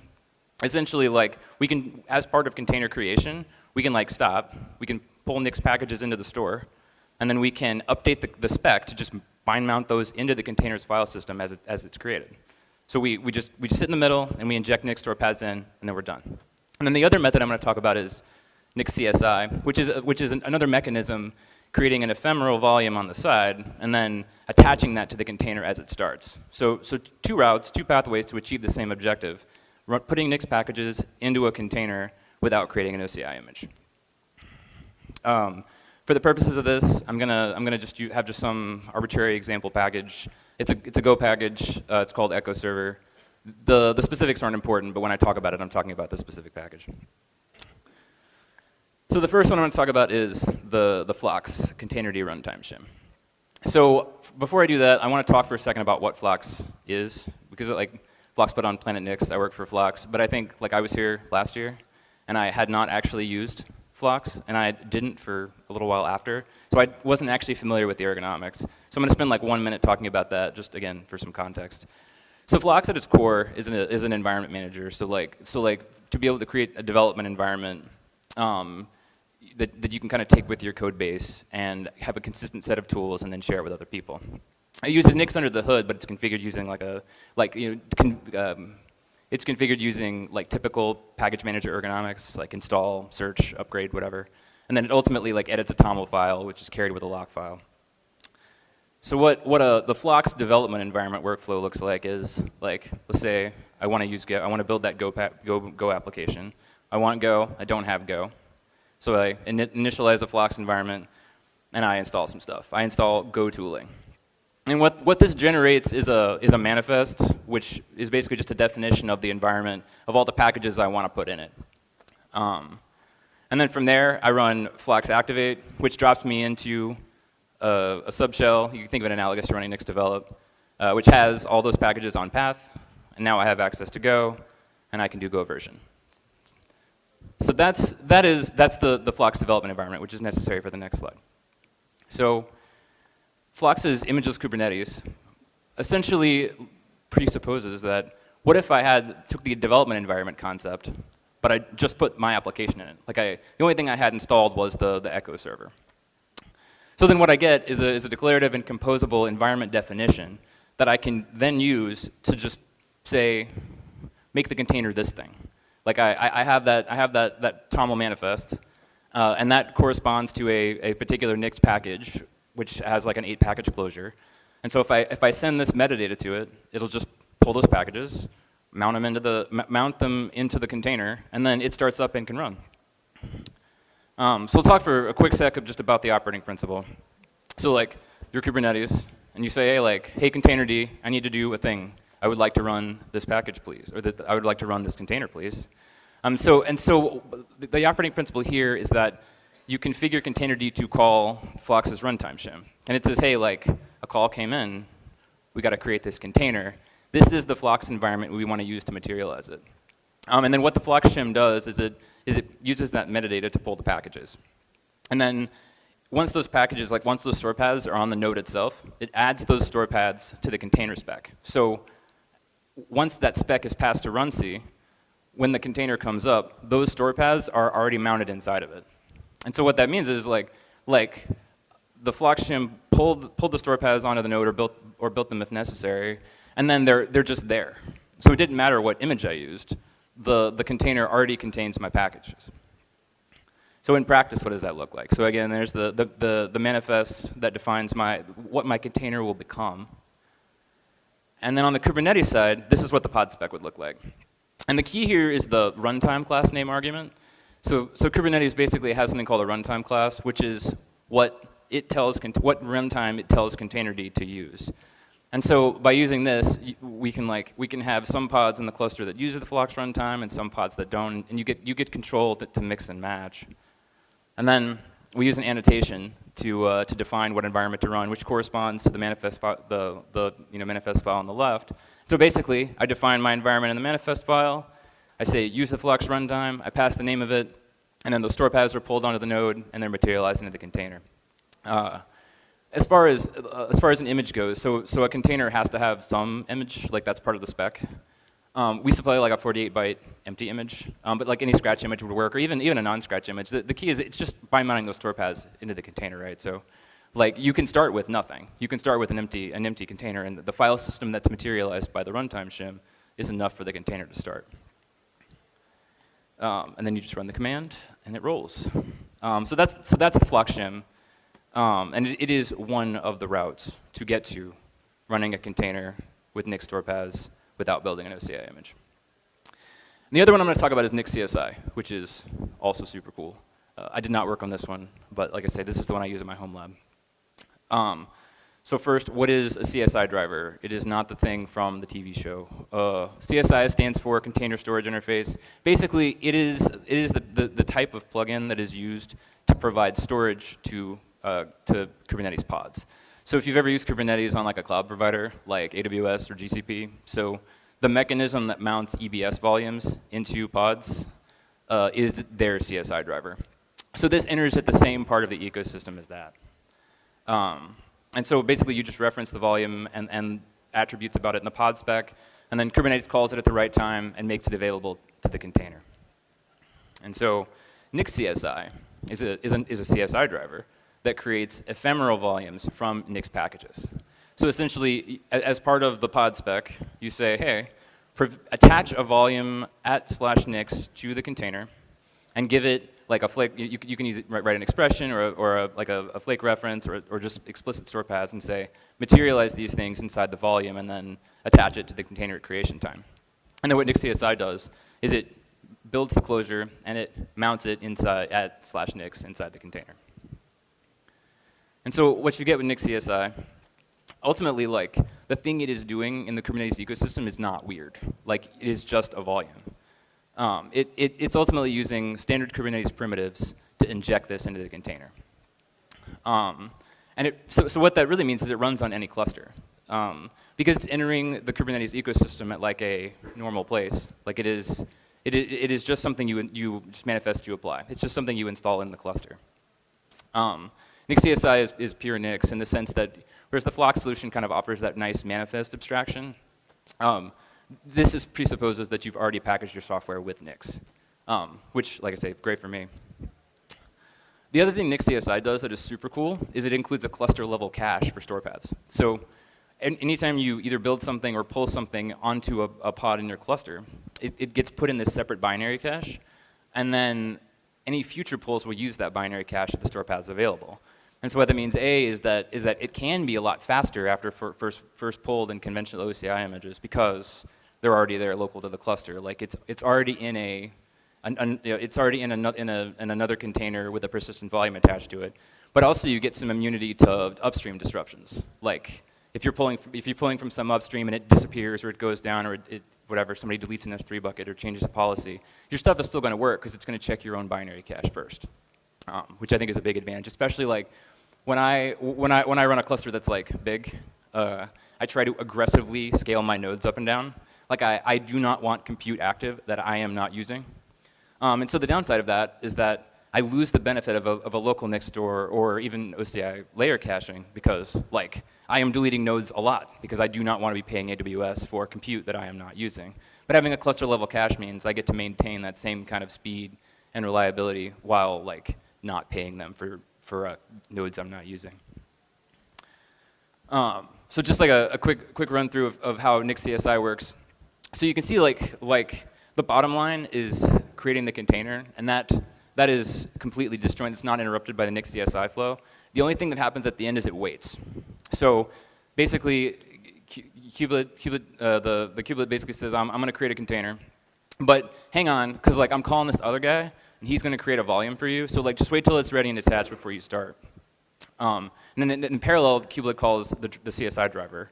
The CSI driver either builds or just pulls those store paths, and then puts them into the ephemeral volume. And then once that's ready, it's made available to the container, and the container starts with the volume attached and those store paths available. So just a quick look at a pod spec for NixCSI. Similar deal, a lightweight image, a scratch image would work fine. This is what the author recommends, this really static. But in general, like it's just attaching a volume at /nix, so you can pretty much do whatever. And then the way you attach it is you specify a volume, and in the volume, you can specify, like in this case, I'm using like the default package of a flake, which contains that Echo server package from before. But from there, it'll pull that package onto the node, and it will be ready to start up and run. And you can just say the command, and it runs. So we can look real quick at a comparison of the two, just to kind of sum it up. But basically, these are two ways to do the same thing, to be able to materialize a container with Nix store paths without building an OCI image ahead of time. With flocks, you kind of get that really nice kind of abstraction of the environment. So you can kind of almost think of that as the same mental picture as a Docker file. Like here is an atomic unit of application that I'm going to ship and run in the container. Compare that to NixCSI, where it uses Nix expressions. The flux mechanism is modifying the container spec as it's being created. So it's a little bit of a cleaner interface because like you're just using an annotation. That's basically it. Compared to NixCSI, where you have to actually express that volume, and then like you have to be able to add that into your pod spec. The other big contrast here is installation.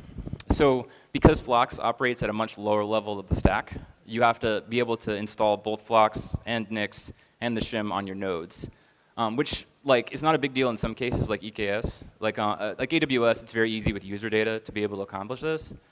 But on some things like GCP, it can be either very difficult or impossible. So it really just depends on how much access you have to your nodes at that case. Whereas NixCSI, like it enters at the cluster level. Like its manifests you are applying, and it just runs. So, so it just kind of depends on your application. And that's about it. That's what I got. If either of them sound cool, I encourage you to check them both out. Lily Carl and I, the author of NixCSI, like I reached out to him before this, and I was like, hey, I'm going to talk about your thing in a talk. Are you cool with that? And since then, we've been conspiring on like a third route, using a different mechanism that I think might be like a super cool happy medium between easy manifests, but also like usable everywhere. So he and I are like doing parallel implementations of a thing that maybe we'll talk about at a future conference. But yeah, that's basically what I have. I think I can probably have time for questions.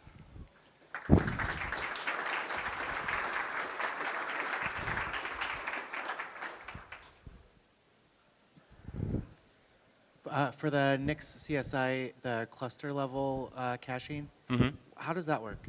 So basically, it runs like a single stateful set with a volume attached, and then the CSI. So the CSI driver manifests as a daemon set that runs on every node, and it's configured with that as a substitutor. And so anytime it tries to pull something, it'll check there. And then conversely, it's also configured on like pull of a new one to push it back over there. So because the daemon set is the thing that's doing the pulling and the push and the materialization, then it can also just push it to the binary cache. So do you usually, like the stateful set, it's using like an EBS mount or IEBS something? packet, yeah. Okay, yeah, I mean, you could probably do something cute, but that, I mean, all things considered, if you lost it, it wasn't a huge deal. You know, if it goes down, it just doesn't do that, right? It's not a loss of availability, so it's not a huge deal. But yeah, just EBS disk.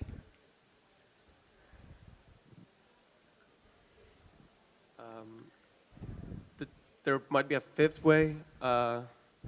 Take a look at Nix snapshot. Yeah, so Snapshotter, like that's one of the OGs, right? Like I have another talk. It's at SCaLE that I signed up for myself and was not conscripted into giving.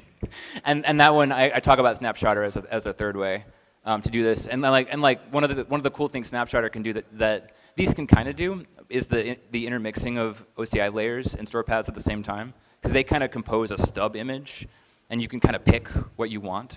And so if you're trying to do that, it's really neat. Like Nix Snapshotter is a third thing. I think I had it in here at one point, and I took it out because I was worried about time, which apparently not. But yes, Nix Snapshotter is a third one that folks can look at. Thank you.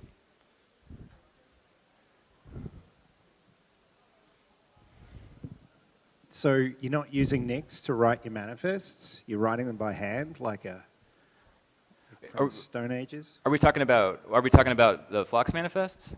So generally, you'd use those using the install verb. So what Flux does for those manifests is oh, you were talking about pod specs. You're talking about pod manifests.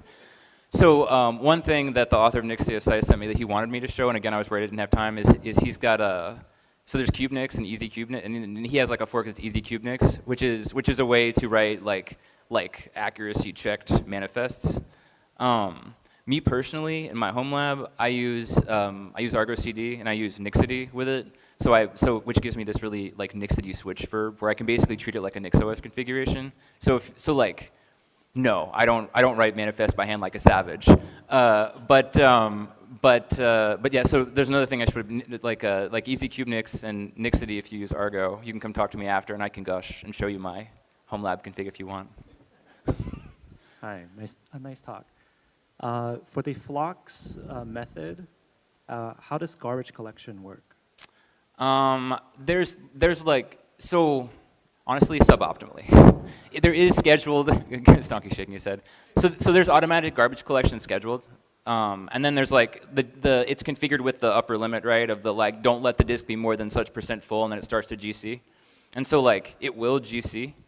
I would say that like the end user of it does not have good enough control over it, like in that implementation. So there is an automatic garbage collection scheduled, but I would say that like if we worked on it more, like if and when we work on it more, I would say that like tunable garbage collection is probably like one of There's the first also things an that LRU thing underneath it. If it's been activated recently, it won't garbage collect and all of that. There is more than that underneath. Yeah, and also, I mean, like you know, I always run I have run a SKU of node ephemeral disk, like filling up so many times that I like monitor it now. I don't know, any cluster I do, I'm watching node ephemeral disk.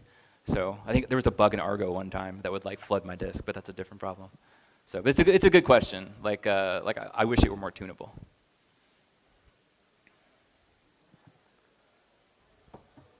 Yeah. For people with really big images, the range is like SCaLE, TarGZs, and stuff like that. Mhm. Do you think it would be possible to? Well, what would you have some plans if somebody has some really huge images with really big derivations, you know, ML stuff and so on? What could we imagine to address that the same way, like to have progressive loading of that? I mean, I think large. I don't think size would be I think this solves an image about large like packages and closures. The point is more like if you have a 15 gigs image, to have like magic tricks to start running the container before the image has been pulled entirely. That's a really interesting question. I do not have any. I've not put much thought into that, nor do I have a trick. But that is a really interesting question. If you could kind of pre-start, like that actually be a really cool thing to investigate. Like I like that idea. I'm gonna like write that down at the booth after and go home and think about it.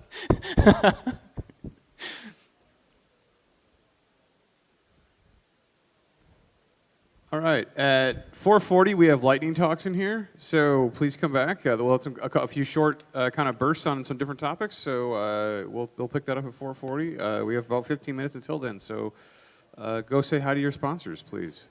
They would like it. I would like it. Everybody would like it, except for maybe you. If anybody wants to talk about Nix and Kubernetes, come to the booth.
All right, we're about to get started with lightning talks. Before that, just wanted to thank the sponsors one more time. That's ExpressVPN, PDT Partners. Okay, how do you pronounce this? Anyone know? SCaLE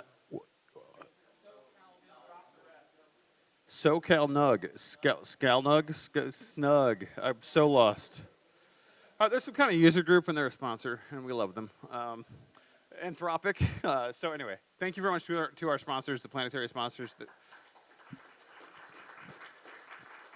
Literally none of this would be possible without them, and I will say that again tomorrow at some point because it's my job, but also it's true. So I'm not even lying, which is, you know, a feature. So anyway, we're going to do some lightning talks, so we're going to start with some stuff about DGX Sparks, and he even has the piece of hardware up there. It's really cool. You should go check it out. Put your hands all over it. It gets fingerprints on it. It's great. So, all right. Not too many fingerprints. Okay, you can all hear me okay? Yeah, good. All right, I'm Graham. I'm here to talk about a small hobby project I've done recently, which is NixOS on the DGX Spark. So what is the DGX Spark? Well, it's one of these guys. It's an NVIDIA desktop sort of AI workstation. It's got a GB10 GPU in it, so a Blackwell era GPU, which is relatively up to date and quite powerful. Sorry. It's got 20 ARM cores, and it has 128 gigs of unified memory. So the cool thing about this is you can use it as CPU memory or GPU memory, and you can, you can use, if you're not using it as CPU memory, you can use it all as GPU memory, which is quite useful. So by default, it comes with this NVIDIA DGX-OS, which is an Ubuntu derivative, but we want NixOS, obviously. Okay, so how do we get NixOS? Well, this is a short talk, so just to cut a long story short, I got it working. And there's a repo here, so you can look at it if you want. But basically, it's got a flake in it. It has an output that builds a USB boot image. It has a NixOS module that you can include in your config, and it also has a template, so you can make your own NixOS config if you want. Sorry, my headset's falling off. So I guess the main difficult part was building this custom NVIDIA kernel. So NVIDIA has their own GitHub repo with their own kernel fork with a load of config options. So you need to do that and to got that working. And it also does all the various drivers and NixOS options to make it work. And it also supports this thing called DGX Spark playbooks, which is actually the main thing I want to talk about in this talk. So what are DGX Spark playbooks? Well, they're these kind of recipe things that you let you do kind of cool things on your DGX Spark. So things like run a VLLM instance to serve an LLM, or fine-tune a model in PyTorch, or generate images with Comfy UI, that kind of thing. So there's a lot of good stuff there. There's a lot of interesting things to play with. But there is a problem. What is the problem? So warning, there's a bit of disturbing content coming up, at least for this audience. So yeah, look away now. So the problem with the playbooks is that they basically have a lot of things like this. So they're like, oh, check all your prerequisites. So what versions of stuff do you have? Or install this VM with pip, or install this other thing with UV, or set all these environment variables, make this directory, chmod this thing, run this container. It's all kind of complicated. Or download this random stuff off the internet, or run this stuff off the internet, et cetera, et cetera. So not very nice if you're in a Nix kind of world, right? Also, it's not only the playbook. So on the forums, there's lots of like, oh, I tried to install this thing, it doesn't work. Here's my recipe for getting this thing to work, which is like 5 pages long. Here's another one, here's another one. So there's a lot of work going into this. It's not ideal, right? So obviously this is PlanetNix, so we know a better way. And the better way is to use Nix. So in this repo that I mentioned before, we've got a flake, and it exports some dev shells and some apps, which are basically the equivalent of these playbooks. So to run the VLLM one, all you do is nix develop .hash VLLM, or the Comfy UI one, very similar. So it's they're all defined in the flake. They're using packages from Nixpkgs and also Nixify.ai, which is quite a nice project for this kind of stuff. There's one command to run them and set them up, and everyone gets the exact same thing, right? Which is the beauty of Nix. So that's much better in my opinion. So in terms of pros and cons for Nix, or advantages, disadvantages, so on the plus side, I think the thing I found which I was surprised at is the Nixpkgs CUDA ARM ecosystem is actually pretty healthy, and I didn't have to do that much to fix things to get it all the stuff to work. Building the custom kernel for NVIDIA is actually quite easy as well with NixOS. This write once works for everyone thing is obviously a big thing with this kind of use case. And Flakes are actually a really good interface for this because you can export them as apps and dev shells, and you can easily introspect what's available, and it works really well. In terms of rough edges, I think you can't really get cached CUDA builds of ARM stuff at the moment. We would like to fix that. A lot of us are working on that. I think we'll fix that at some point. The freshness of packages is a bit uneven. Some things are quite up to date, some things are quite old, and you have to sort of hack it around. I think ARM Linux is actually not the most used sort of target, so some things are just broken, but actually not that much, really. And we don't have any test hardware for the community with GPUs like this one, like an ARM attached GPU. So I think the main thing I wanted to say in this talk is not really about how I got this working, but it's that there's an opportunity. So I think shipping an AI package ecosystem like this is really difficult. There's a huge amount of stuff in it. They all don't work together very well. It's really hard to make it work. But Nix is actually really good at this. And so this DGX Spark is actually a really good use case, I'd say, for Nix. Like if we were to use Nix flakes and expressions instead of those recipes, I think everyone would have a much better time. Because they're reproducible, they hide all the complexity, the out-of-the-box experience for the users is much better. The support burden is much lower for, you don't really have these reproducibility problems anymore. So I guess my pitch, if there's any, I don't know if there's any NVIDIA folks in the room, but I really think they should use this. Yeah, and that's it, thanks. And thanks especially to the Nix CUDA team.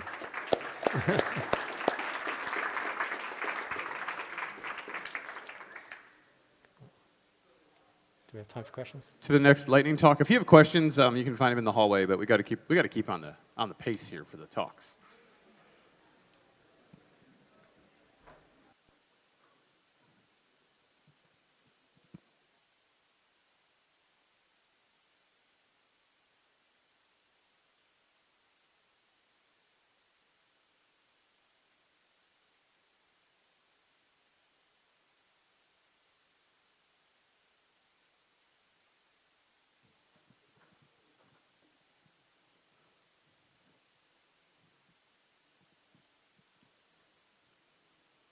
All right, who got on an airplane to get here? Like half the room, all right. Who got on an airplane from a different continent to get here? All right, thanks, yeah, that's cool. So, there was no value in that, I was just curious. So.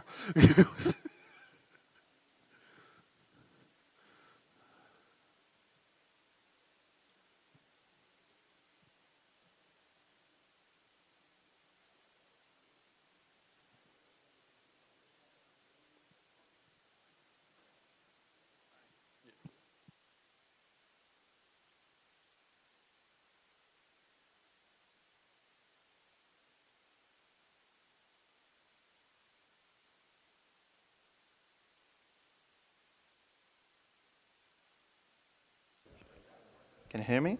All right. Great. Hey, everyone.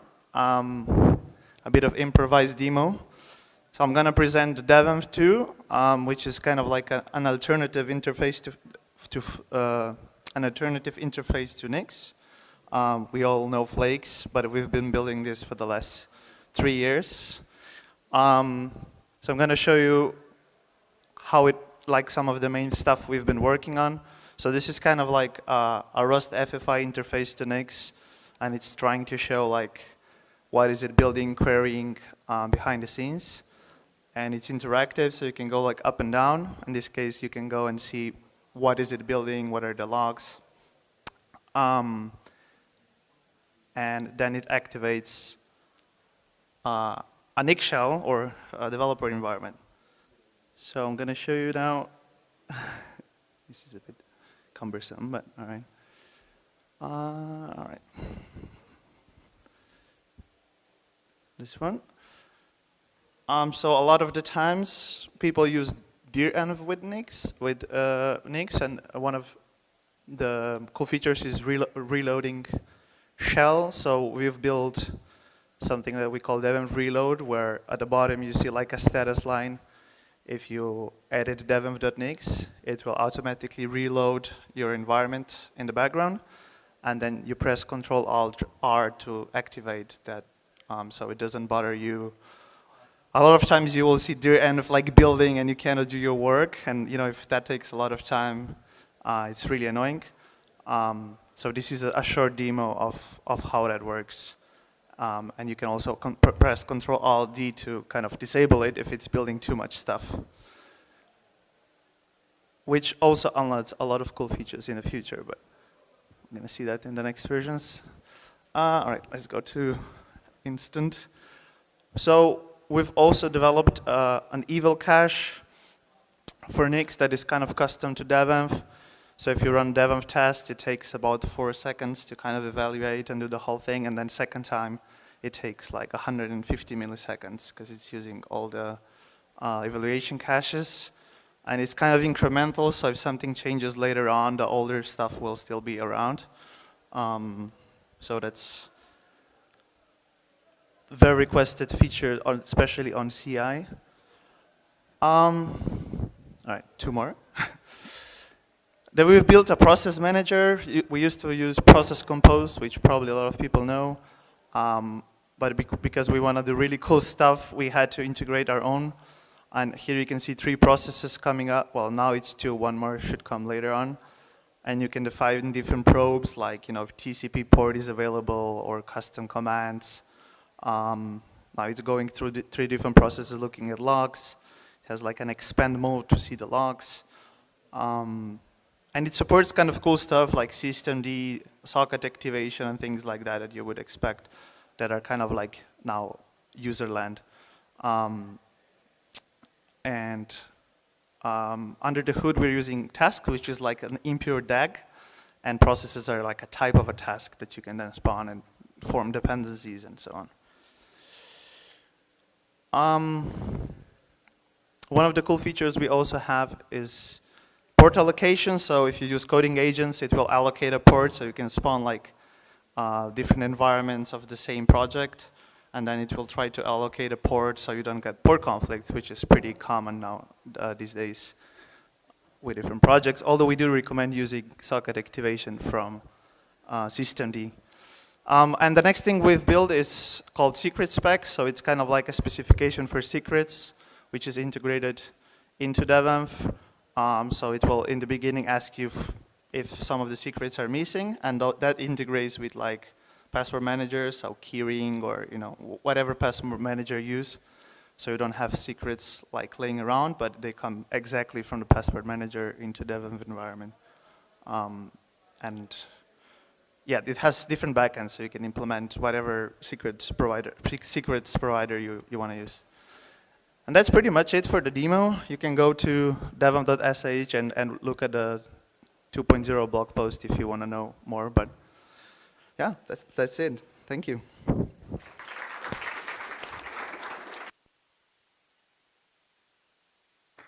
Awesome. Good stuff.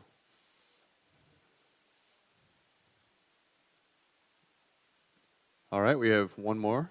Are you ready? All right. I mean, we can do improv if you want. Does anybody else want to do a lightning talk? All right.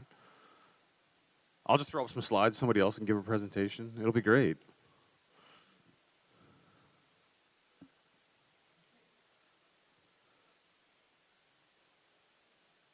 So what's everybody doing tonight? Sleeping. Okay, that's a good plan. I recommend it at least once a night.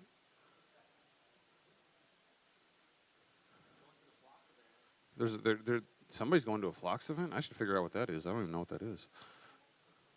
No, seriously, I don't know what that is. So, I don't know. I just do stuff. I just work here, man.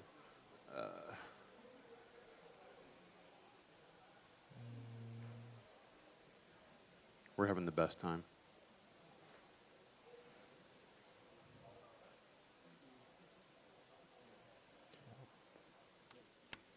All right, who in here has a commit inside of Nix packages? A commit on Nix packages of any kind. All right, cool. It's like almost half the room.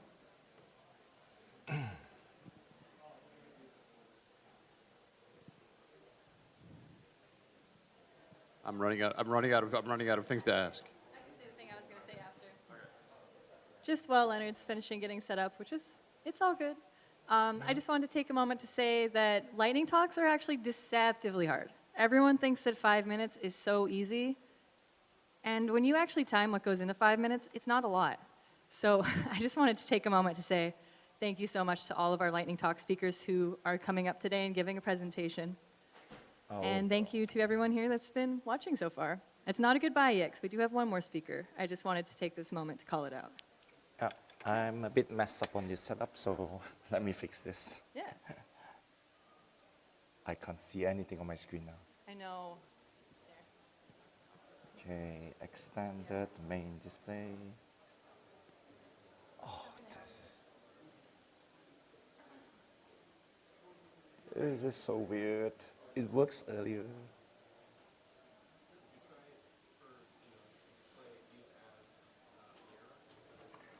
Yeah, I'll try that. Sorry.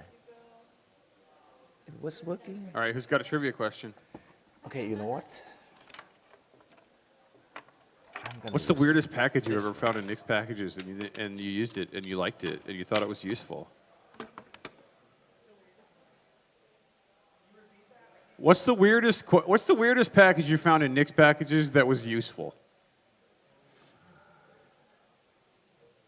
I cannot see my screen. Yes, main display, mirror.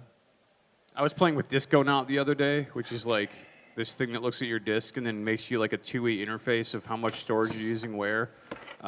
Turns out that the Nix store, the /Nix directory uses up a lot of space. Who knew? But also, if you have like LLM Studio or LM Studio, like that folder uses a whole lot.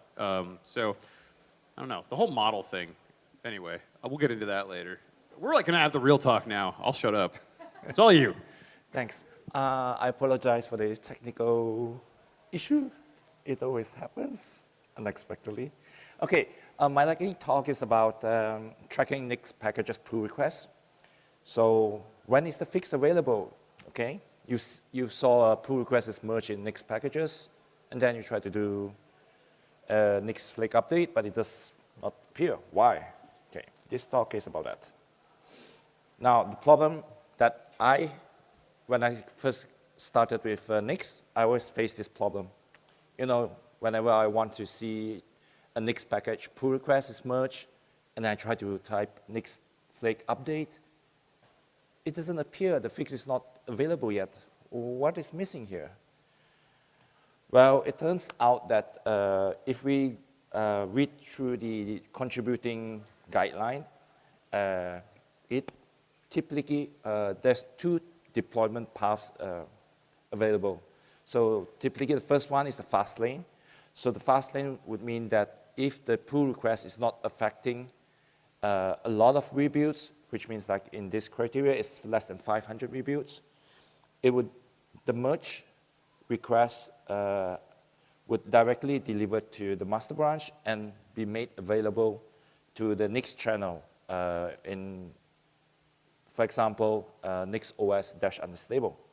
So the other one is the slow lane, which if the pull request is modifying or affects more than 1,000 or more rebuilds of other packages, first of all, it would go to staging and then go to staging next and then re-merge it in these small loops.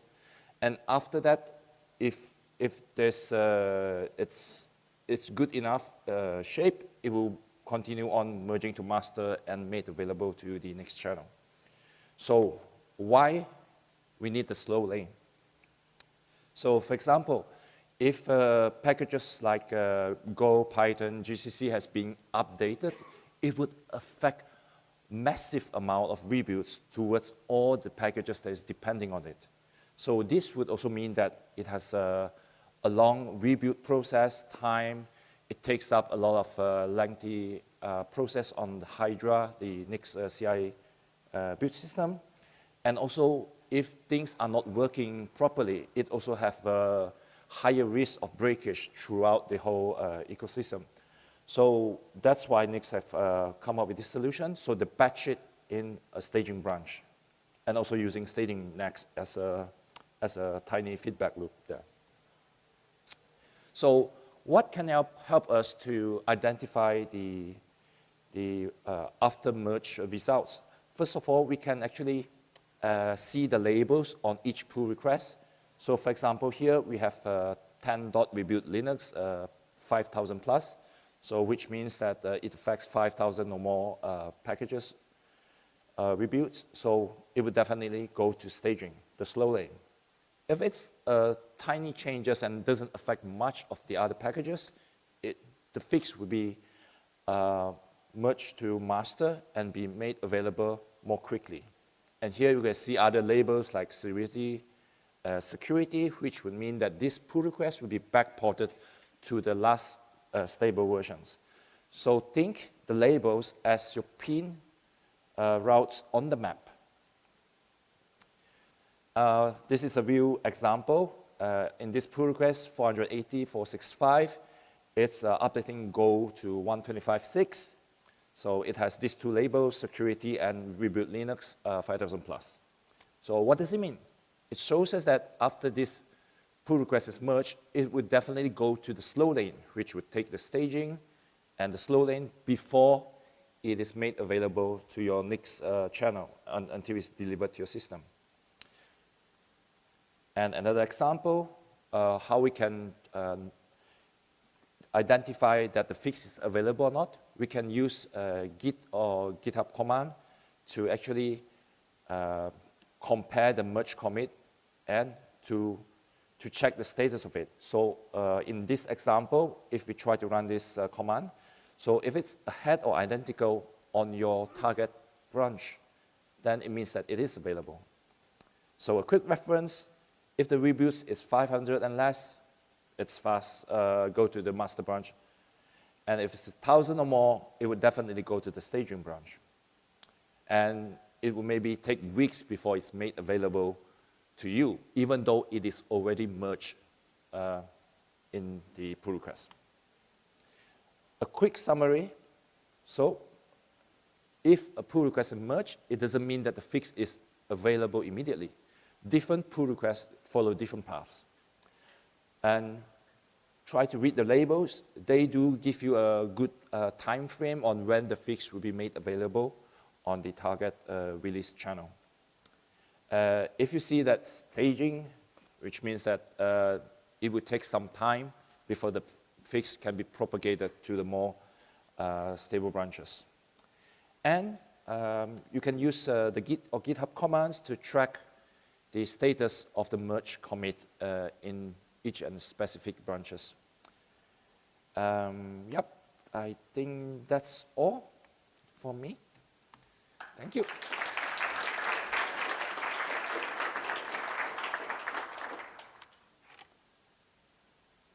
Yes, any questions or no questions? Yep. You want, but I want to get out of here at some point. No, it's all good. Thank you very much for that. I know that I've been confused by that, so I'll take that. My first commit onto Nix packages took like 3 days for me to see because it was a Ruby change. All right, so thank you very much. This concludes the primary track today. Now it's up to the user-generated track, and that means you get to pick your own adventures. We will start tomorrow at 10 a.m. in here again, and thank you very much. The full SCaLE conference also starts tomorrow, which is in the other building. You know, there's all sorts of stuff going on. Be the community you want to be. Associate with awesome people. Have fun. Share. All those things. So, is there anything else needed? Does anybody else have anything? Any closing remarks? Did anybody learn anything today? I learned a few things today. It's great. All right. All right. Well, have a great evening, y'all. And you can hang out in the hallways for a little while or whatever, and we'll take it from there.